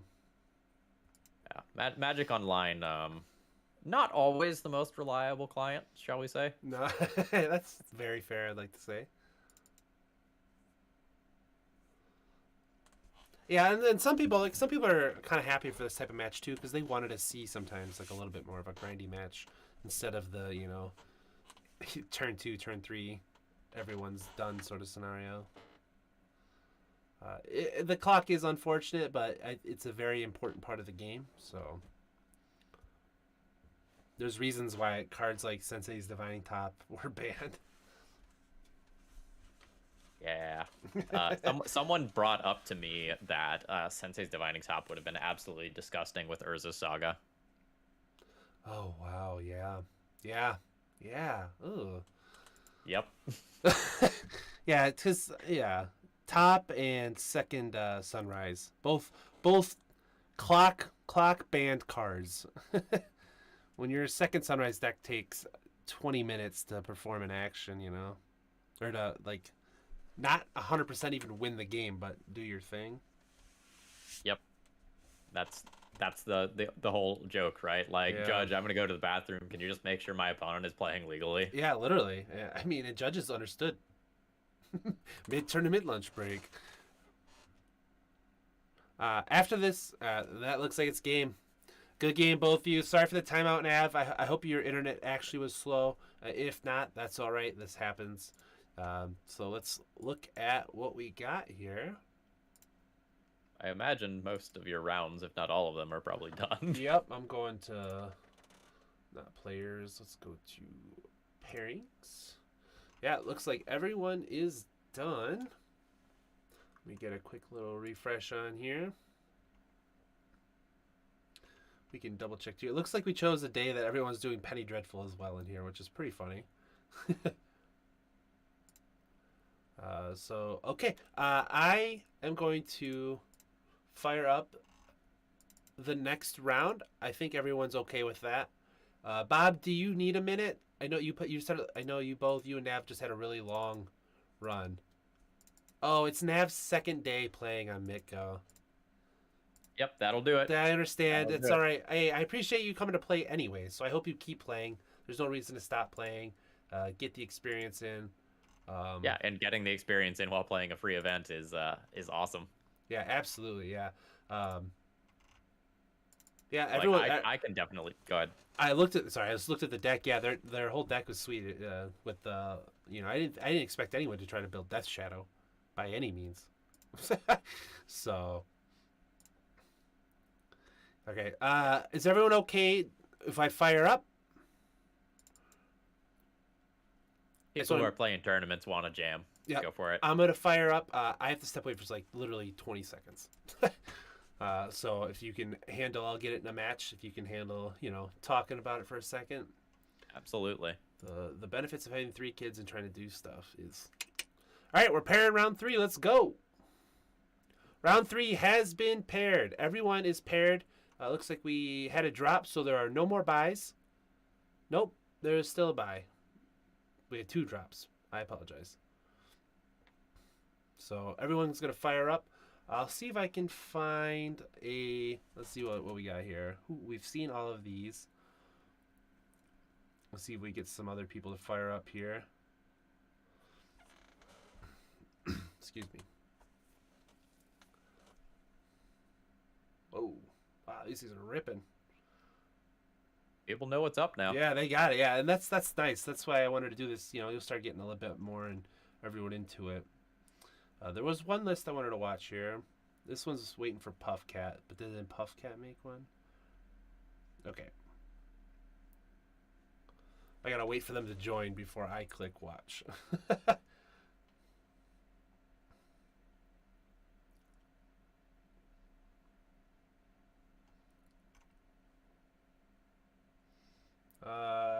I don't think we watched this person here. So I'm going to go ahead and click this. This is Del versus Odorous Urungus. And we had a companion reveal of Luris. So I'll be right back. Sounds good. I'll take it from here for a Thank few. you. I'll literally just be a minute here. Sorry, chat. So I'm sure it is kind of obvious to most of you at this point as being seasoned Modern players in No Doubt, but having a companion comes at a relatively low deck building cost and gives you a pretty large edge in many cases. So we'll see if... Okay, yeah, this is the Boggles deck. So Odorous here is going to look to go and put as many auras as possible on this Boggle. Delve is potentially looking to have an aggressive start backed by a couple of mental missteps to counter key spells like Ethereal Armor. So we'll see. Yeah, okay, and here we go, right? Oh, the Ethereal Armor has resolved, meaning that all of the relatively, like, air quotes, weak enchantments from here are now going to really scale well. While this game isn't technically over, I imagine that Odorous is now favored by at least 20%, if not more. And this spell resolving would probably instantly end the game. Luckily, it does not. Wow, this is looking good. Yeah. Odorous snuck an Ethereal Armor in, and life's going to be tough. Like, Delve is already at 8. Dang, and we got this is the Vigilance one, right? Yeah. Yeah. So while it's technically possible to win from this position, every air quotes bad aura from here is going to be tough. And if Odorous ever bricks for a turn, they can just put Lurrus into their hand. Mm-hmm. And, you know, Lurrus is a totally fair and balanced magic card. Yeah, one of the few cards I definitely was like, yeah, that could go bye-bye. Man, and then go ahead. That one holds the title of being banned, not restricted, but banned in Vintage. And the thing is, too, you have to remind people too about, like, before the actual companion rule, you just put it into play. Yeah, that was fine in the Black Lotus format. Oh my gosh! Even in this format, it created some, like, crazy decks. Like, it just brought out things that shouldn't really be too consistent and just made them consistent. Oh yeah. Now we got First Strike, Vigilance, Hexproof coming in 6/6. Yeah, this is just the Abyss. This is destroy one creature per turn until you find Trample.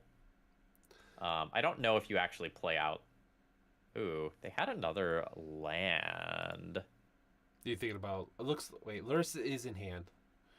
Yeah, Lurrus was in hand there. Oh, you're thinking. So I think Daybreak? they could have just won, right? Lurrus cast Daybreak Coronet. I think that was just lethal. Oh, they're just not casting it.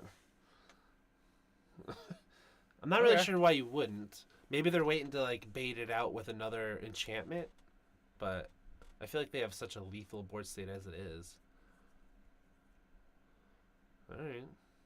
I do like me some Treasure Cruise.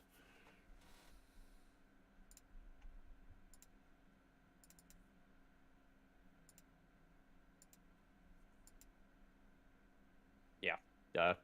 That was kind of a foregone conclusion after turn 2. Yeah, for sure.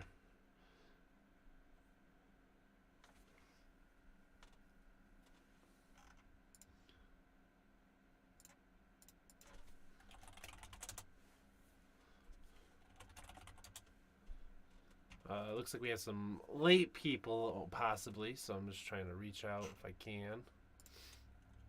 It's this small of a tournament, it's probably easy to...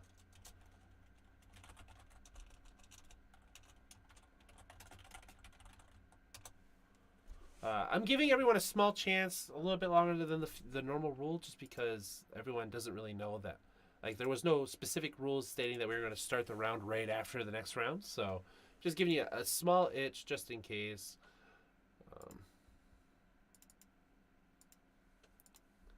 Oh, well, I can't.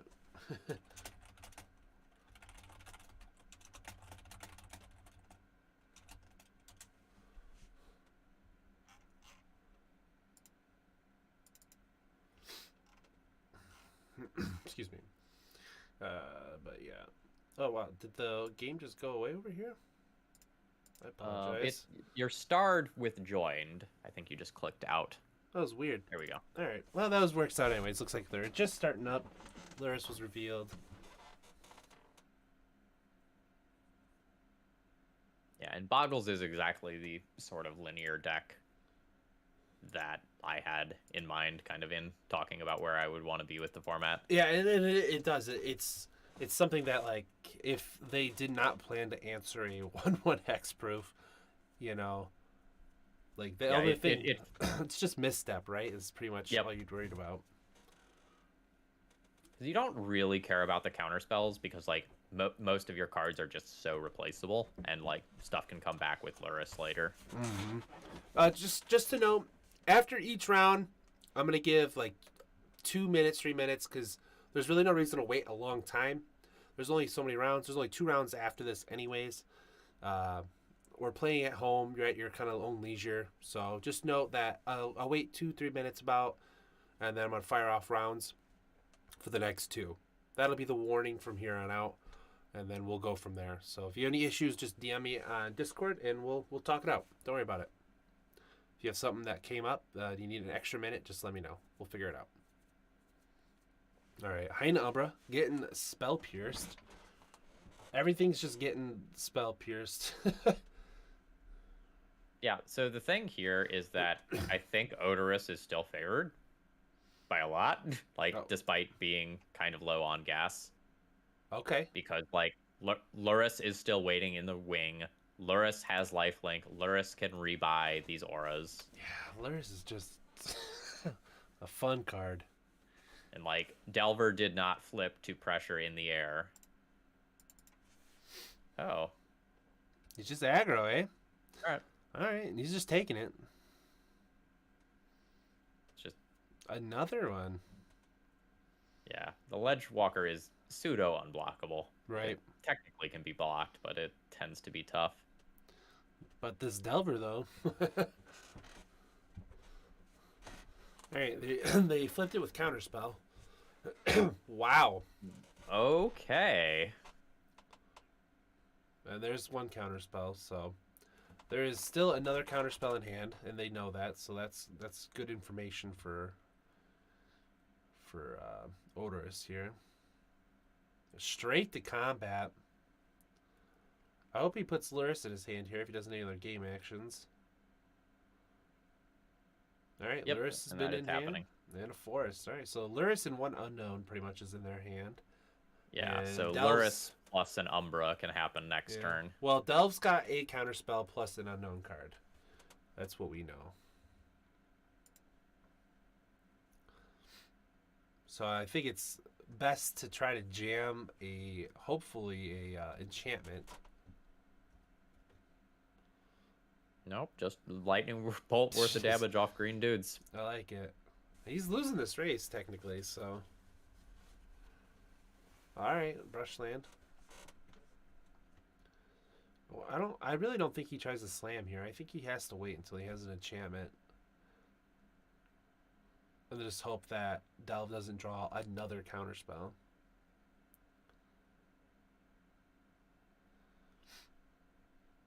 Yeah, I don't know how long you can actually wait though. Like, Right. Well, it's still counterspell plus unknown. Excuse me. Oh, light pause. Holy cow. all right. Yeah, I like some light paw action. Yeah, Light Paw just legit as a 2/2. Yeah, right now. Just no other text is Mhm. totally reasonable right now. Excuse me. Yeah. Yeah, and Luris aside, this is a just 2-turn clock of turning creatures sideways. Yeah. I am very surprised we have seen this many bricks in terms of like not hitting any auras at all. Delve's unfortunately drawn a lot of lands. This could be over right now. Turn 9. Well, I'm glad we did get to see some longer turns and stuff. I'm also okay with seeing the degenerate stuff, but I wanted to see some of these more longer matches. Ooh, says he drew 8 lands in his 18 land deck. Feels bad, man. Yep. That's magic. And there was a treasure cruise involved in there as well. Oh, yeah. Dang. All right, so Odorous took Alright, that. GG. Let's see if we can find another one here. That's pre-modern. Here we go. We'll go check this out. This is NDW. All right, looks like we came in at probably the second match.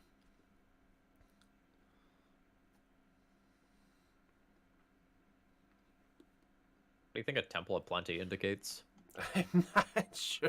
Just trying to think of what green white could be. All right, so there's wastes. All right, maybe it's boggles again. I don't know that they'd play a tapped land. Okay. All right, that is a combination of lands. That is a combination of lands. I did not see that coming. Out of all the cards you could ask me to be played, that was not one of them. Is this a Thorn? Oh, wow. Okay, so it must be some Storm variant, that's for sure. Okay, so it's just some unfair Storm Hypergenesis Yeah, style deck. it's gotta be.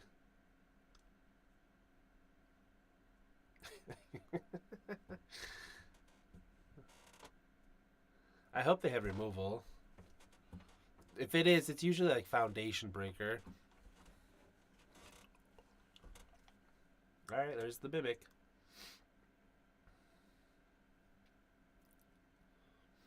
But not another land. Yeah. They must have kept on the Damping Sphere.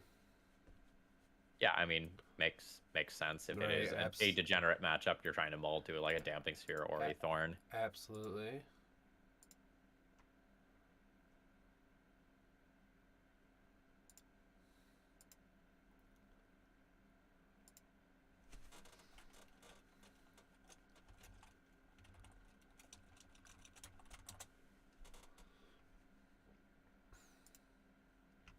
That's not what you want to be doing with your Endless one. No, not at all. Not a 2-2. Not in this format.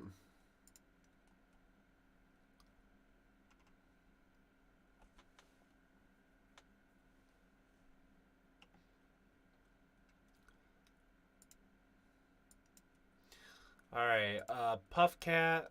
Excuse me. Looks like Puff Cat and Ashanti both couldn't make it.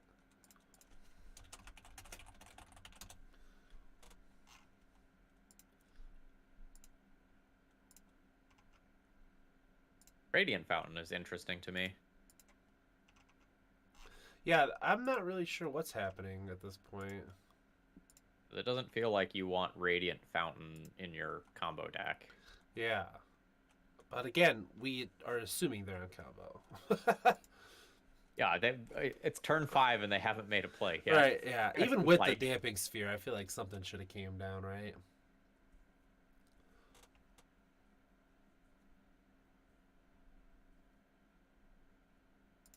Okay.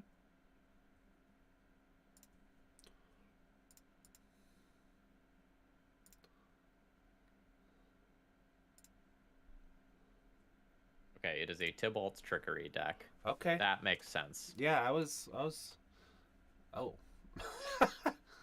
Alright, Oh. casual Emrakul. Oh. Now, notably, that was through a Damping Sphere, so that did very much slow down the opponent. Yeah, and that's the Yeah. end of that match. Dang. I wonder if that was round game 1 or 2. Actually. Well, that's the end of the match. Oh, it does. Would you look at that? Wow. Okay. All right, we can go here then. These guys are still going. Benny was on Hypergenesis, if I remember correctly. Yep, I'm going to assume so.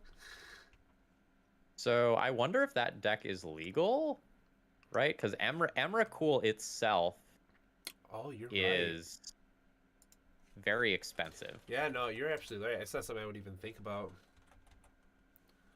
Now, if there is only one Emrakul, it is possible the rest of the deck checks out. Let's see. You know, they actually sent me the list, so I do believe it is legal. I think.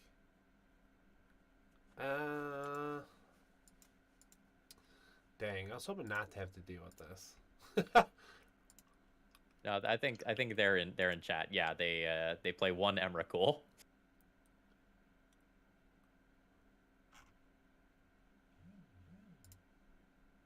$6.99. Yep, they sent it to me. Going in right under budget. I Yep. respect it. Yeah. I'm just not sure that I think like I said, I don't want to get too crazy with it. It may have unfortunately been that they used a promo version of the card, which I said No, wasn't. I just GoatBots price checked. It was legit.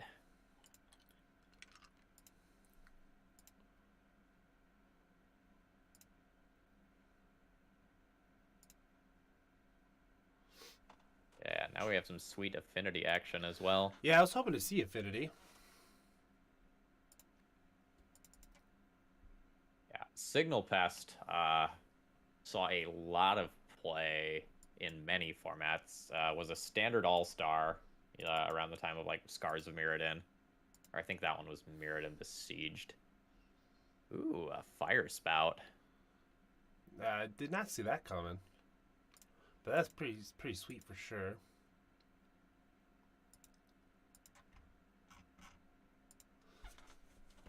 Alright, so Affinity's got 4 cards. Hopefully they can catch back up, I hope. Look there, Flayer of the Hatebound saw Legacy play for quite some time. Card is very good with Dread Return.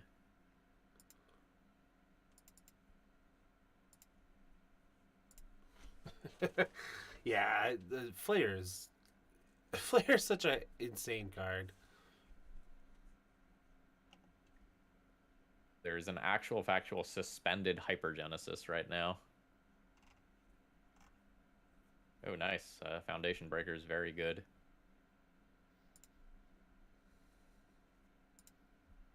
Probably has to go after the plating here, yeah. Yeah, absolutely. Not dying usually is pretty good.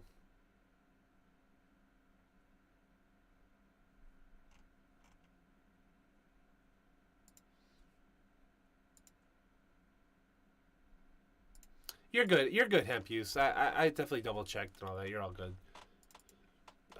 Goldfish just doesn't bring up that one for some reason, but you are good. It's only like 5 something. Oh, gross. Wow. That is absolutely savage. What a draw. Now, Benny's not out of it here. Yeah, is this coming off stack? Yeah. Yeah. So we'll see how good the 3 cards in their hand are. Yeah. Kind of one of the issues here, though, is that Signal Pest is Yeah, it has pseudo unblockable. need flying for sure, right? Isn't that what it is? Yeah. Yep. Flying Oh. or reach. Wait, did nothing come off, or he just didn't choose to cast it? Yeah, they did not choose to cast it, it looks like.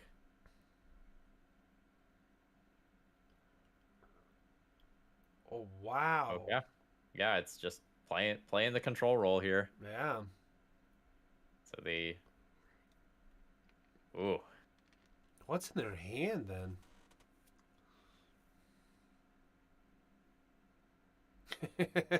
I mean, it's lethal. Yeah, so Solitaire, the way Suspend works is you have to cast it if you can cast it.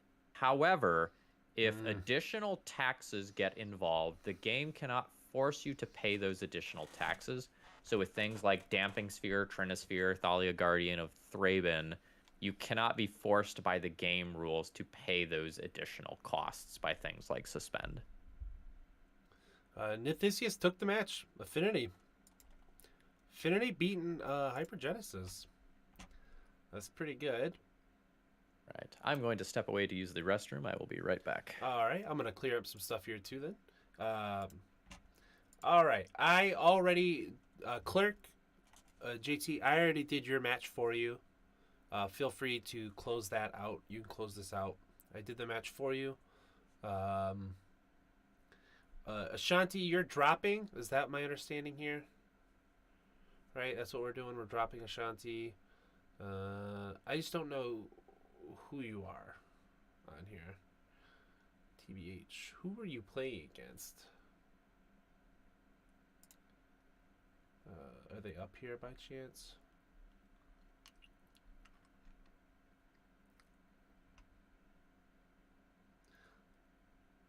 They are not. Well, while we're chilling still, there it looks like there's one match going on still, so we'll hop into here and see how they're going. That is certainly a way to enter a match.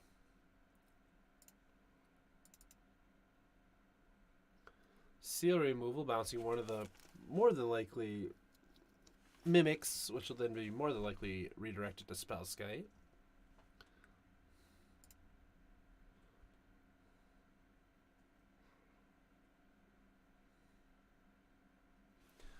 This is a big boy. Alright, Burst Lightning.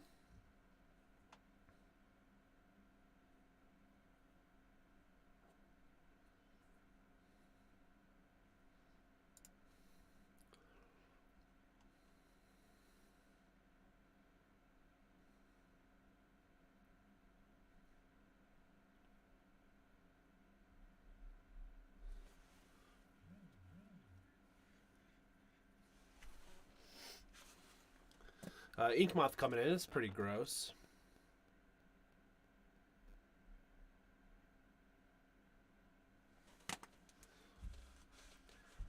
Menteur's only got one card in hand, so this does not look very good.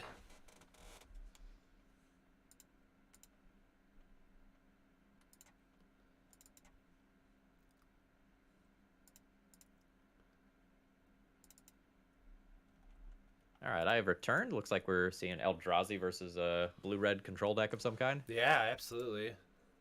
All right, so I'm just trying to clean up all this because people are dropped but didn't actually drop. Gotcha. So I'm just trying to clear this up.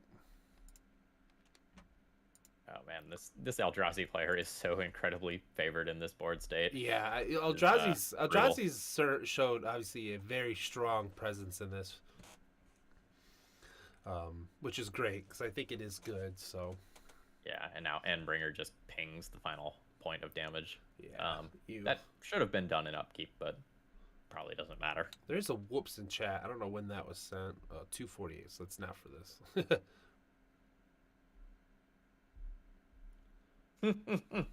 Wow.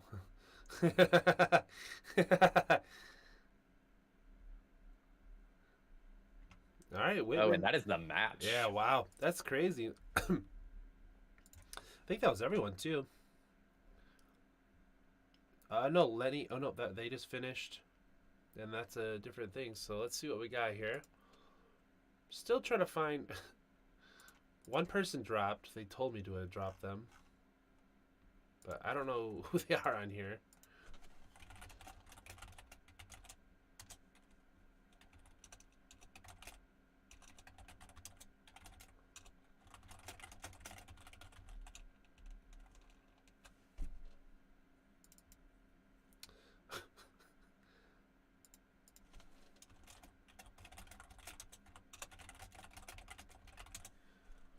Asking people for what their actual name is pretty funny when you've just been dealing with tags your whole time. Okay, so I just got to drop one person here.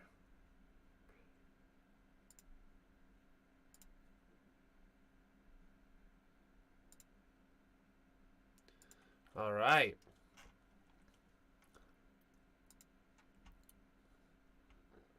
Everyone is done with that. Mistakes were made, but we got here. Yeah, I saw that. What was the mistake, Widimus? I didn't get to see that. And is everyone else here? I'm asking now because I will start the round sooner if everyone can say people are here. Yes, Ashanti dropped and Puffcat dropped. Yep, so there was 2 drops. It makes sense. I mean, that's what happens when it's this type of a tournament.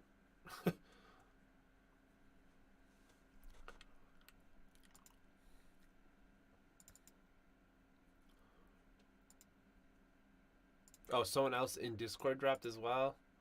I gotta look, sorry.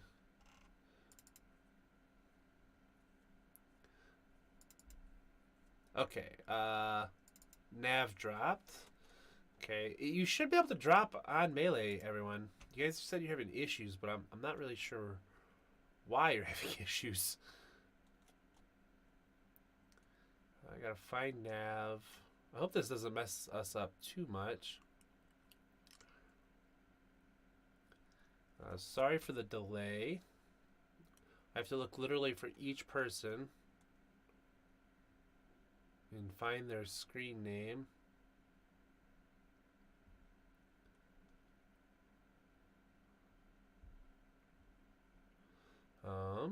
Almost there.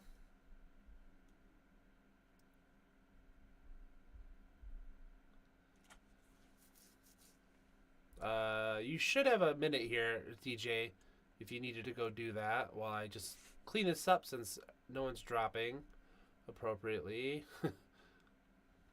Alright. Here's Nav. Nav's gone.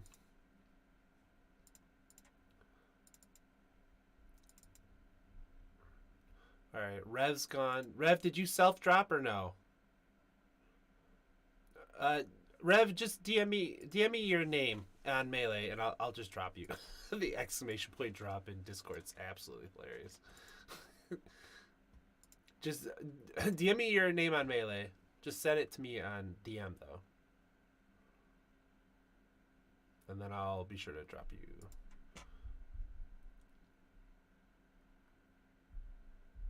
And then after that, we will start the next round.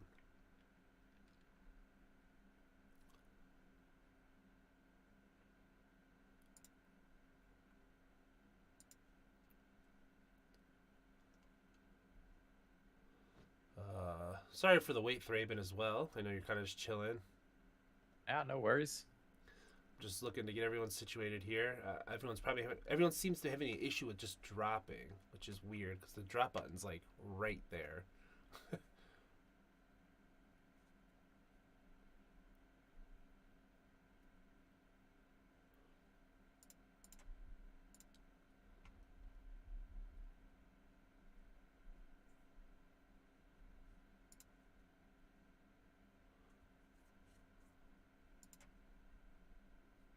Alright. I'm just double checking that the drop just happened.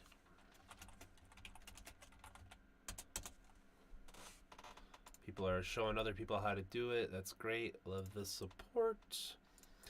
Kept auto yields and had my mimic copy spell sky. I was wondering about that. That indeed is a unfortunate mistake.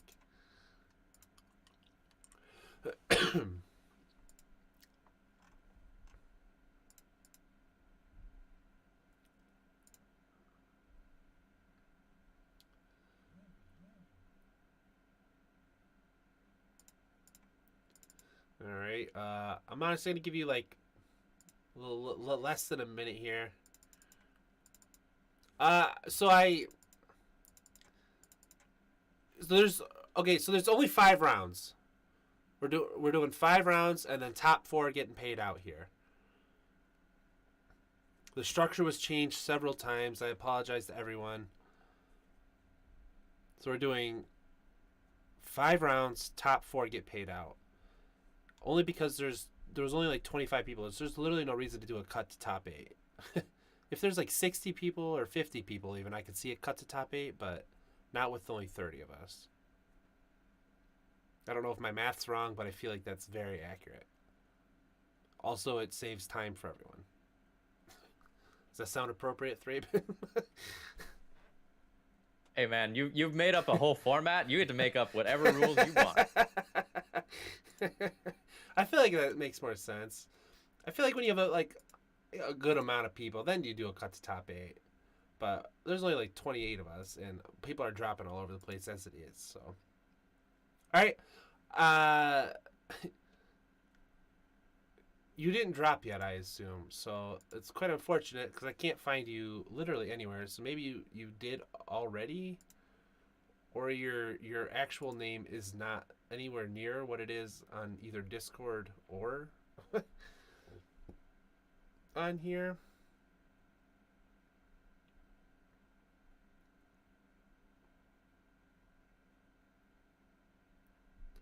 Yeah, because I'm not seeing your name anywhere, Rev.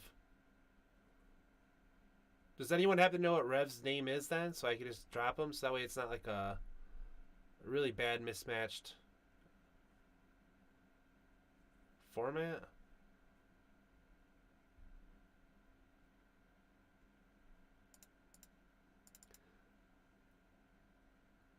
All right, no one's answering, so. All right, we're just firing off the next round. Don't care. Here we go. Round 4.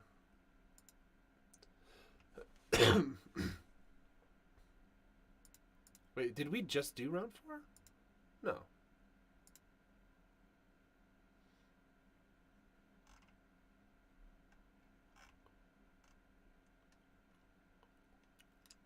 Oh, there was a match not reported.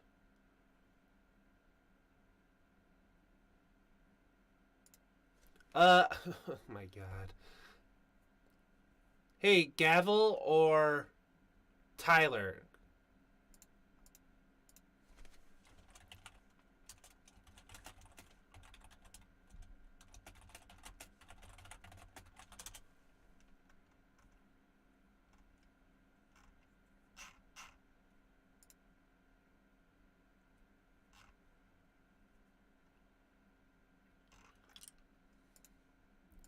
All right,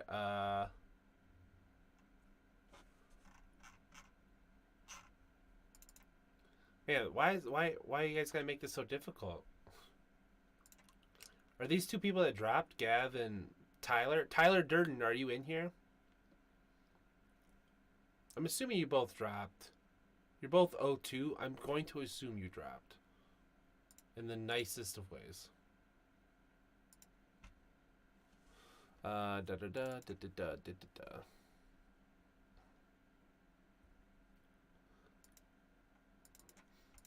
da. Should I just report that as a draw?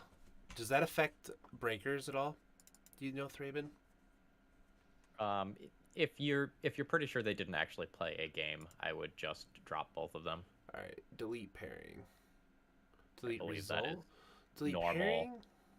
Delete pairing or delete result. I'm gonna delete result and go to round 4. Ding ding ding. Round 4 is up, everyone.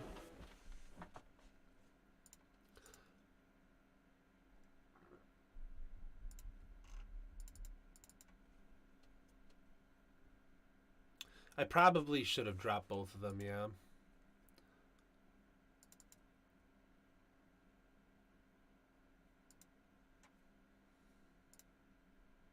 I'll take a look at it, Ghost.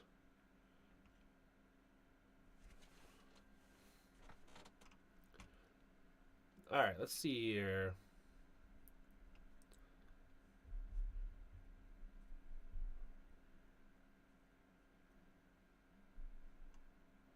Alright, there's only like one person we really haven't found yet, so watch. So we'll go watch this match here.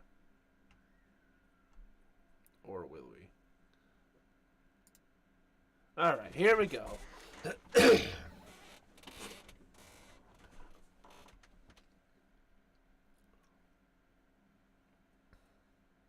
Against live for the delay, everyone. New to this, don't really have any mid like time filling anything, so I'll have that all figured out next time. Now that we have all of this kind of situated or idealized here. We're seeing some very aggressive mulligans to start things off here. I like it. 6-5 for Clerk here.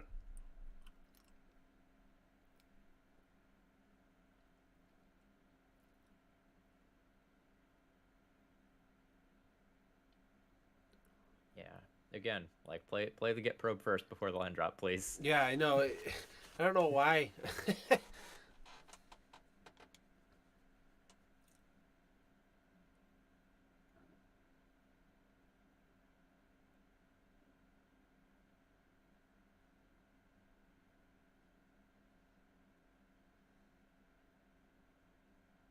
Clark is really down on resources. Yeah, I don't know what they're playing. Forest, Probe, maybe Infect.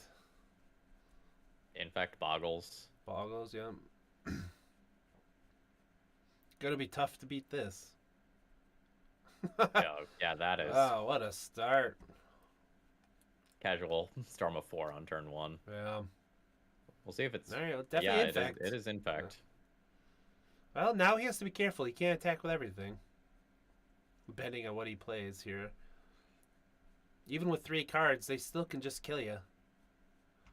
Yeah, They can easily Blazing swing. Shoal plus large card is a kill. Yeah, absolutely. Oh, okay.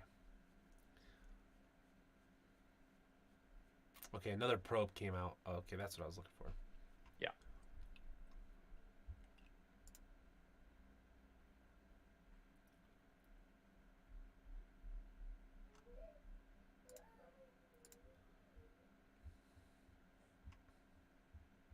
Oh, okay, sure. Yeah, didn't see that coming. But, yeah, so I'm not really sure just yet what that's going on. Yeah, so I imagine you just ship in with all the creatures that actually can attack and just try to end this game. Like, the Vault Scourge can jump in front of the boss if need be. Yeah, I don't know if they have any removal or anything, so maybe a Rancor?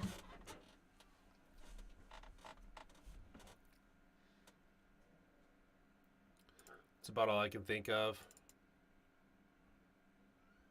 Yeah, Ghost, just keep playing. I'll fix it. You're still paired against someone else that's 2-0.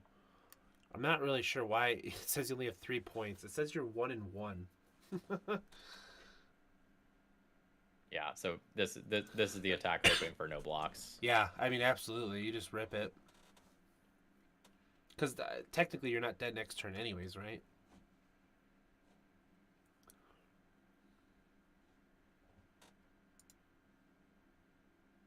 No, probably not.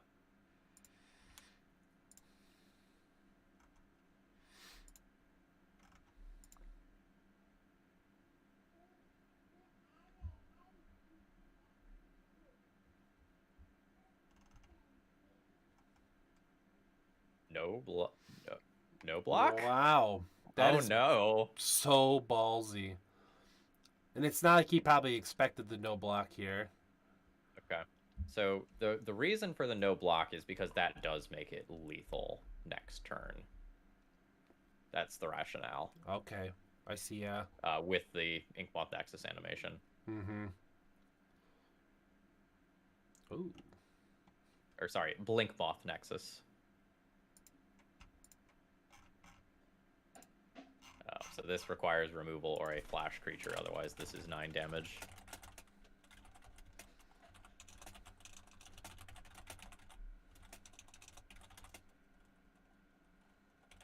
There's some trick.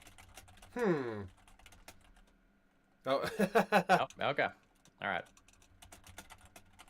Yeah, I don't know. I feel like you can throw Vault Scourge under the bus this turn and your man land under the bus the next turn. Yeah. And do a 2-turn clock. That's what I thought. That feels just significantly safer to Yeah, me. absolutely. I mean, just... he could have had mutagenic growth. I mean, really, just so many things. I think it's hard to die to pump spells. Like, just raw, regular pump spells. I think it has to be Blazing Shoal. Okay. Yeah, no, you're probably right, for sure. Like, especially from that mulligan position. Like, that's tough. Yeah, I agree. Not impossible, but tough.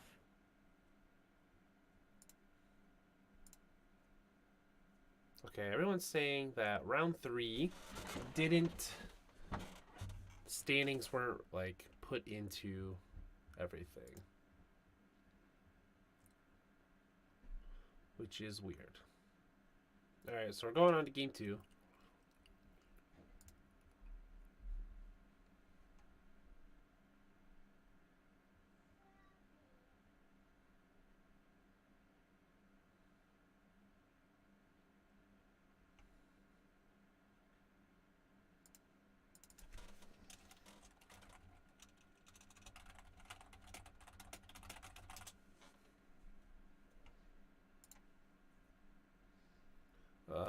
Kept 7 this time, both players.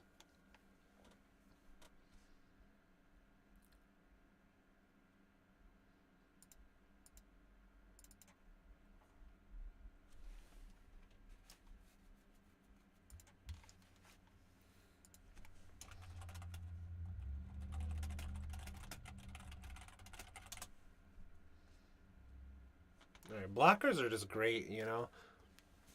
Ghost Fireblade. That I did not see coming. Well, they had one last game.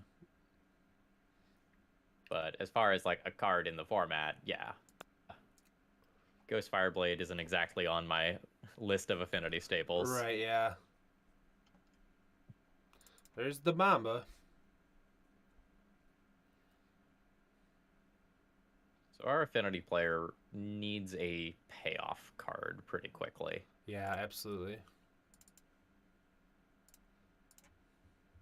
I don't know if that card is good enough. Yeah, I don't know. Like, because it seems like attack, pay 1 mana to Blazing Shoal is the situation here. Yeah. Like, it makes some of the Gitaxian Probe Mental Misstep type cards worse, but it doesn't feel like those are the biggest concerns right now. Yeah, absolutely.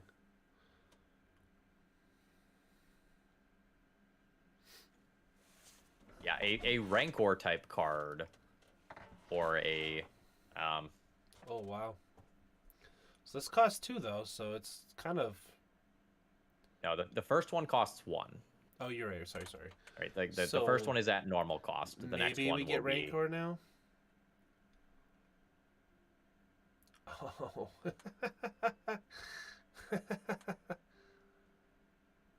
Alright, Pro Artifact getting in for 6.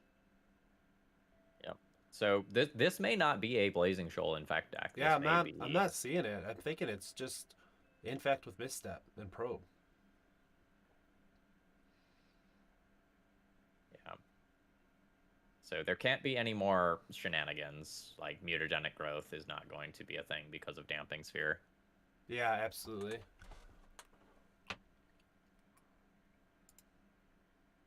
Oops, sorry. Yeah. Etch Champion is super legit here. Yeah, that's what I was thinking. All colors. That's a card that has seen play in a lot of formats. Was very popular in Standard. Saw Modern play for a little while. Yeah, I still think it's very good. I mean, having Pro everything turns out is very good. Yeah, Modern has just gotten so fast. Not that it ever was really slow. Right, but... right. No, I agree. Wow, another one of those is nuts, because now they can play Sword and Shield, attack with 1, Yeah. hold the other back. Cranial Plating at this point would be one of the better draws. I mean, Affinity's definitely showing some work here. Whereas Clerk is probably looking for another Apostle's Blessing plus a pump spell. Yeah. Which isn't impossible. I'm sure they're running 4.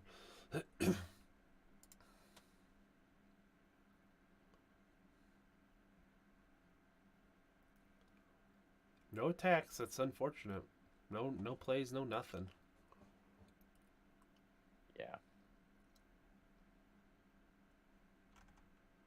It also may be that both the Etch champions just turn sideways and Ornithopters can just be on block duty instead. Yeah. It feels like that 2-turn clock is significantly better than a 3-turn clock to me. The classic move. Yeah, I don't know. Like, they could have another Ghost Flyer Blade type card in hand, Yeah. and like they just have lethal next turn anyway, though.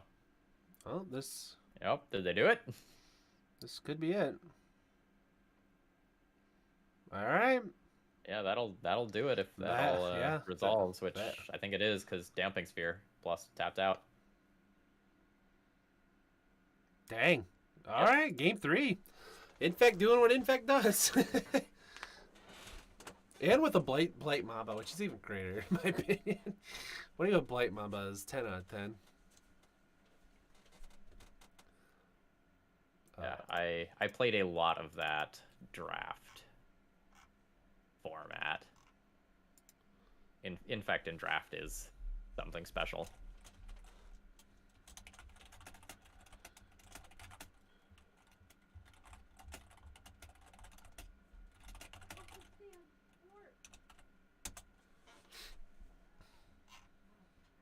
All right, let's see here.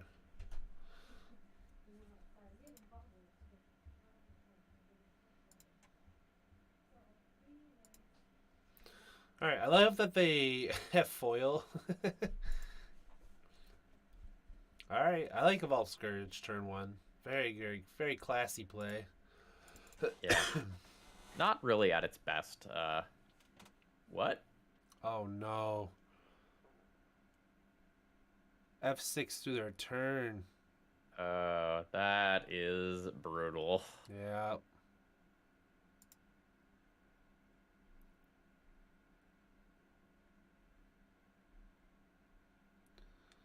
Those keys, man, they'll get you. Oh yeah, absolutely. I have many things of me on video just doing something stupid by misclicking. Yeah, absolutely. Yeah, Okay. this is a start. I mean, This is going to be blisteringly fast. yeah, if Cleric can go land Glistener and then not face a Damping Sphere and get like a lucky rip, I mean that's about it. But if he doesn't play a creature here, I don't think it's happening.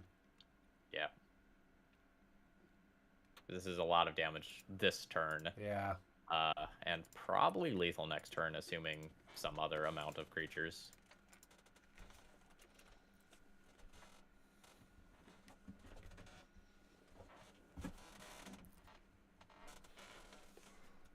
Yeah, so this is 5 this turn, dropping to 14. Etch Oracle. Etch Champion, man. Yeah. So we'll get another 4 from Etch Champion next turn, and another 3 from the Ink Moth. Oof.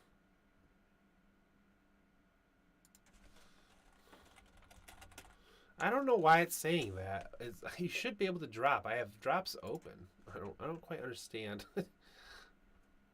why no one can drop. I haven't mapped it out yet, but I assume this is lethal. It looks very lethal, especially with Cranial Plating is +4, 5, Yeah. 6, 7, 8. Yeah. Disgusting. I don't even Absolutely know. disgusting. I don't know what it's in his hand, but I don't even know if it would have helped.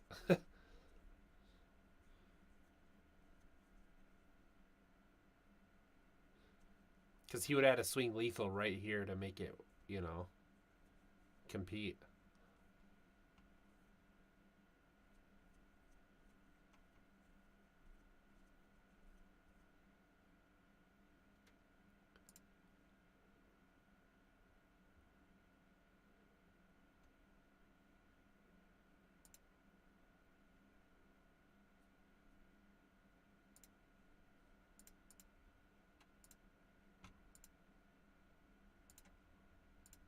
Yeah. Multiple signal pests, historically pretty gross. Yeah, what do you do, right?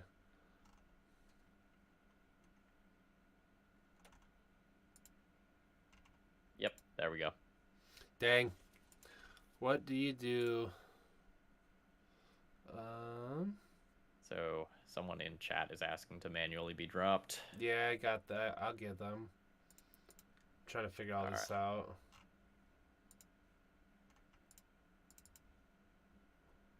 Yeah, everyone's just dropping, and it's just not taking that into accord.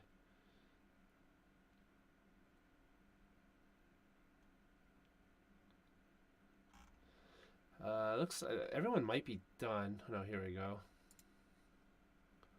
This is Odorous and Whitman. Wow. We have walked in on quite the board. Wow. Luris still in zone here. This could be a smasher. Nope, just a 6 mana endless one, making a 6 mana. Man, Eldrazi. They're a menace.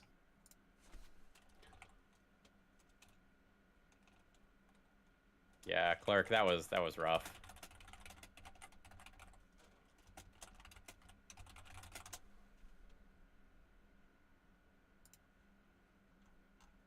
So once Odorous has... Oh. That's the fight one, right? Yeah. That's pretty gross. That's gross. Anyway, finishing my thought. Once Odorous has Lurrus in play, I think it will be kind of hard for them to lose. Because, like, they can just recur a Boggle every turn to chump block absolutely. 6/6. Yeah, absolutely.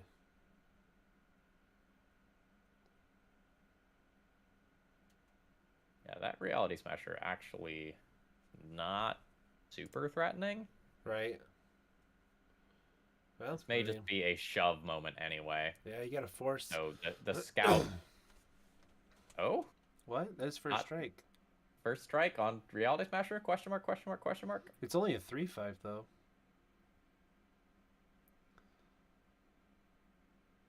I don't know what's going on. I am very confused. Same. Now, like, we just walked into this match, so, like, it's possible there's some known information that we are missing here. Yeah, they have no cards in hand, and this and just Whitman has seems one. wrong. Like, maybe they forgot about their first strike. Damn air conditioner. Oof. That's a draw. Wow. Yeah, that is huge. Yeah, that gets it right back in. Yeah, the first strike here in particular makes that disgusting. Mm-hmm. Paying costs.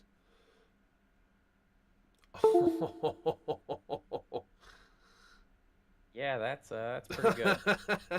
That's pretty good. That is a card.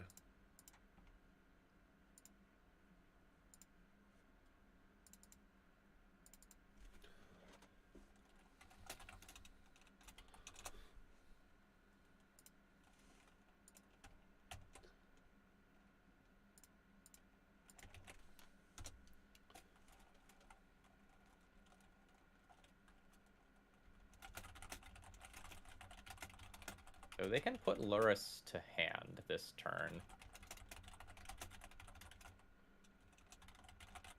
And then next turn, Wow. So replay an aura of some kind. yeah, I mean, but this is interesting. What a draw from Whitman, that's for sure. Yeah. All right, he's doing something. All right, another Thorn. That's definitely relevant. Yeah, especially if once he cracks this Ratchet.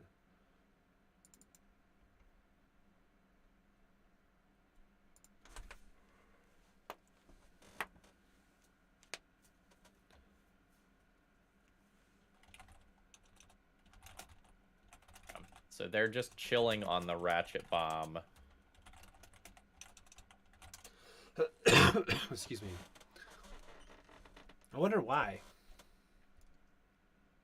they don't want the they don't want Odorous to be able to redeploy a 1-drop aura on like that token and be able to make a meaningful attack in, I guess. Okay. Oh, all right.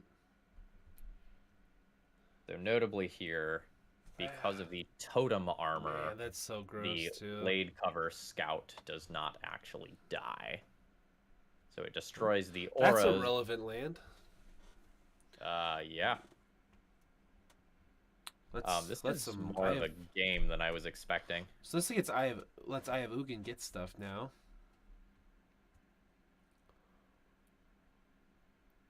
Yep. Yeah, that's a perfect opportunity for that to just chill. Yep. So Eye of Ugin can search something up, but I'm not sure what they get this turn. Oh, they just have Endbreaker. Oh, okay. Endbreaker's not bad. I guess, like, the big scary thing is another aura coming from hand. Especially an ethereal armor. Yeah.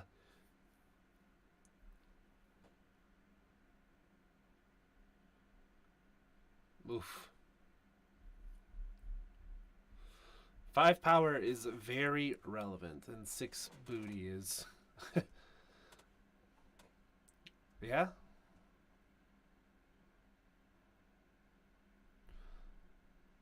Do they swing? They just swing, right? Yeah, there's no reason not to. Oh. That's interesting. So well, they do have to worry about dying on the crackback. I was just going to say, so they're just taking like a slower route. Yeah. So they can either build up this Glade Cover Scout to be insurmountable, or they can put some stuff on the Scout. Dang.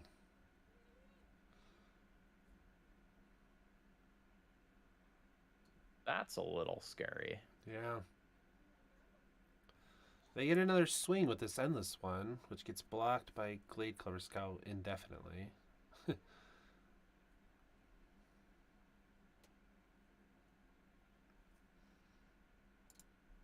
So they missed tapping Endbringer for 1 point of damage.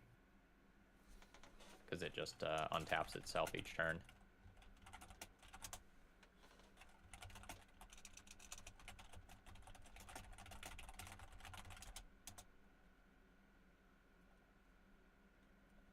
Yeah, so this is just generating some more blockers. That's all fine. And it is starting to feel like the path to victory here is kill with the Ledge Walker next turn. Yeah, I mean, the Ledge Walker is terrifying. Again, I don't know what they can draw out of it. They can draw with this, right? Yeah. Yep. Oh, what's this? Ooh. That could be... That's backbreaking, honestly. Do they have another waste? That's the question, too. That could be relevant. They do not.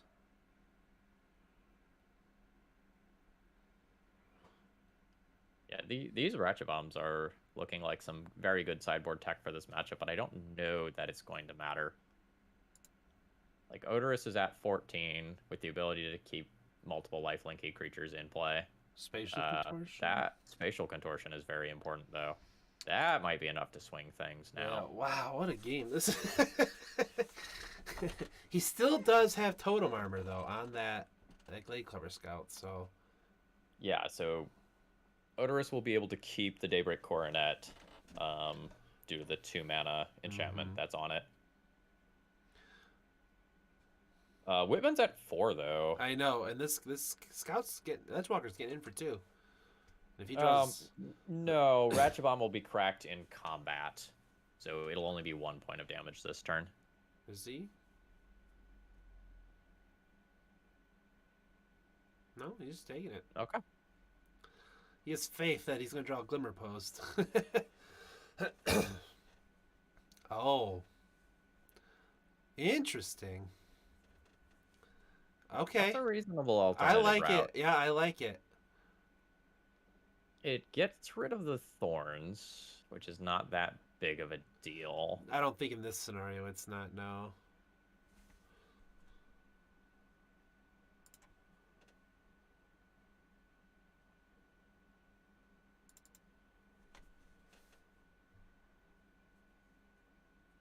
Wow, what a game. Boggles versus Eldrazi, huh? Alright, so now Bomb gets blown up.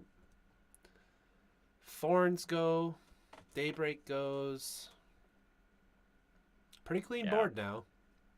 So the issue here is that, like, there's 3 bodies on both sides of the board. Yeah, he's gets to activate the Zugan, though.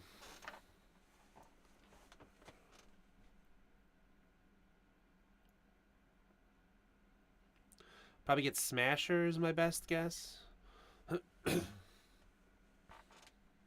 even I don't know. Endbringer, yeah.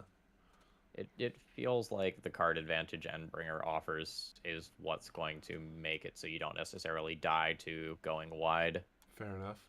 Especially if he draws like another Glimmer Post. That's really like his safe keeper here.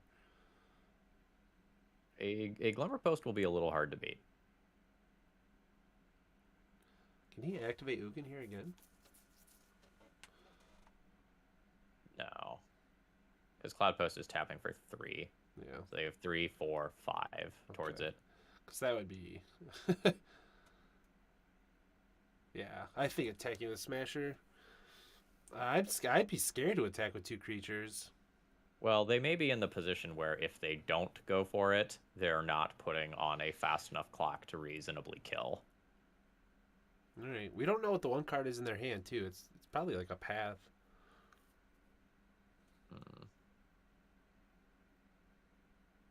Oh, they did have another creature? Spellskite. Not that they can activate it, but yeah, still. that's almost insane. That was almost the game.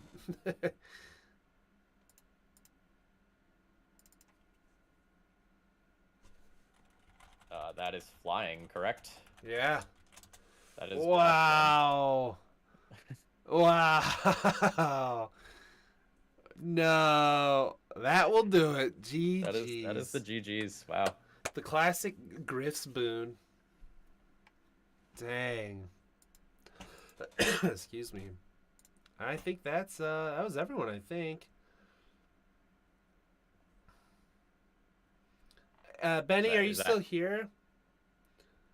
If you're here, just report. I'll do it for you.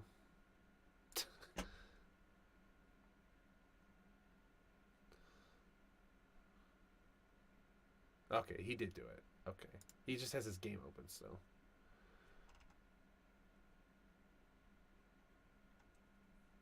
Alright, everyone's reported.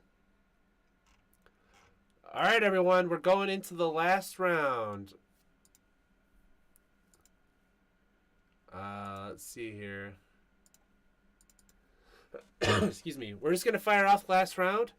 All the points should be fixed now. Everything should be good. I haven't looked at standings at all, but I feel like Boggles Boggles and Affinity are, I think, are top pairings. And then it's a couple of Eldrazi decks. So let's go ahead and just get these pairings set up. Round 5, pair round. All right, round 5 has started. Looks like we're looking for either... Yeah, we want to see Hampus play. That's who we're looking for. They're the number 1 seed right now. Hampus or Kev. So this matchup... Wow, this is flying. This is right here.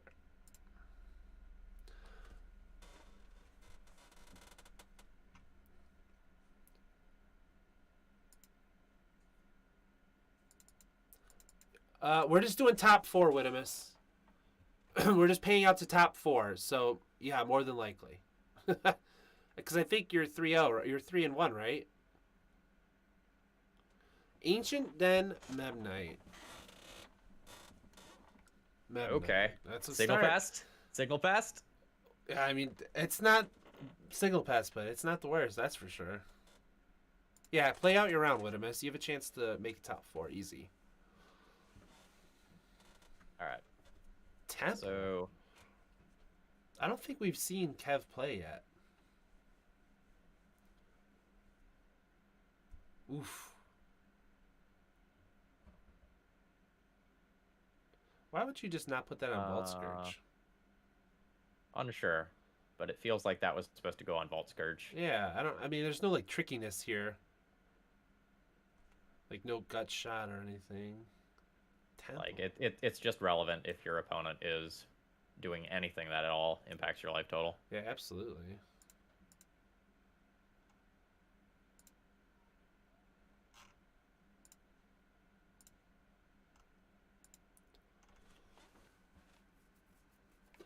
Excuse me. All right, so now they're just moving it to the Vault Scourge. Yeah, That just It seems like they missed Yeah. a couple points of life. Our opponent missed the land? Is that what I'm saying? Or No, No. this is turn 3 now. okay, so this is some Tybalt deck. Yep. So Ardent Plea, probably Cascade into Tybalt's Trickery. Yep. Violent Outburst, Simians. Tybalt's Trickery, counter this, and we'll see what they get into play. Oh no! Oh no! I understand your pain. I understand. Oh yeah. We're just doing top 4, Delve. So whatever it is after this round results will be top 4, and that'll be the payout. I apologize for not making that super clear and less confusing, but that's the way we're doing it this time. And if anyone has issues, they can talk to me about it. I'll apologize, but it was scuffed as it is, so. All right, that was, again, not sure why he was moving it over. He was still getting in.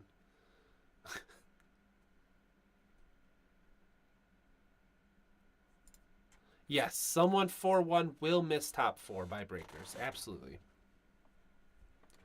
Yes, yes, yes.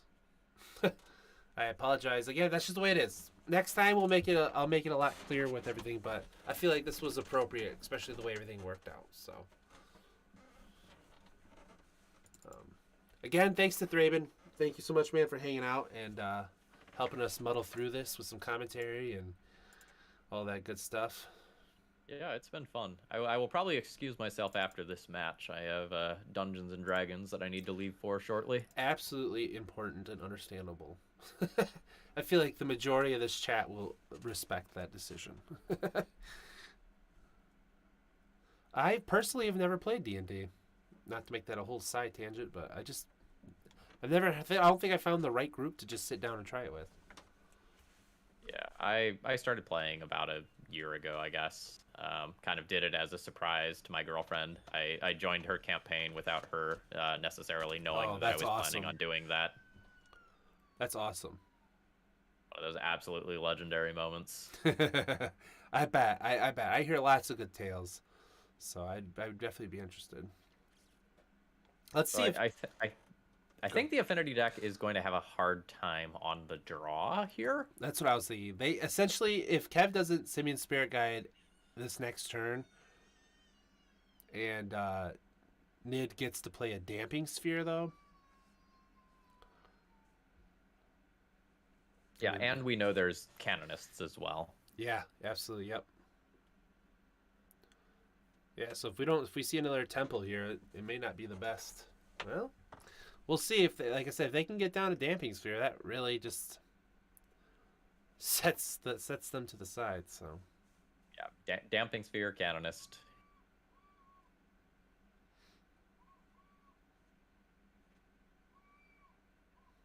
Canonist, Damping Sphere. There we go. Yeah.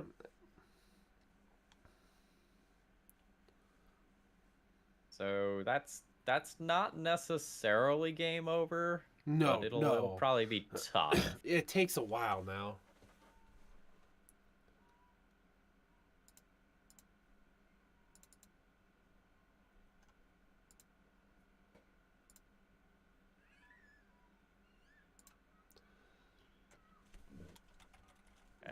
That Ornithopter doesn't do a lot in most cases.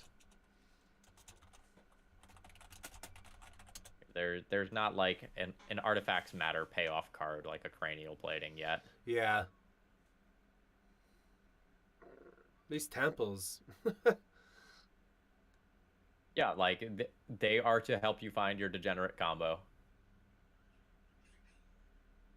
But when you're trying to play around something like a Damping Sphere, you definitely feel all your lands entering the battlefield tapped. Right, absolutely. See what we got here. Is this a Canonist? Oh my! I totally forgot about Mikiko. Yeah, it is another cranial plating sort of card. It's a beast of a card. Again, not giving it to the lifelink. Just throwing me off. I mean, I think I understand it with Ornithopter here for the 1 extra damage, but... I guess in that specific scenario where your opponent has a bunch of mana available, like there is an argument to do it on the Ornithopter so that your opponent doesn't get that extra bit of value out of a removal spell, but I'm not really expecting removal spells out of Kev here. Yeah, I don't... Why didn't they cast it there? Did they just have Violent Outburst? I feel like just casting it is better than waiting here. Does Tybalt's Trickery make you cast the card, or do you just put it into play? Do you remember? You cast it, and it defies all, like, instant sorcery restraints. Sure, let me look at the text of that card. So, whatever can be cast can be done.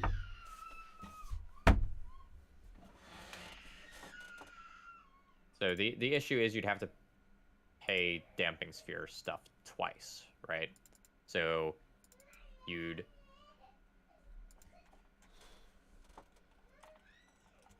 What?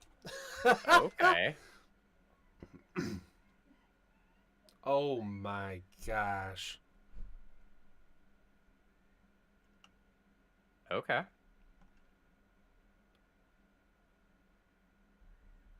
So is that just having to chump block? Yeah, I thought for a second it was the other one that had protection from creatures, but No, it's not a... What, a Sarah's Emissary?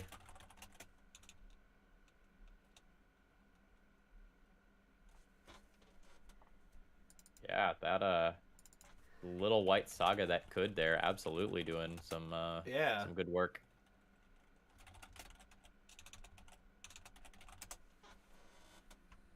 Yeah, but I think the issue is, so you have to cast something like an Ardent Plea, then you have to cast the Tybalt's Trickery playing an extra mana, and then the spell afterwards paying No, 2 that extra was mana. that was the match. Dang. That was speedy. Yeah. All right, I think with that, I'm going to go ahead and duck out. Hey, Thanks for having me on today. Absolutely. Thanks so much for coming in. I appreciate it.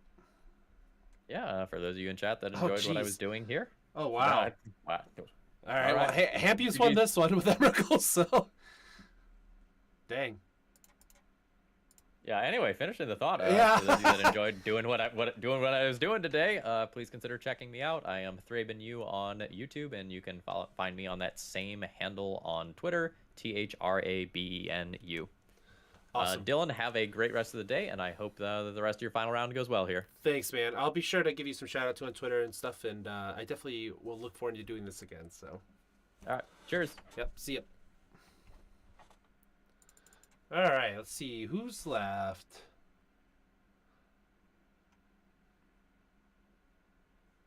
Go kill some dragons.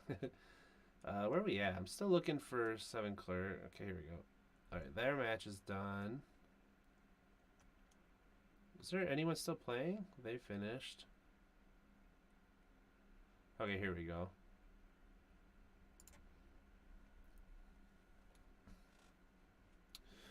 All right, elves.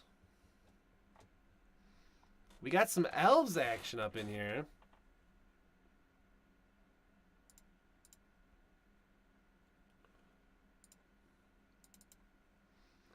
Elves versus the Boggles.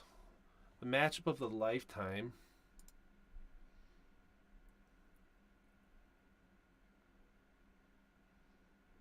Uh-oh. Is this a chord?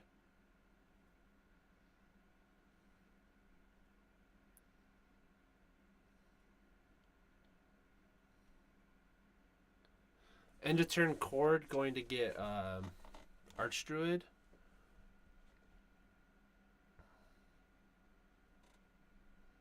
That's what it looks like. Yeah, absolutely. Dang. Elves won the match against the Boggles. That's crazy. Alright, and then we got Mentir versus Bob. I think this is the last match right here of the whole event.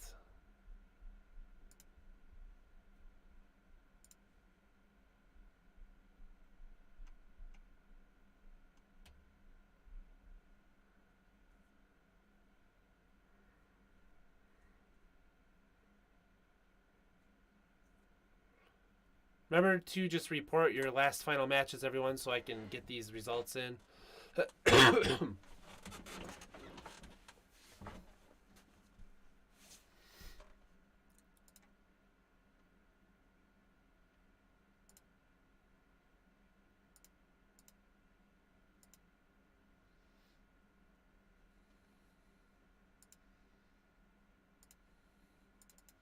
Let's see here. All right.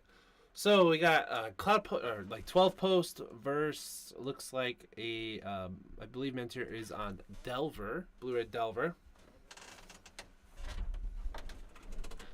I'm gonna bravely open my door.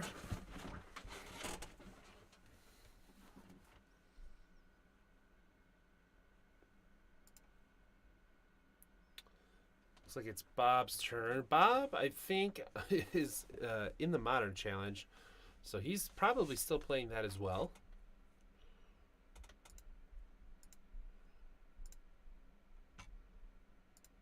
Yep, here's Lodestone Golem.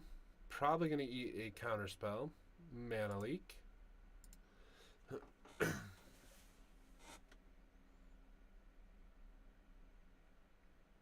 Bob is in fact playing the Modern... Oh, wow! Bob's 5-0 in the challenge. Up a game in game 2. I assume Bob's on Belcher in the challenge, so... He's a very good player.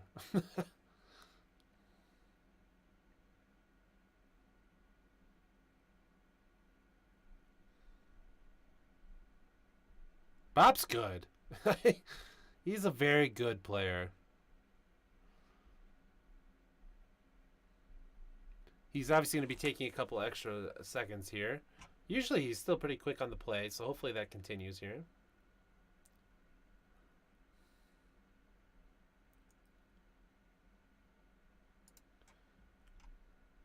Again, make sure everyone reports their matches.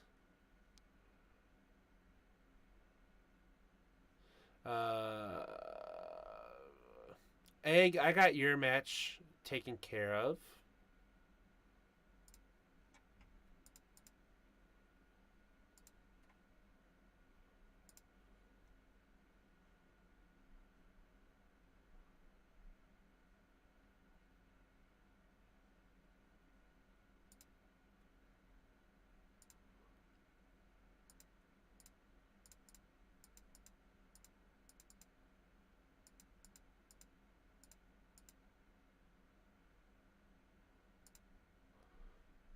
Okay. Oh, ice in a land. That's pretty hot. I'm actually surprised you could put ice in there. I don't know how much they are, but...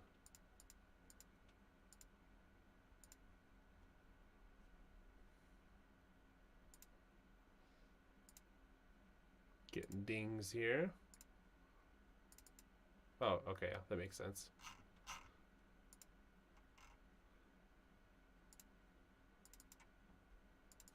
If anyone wants to hop on call and help finish this out, feel free. Just just let me know real quick. We'll just get you on call super fast. This, like I said, I believe though this is the last game of the event, so.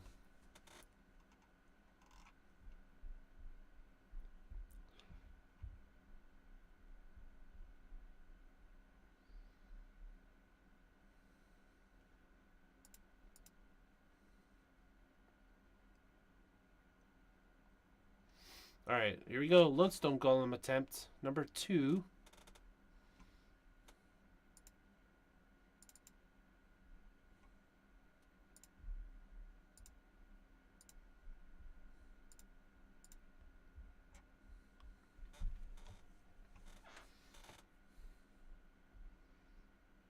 Yo, Hey, how'd the event go for you? you know, I've made some mistakes before in my life, and I forgot my phone. I did see the F6 return. I agree with him. Miss Bob's deck is sweet. It's pretty much the same deck you were playing, just a smidge different. I mean, was he playing a second color? Well, Bob and Widimus both. Well, Widimus was on Eldrazi. Bob's more on like 12 posts with like Lodestone Golems and Thorns. Oh yeah, that's crazy. And the statue, whatever that one's called, the 6-mana statue that makes the spells cost 2 more as well. An absolute nightmare to play against, I'm sure. It is in fact not very exciting when your spells cost 4 more mana. All right, five damage a turn's no joke. I mean, I got to fight through a damping sphere, but I don't think I could do four I did extra see that. cost. I did see that. Here's the 2 mana Burst Lightning followed up by the 2 mana Burst Lightning.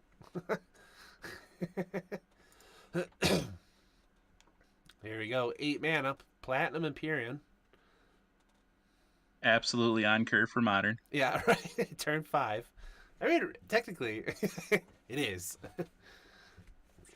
All right. Once upon a time, getting Phyrexian Revoker. I don't like the Revokers main. I don't know how useful they were for Bob. I'd like to know. Because, like, what do you name here, really? There's no fetches, stuff like that. So I don't really know what you name. Splinter Twin? Deceiver. Yeah, Deceiver. Sorry, yeah. Deceiver is what you would name. Yeah. I don't know if he's on Deceiver. I think. I don't remember if Mentor's just Delver or what, but I can't remember. This match was on stream before. I'm pretty sure it was Deceiver was in there. Okay, then. Okay, yeah. Delve 3 was just on UR Delver, so that means this man's on the Splinters of Twins. Hey. Thanks for the raid. Yeah, okay, go. Mentira's Twin, sweet. Hey, I didn't even know you were streaming. You should have said something. I would have shouted you out so people could have go checked you out. I was wondering why you weren't responding anymore to me.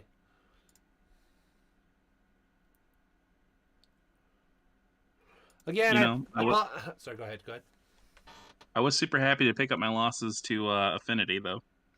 I was thinking in my head, I was like, wow, a 13-13 endless one. I was like, hey, I definitely know this man's gonna at least accept the fact that he lost to Affinity.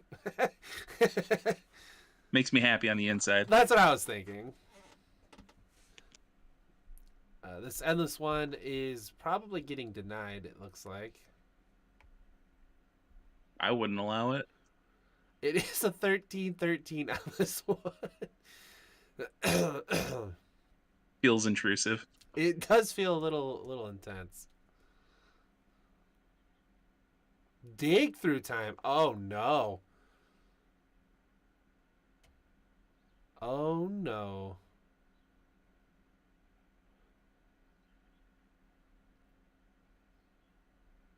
Oh, Benny. Sorry, man. Yeah. Like I said, we're going to have more of these, though. It's going to happen. It's going to be less scuff. The more we do them, the more people understand how to use the melee, like checking in and all of that. So, absolutely. Absolutely, we will do another one. We'll probably 100%. switch. Go I ahead. had no idea what I was doing when we started. Yeah, absolutely. And that's totally what I expected. A little scuffed. This next one we'll probably do a regular modern with the ban list and still stick to the 7-6, obviously, but which I happen to already have like 5 or 12 lists for.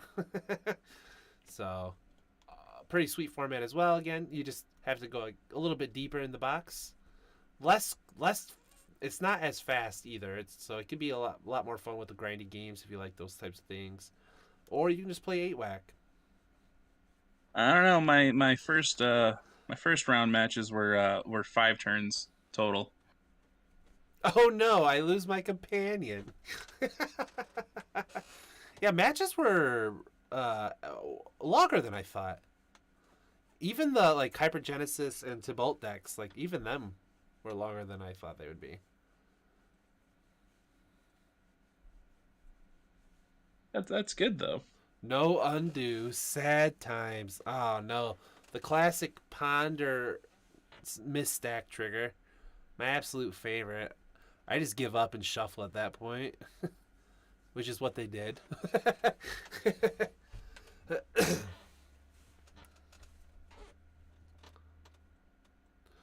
All right, what do we got? Is this lethal coming in? Bob swinging for a hefty, I believe that's a 23. I mean, double flash creatures gets there. I mean, Deceiver can come down. Snapcaster is obviously not in this. Fair enough. Bob probably just destroying his competition in the Modern Challenge. I hope he makes it all the way to the Modern Challenge, too.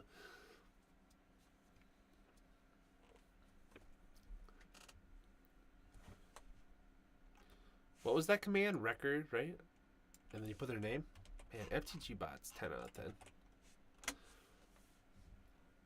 Oh, they're in game 3 of their Modern Challenge, so they could be struggling a little. I hope this event doesn't mess up his Modern Challenge.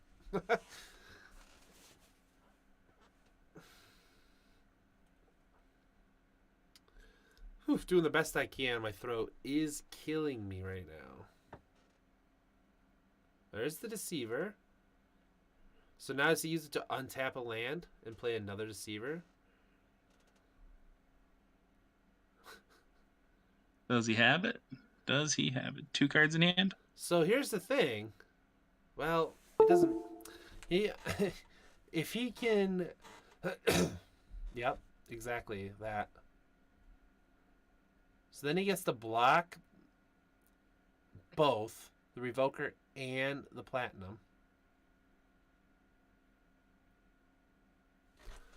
I don't think he swings with the Phyrexian Evoker, though. Yeah, so he forces the block.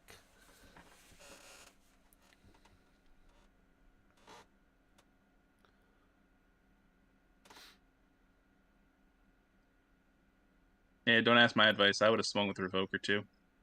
Well, the Revoker needs to stay there because of Splinter Twin. Sure, but threatening lethal. Well, I mean, he I'd gets have done the math wrong. he gets to put it on Pestermite anyways, if he has it, but...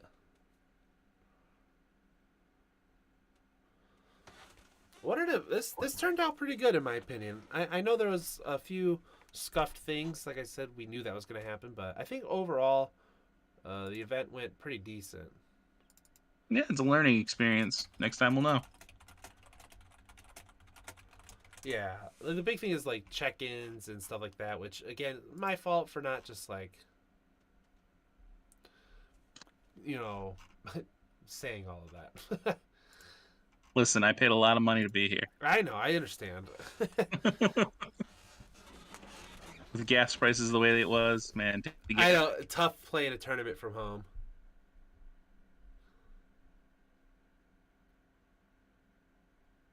I'm hungry. All right, Vapor Snag. Is this Vapor Snag in a Splinter Twin on Pestermite? No.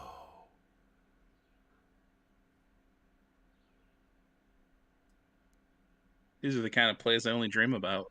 5 mana. Why is he doing 5? What's 5 mana? Okay. Tiki? He's treasure cruising. Why did he Vapor Snag now then? Is it Vapor Snag's an instant, isn't it? Yeah. Yeah. Why would you do that now?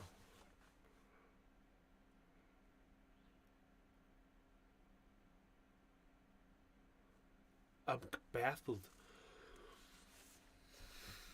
All right. Well, now he can just swing freely, and he has to chump block with both. He needed cards to cast Cruise.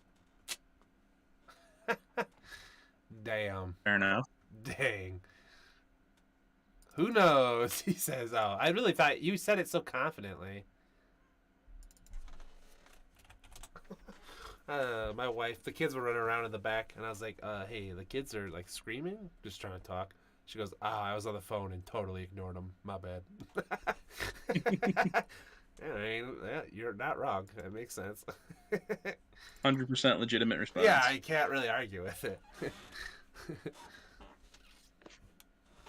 All right, 10, 15, 16. Oh, please tell me this is like a 21-21.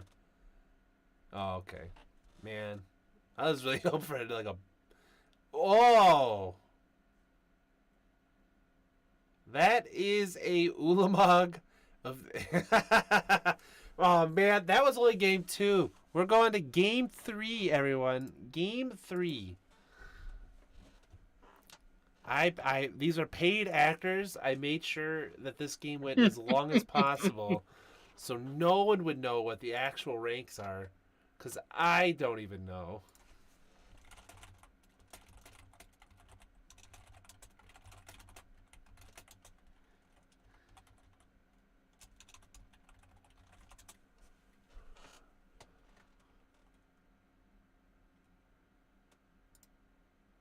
Wow.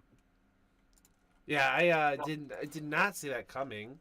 I do remember Bob saying he swept this in last minute because he cut some other cards. Because when I played the deck, just having the endless or the platinum appearing in the endless one just wasn't enough threats. He needed something like this. So he found it and he got it in. It was like $1.30 or something like that, tick wise. So he did some cuts, and look what happens. I find that sentence kind of funny to hear, that those threats weren't enough. They're not. I mean,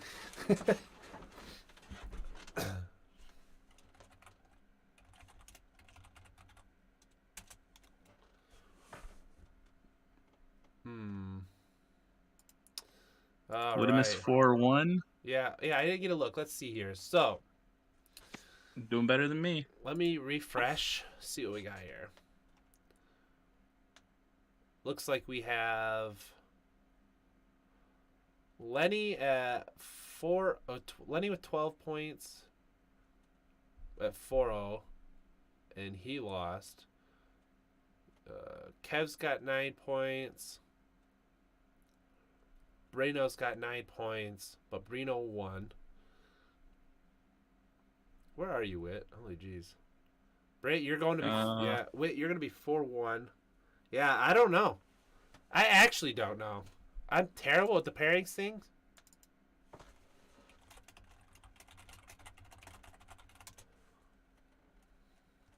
The opponent match win percentage is too close. It's what I was looking at. Too even. Everything because of all the drops and everyone like that, and there's a lot. Everyone like that one pretty much 2-0'd everything.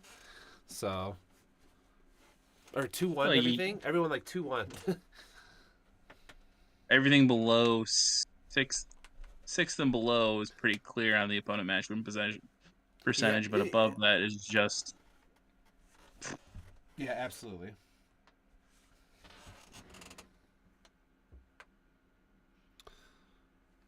Not to like 180 this, but non-magic wise, Brian told me he's on the Risen Dead server for PC, and they are different.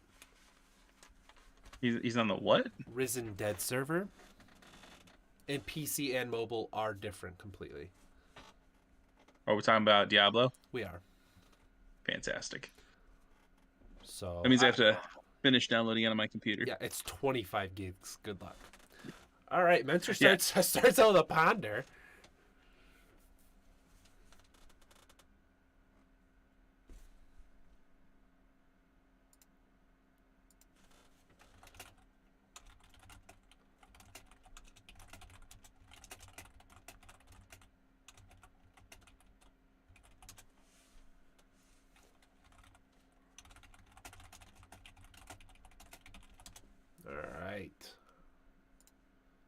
I'm also hoping Bob still wins his challenge match, so that's why I keep checking Bob's record.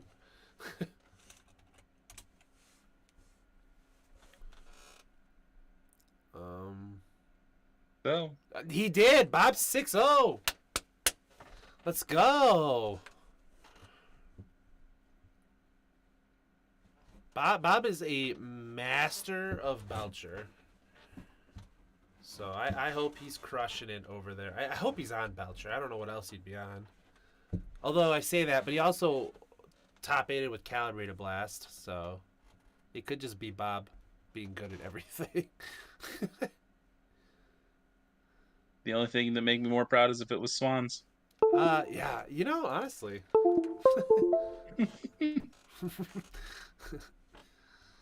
Listen, the next event's gonna be regular banless modern, so Swan's legitimate chance. Hey, Den of the Bugbear's a card. That card's like $85 online. Yep. So my paper ones are no good. I don't know. Even in paper, they're probably like $40. I don't know. I gave all mine to you. I have them. They're just sitting in a box if you want them.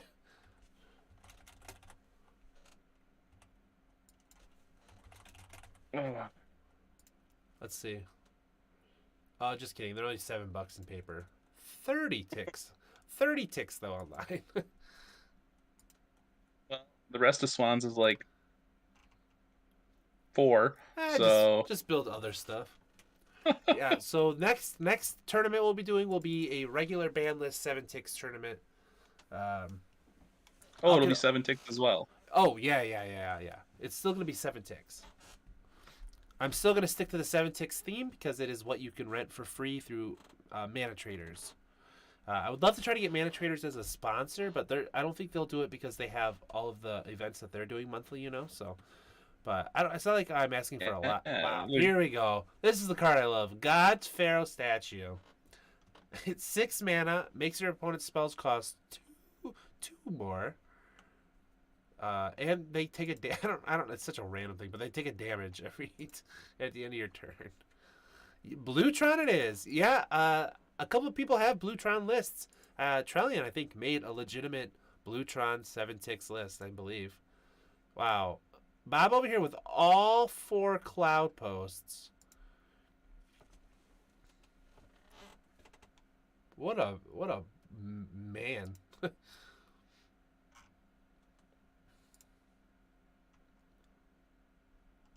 Well, that is how you play Tron.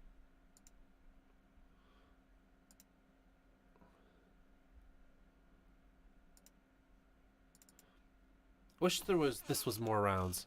So we could have, right? But what's the point of doing more rounds with like 25 people? Because absolutely, I would love to. Bob goes. Looked at starting hand, saw 4 cloud posts. Guess I keep it, he says. We'll start brewing regular 7 tick stacks. All right, that's what we're working on next. Regular 7 tick stacks. All the normal ban list is going to be there. So Bob just casually got Scott Pharaoh statue, a Platinum Empyrean. Oh, he's getting iced. Beginning to look a little like Commander. 4 mana ice.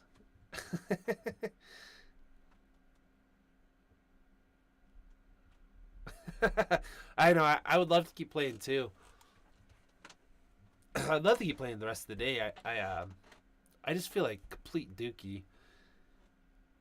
But there's no way I could just not fire this off and just have like 2 other people do like the shout casting. I just couldn't do it. Imperium slamming in. Vesueva. Holy moly.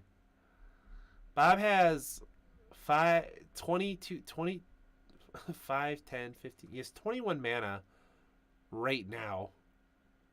And then once that Cloud Post untaps, he has 26 mana to work with. Cloud Post is definitely fair and balanced. Absolutely should be unbanned. Absolutely should be unbanned. You know, I am a little saddened that we didn't get to see any pod. We didn't get to see anyone playing Second Breakfast. Actually, I'm not too upset about that time-wise. But the pod made me a little sad. I think Dredge was on Dredge. Shocker. I don't know what he It's in lost the name. to. All right, I don't know what he lost to, but is this gonna get seal removal? No.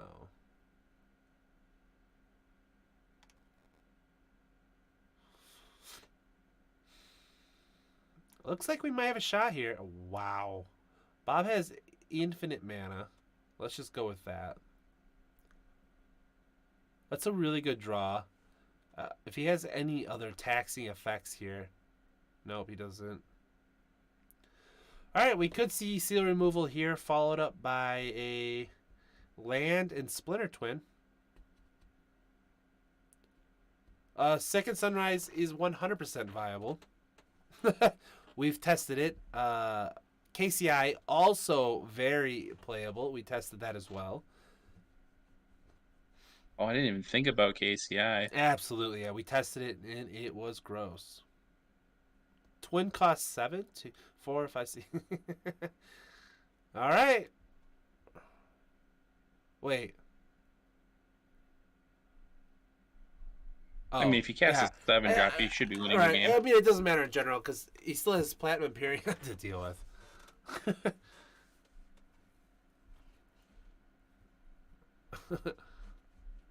Yeah, the KCI list is sick. And Second Breakfast, I was playing against, I can't remember who it was, but yeah, they killed me on turn 2 and 3 both times. Obviously, there was like 5 minutes left on the clock, but you know. All right, Mentier's playing off the top here. Uh-oh. Vapor Snag. I know, it's all you need. It's going to be a 5-mana Vapor Snag. And this God Pharaoh statue has done like 6-7 damage. They have Vapor Snag and Sealer Removal in their deck.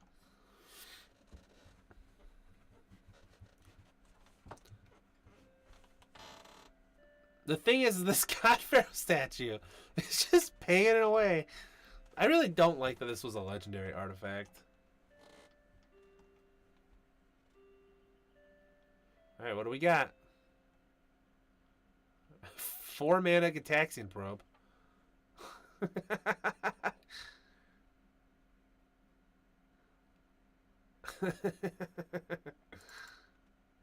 Who says magic isn't fair and balanced?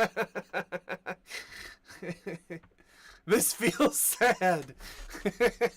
I want to like type in their chat and be like, yeah, this is kind of miserable. Bob has each of those cloud posts. All right, I want you guys to understand this. Each of those cloud posts tap for 6. 6. He's just got 31 mana right now available. 37 if you give the other one untapped.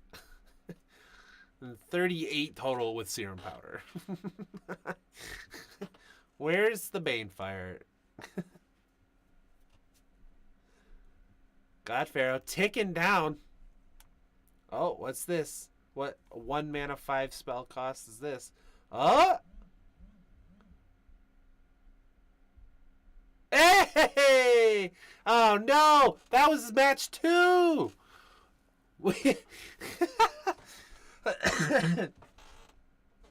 Beautiful.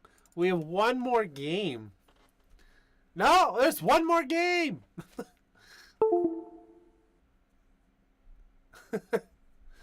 There's always that one guy in the group that goes to time.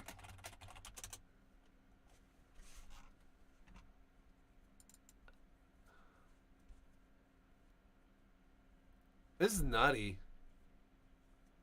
This format is sweet. This is the last game. I did not expect. I mean, Twin and Twin and Cloud Post just battling it out. I'm gonna unplug my headset and see if it dies.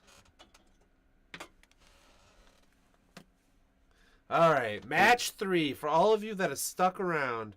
Really appreciate it.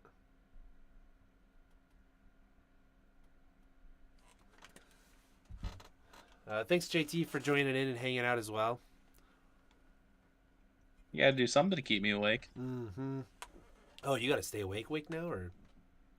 No, I don't have to, but I'm choosing to watch twinning cloud posts go at each other.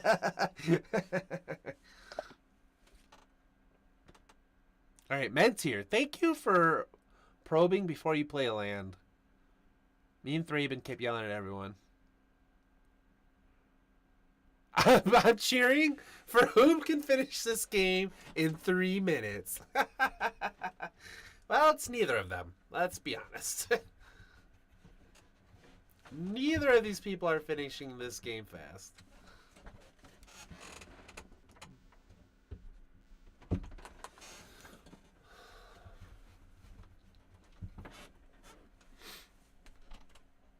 Bob's challenge may have started as well, but it looks like we're waiting on Mentir, actually, not Bob.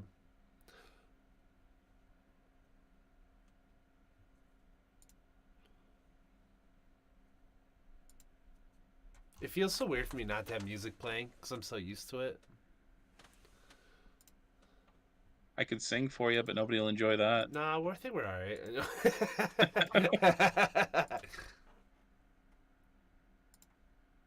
Had TikTok songs stuck in my head for days. Bob with the Cloud Post master over here. Listen, you don't make it into the challenges all the way to the top consistently unless you have Mitgo Premium, if you know what I mean. If you know, you know. You know? He's clearly mana weaving. Yeah, he's clearly mana weaving. I always joke with Bob because he does have like this. He's just very good at drawing everything. Look, what is this? 6 mana, 7 mana statue. Yes. Everything you cast now costs 3. Feels good, man. And so the statue beats begin.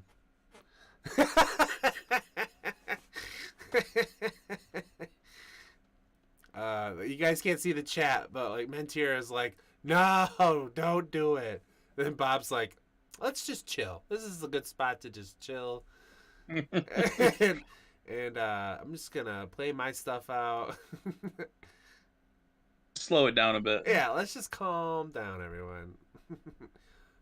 Pretty sure you can cast Load Golem. If you cast Lodestone Golem here, I think it's over.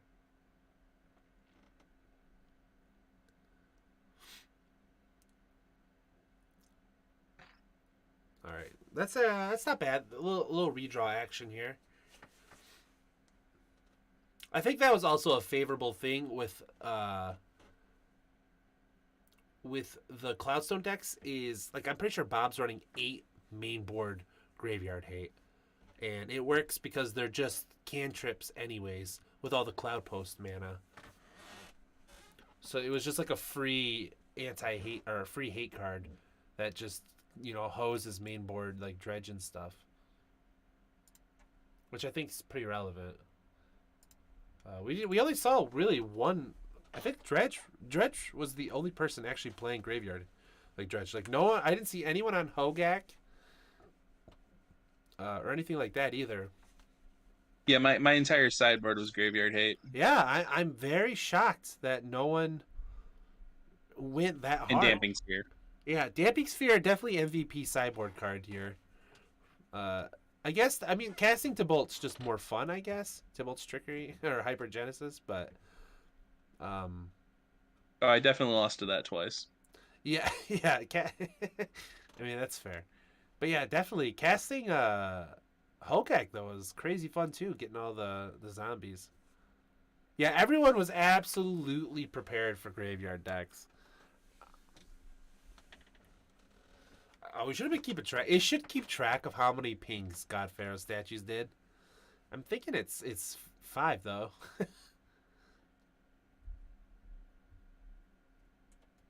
No, it's less than 5. Let's see, Mentir's turn on upkeep. Time's looking pretty close today, everyone. 6 minutes left on Mentier 9 for Bob. Bob has a random upkeep stop for Mentier. So you're saying like 15, 20 to go.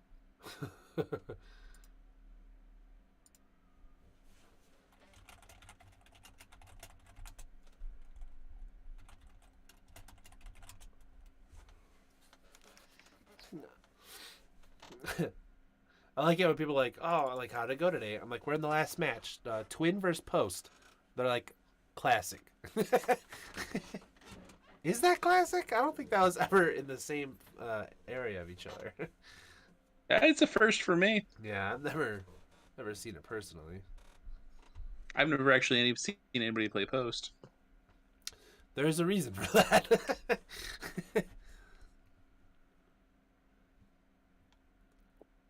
You know what's crazy is, like, obviously Cloud Post is the broken one, but Glimmer Post is just as broken, I feel like, sometimes, because it's like what keeps 14 mana, no big deal. It's like what keeps you alive. All right, so this is the Eye of Ugin. Like, he just gets to keep doing stuff now. So he had a Simian Spirit Guide. A land that's better than Demonic Tutor. Right. All right. So here's like an 8 mana counter spell, which the Ugin. So this is where Ugin works now. So he just gets to kill the land, and then he gets to go get Ugin again next turn, and just do it again and again. So he just gets to keep blowing up lands now with Eye of Ugin. Mentier goes, this seems hard to win from here. Yes, this is like an insane, like, semi-lock. This is where you sideboard in your Ensoul artifacts and Lava Axe the statue. Yeah, Bob goes, yep, I'm just going to tutor it out every turn. Oh, you're my hero. It's gonna be hot. Oh, hold on. Grab from the top like this. Yeah, that's what I'm doing. Because the handle sucks. Ooh, ball's hot. Hi, Court. JT says hi. Who? JT. Oh, thanks. Hi. Thanks. She says thanks. Then says hi. This is the Hi, last. This is the thanks. last match. Everyone's here is hanging out. You want Hi, to say hi? everyone.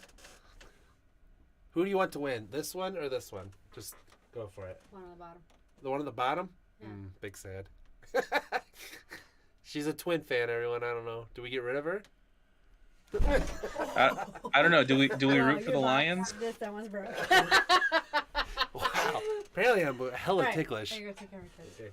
Okay. That no. was good. What? Oh. It's okay. Oh, wow. Apparently I'm like hella ticklish. She's like poked me in the side and I nearly just broke everything in here. Like in a Twitch. Alright, here's Deceiver. Tapping down Ivugin. Random Cloud Post. Bob just taps it so he can go get Ulamog. Or whatever that is. It's not Ulamog, is it? Yeah, it's Ulamog. He's just the infinite one.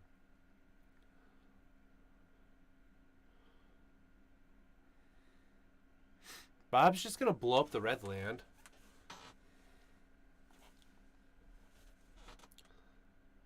I don't see how Mentier can win from here, period. I don't think it's possible.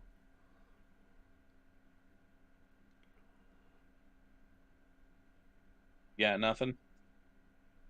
I don't think there's any way. It's very specifically just because Bob's just gonna play Geyer every turn. He's just gonna blow something up. So if he just keeps hitting the red swords, there's no way Mentier can get to double red. Oh god, he's not even playing it this turn. He's playing Lodestone Golem to make it even more obnoxious.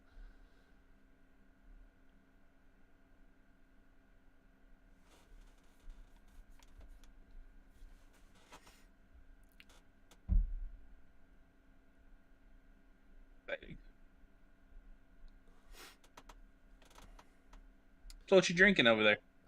She brought me tea. It's literally called. It's called the throat coater. No joke.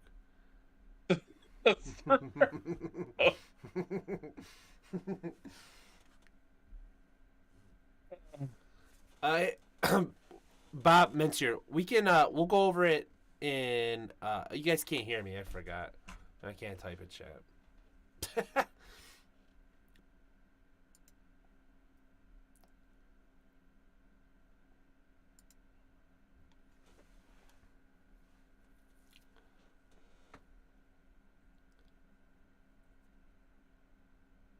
Okay, perfect. All right, Bob has won the match. Guaranteed last person playing. Let us see what happens. In that refresh. Yeah. Except for how do I tell?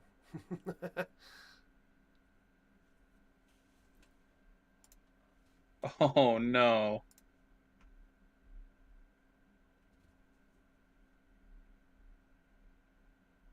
Clean. Ish.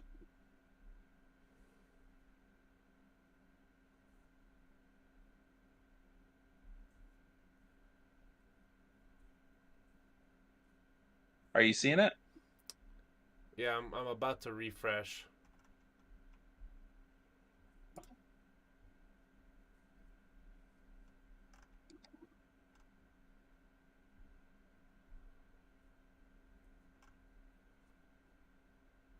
All right.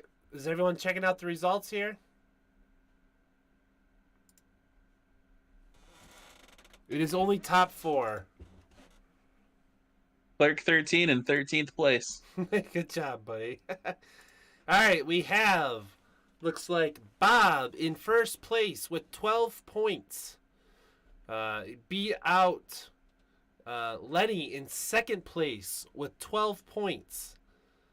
Very close there. The percentage is literally 3%. Then we have Odorous, who took third, 12 points, but a lot less percentage on the breakers. And then we have Whitman, number 4. 5 through everything else. Thank you for playing. Thank you for coming to hang out. Yeah, absolutely. Everyone did awesome. That's super awesome for everyone. I'm super proud of everyone. That's so great. I did see it. Awesome. Yeah, absolutely. I'll keep this up. I will reach out to each person on Discord. Or if you reach out to me, that's also acceptable. And we'll work out. It's got to be through PayPal. But we'll work that out. No big deal. And then, yeah. So I really appreciate everyone hanging out. I hope everyone had a lot of fun. That was great. Great. We started at 1. This is only 3.5 hours. That's Yeah. a good time. I think so too. For 5 rounds? Yeah, I absolutely think so. Oh, yeah. Oh, we're not playing out top 4. We are not. Yeah, we can. I plan on putting the decks out.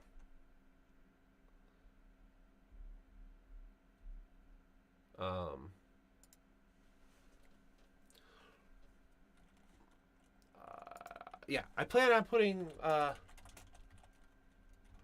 the decks out in my Discord, but I can announce them here as well because I got to work on putting everything together. So we had Bob.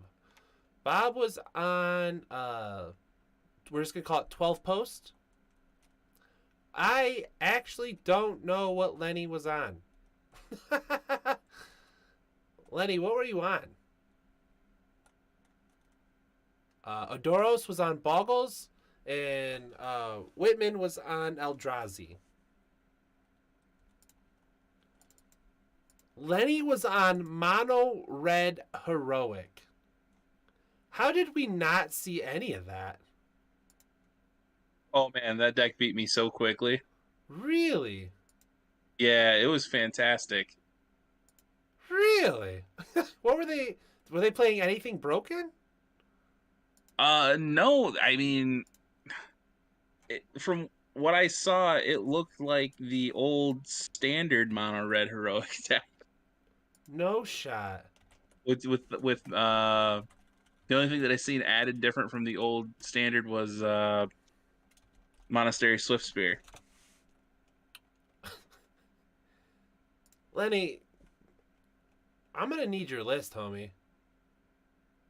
That was golden. He didn't have any banned cards either, I don't believe. Well, now I absolutely need to see Lenny's list.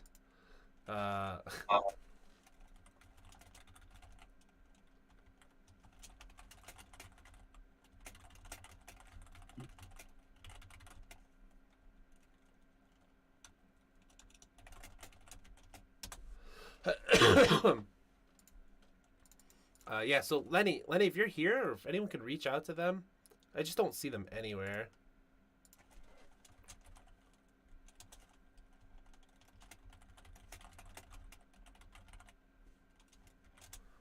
Let me He has like double no check. information on Melee. He's a mystery. Oh no, I got his deck. I got your deck, Lenny. Let's see. All right, this is the second place deck. It cost 1 ticket. You all should feel bad. What the hell? He deserves it. This guy deserves the win for sure.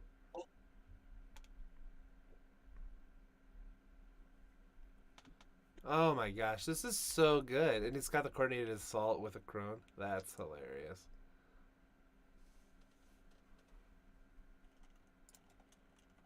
Every second I was playing against this deck, I was wondering if he managed to squeeze in a Ember Cleave or something. This deck took second place. I need you all to know this. This took second. That's phenomenal.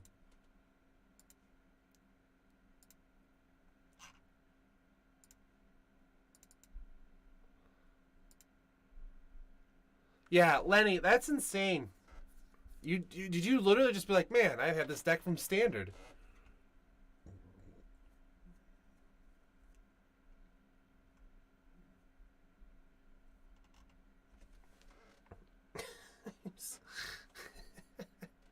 I'm still kind of like baffled here. Give me a second. Red deck wins doing red deck win things. They always sneak in, don't they? All right, I will. Oops. I will reach out to each of you individually. Bob Whitman, Odornis, I got all of your guys' Discord stuff, and we'll get this taken care of in a day. I just literally need to take a second and restore my throat, and yeah. Thanks everyone for hanging out. It was a great time. I'm gonna get the next month's event set up sooner, and it's gonna be a 7 ticks event, but with the banned cards. So everything like normal, you're just allowed 7 ticks. It'll create more of a grindy format, I think, or apparently not with red deck wins like that there. But yeah, absolutely. I hope everyone had a good time. And next time we'll all be less prepared for graveyard decks. I know. What are you gonna do with 7? To be fair though, I think you could build 100% that you can build dredge in with 7 ticks. I knee-jerk reaction, didn't see any graveyard decks. Yeah, wow, it's so insane. I can't believe that. No one took advantage of like just hogagging people out with like 32 twos. But okay, let's see if we can. Actually, I'm not gonna raid anyone. We're gonna call it good here, and I will. I'm sorry, I'm losing my mind right now. It's that throat coder, man. It's hard. Throat coder. I'm hungry. All right. Thanks everyone for hanging out. Make sure to check out the Discord. There we go. Let's get this. Oh, I can't even spell right. Make sure to get the Discord if you're not there already. Join. I'm going to have 7 ticks available. I'm going to make another channel for regular 7 ticks. There will be people there playtesting, not all the time, but all the time. So if you want to play, just fire up, ask. A lot of people are going to be available. And we're going to focus on to the next one. And yeah, that's about it. So I wish everyone a great day. Have a good time. Have a good weekend. Yeah. That too. Remember to like and follow the channel so you can know when we go live. I would love to start doing this every month as just like a cool thing. And I'll have random sponsors too here pretty soon. I would love to figure out physical product. That'd be pretty cool. But everyone lives kind of like all over the world, so we'll see how that works out. And yeah, so till then, I love you guys. We'll catch you next time. I love you too. You can stay on the call, Jay. I'll be there in a second.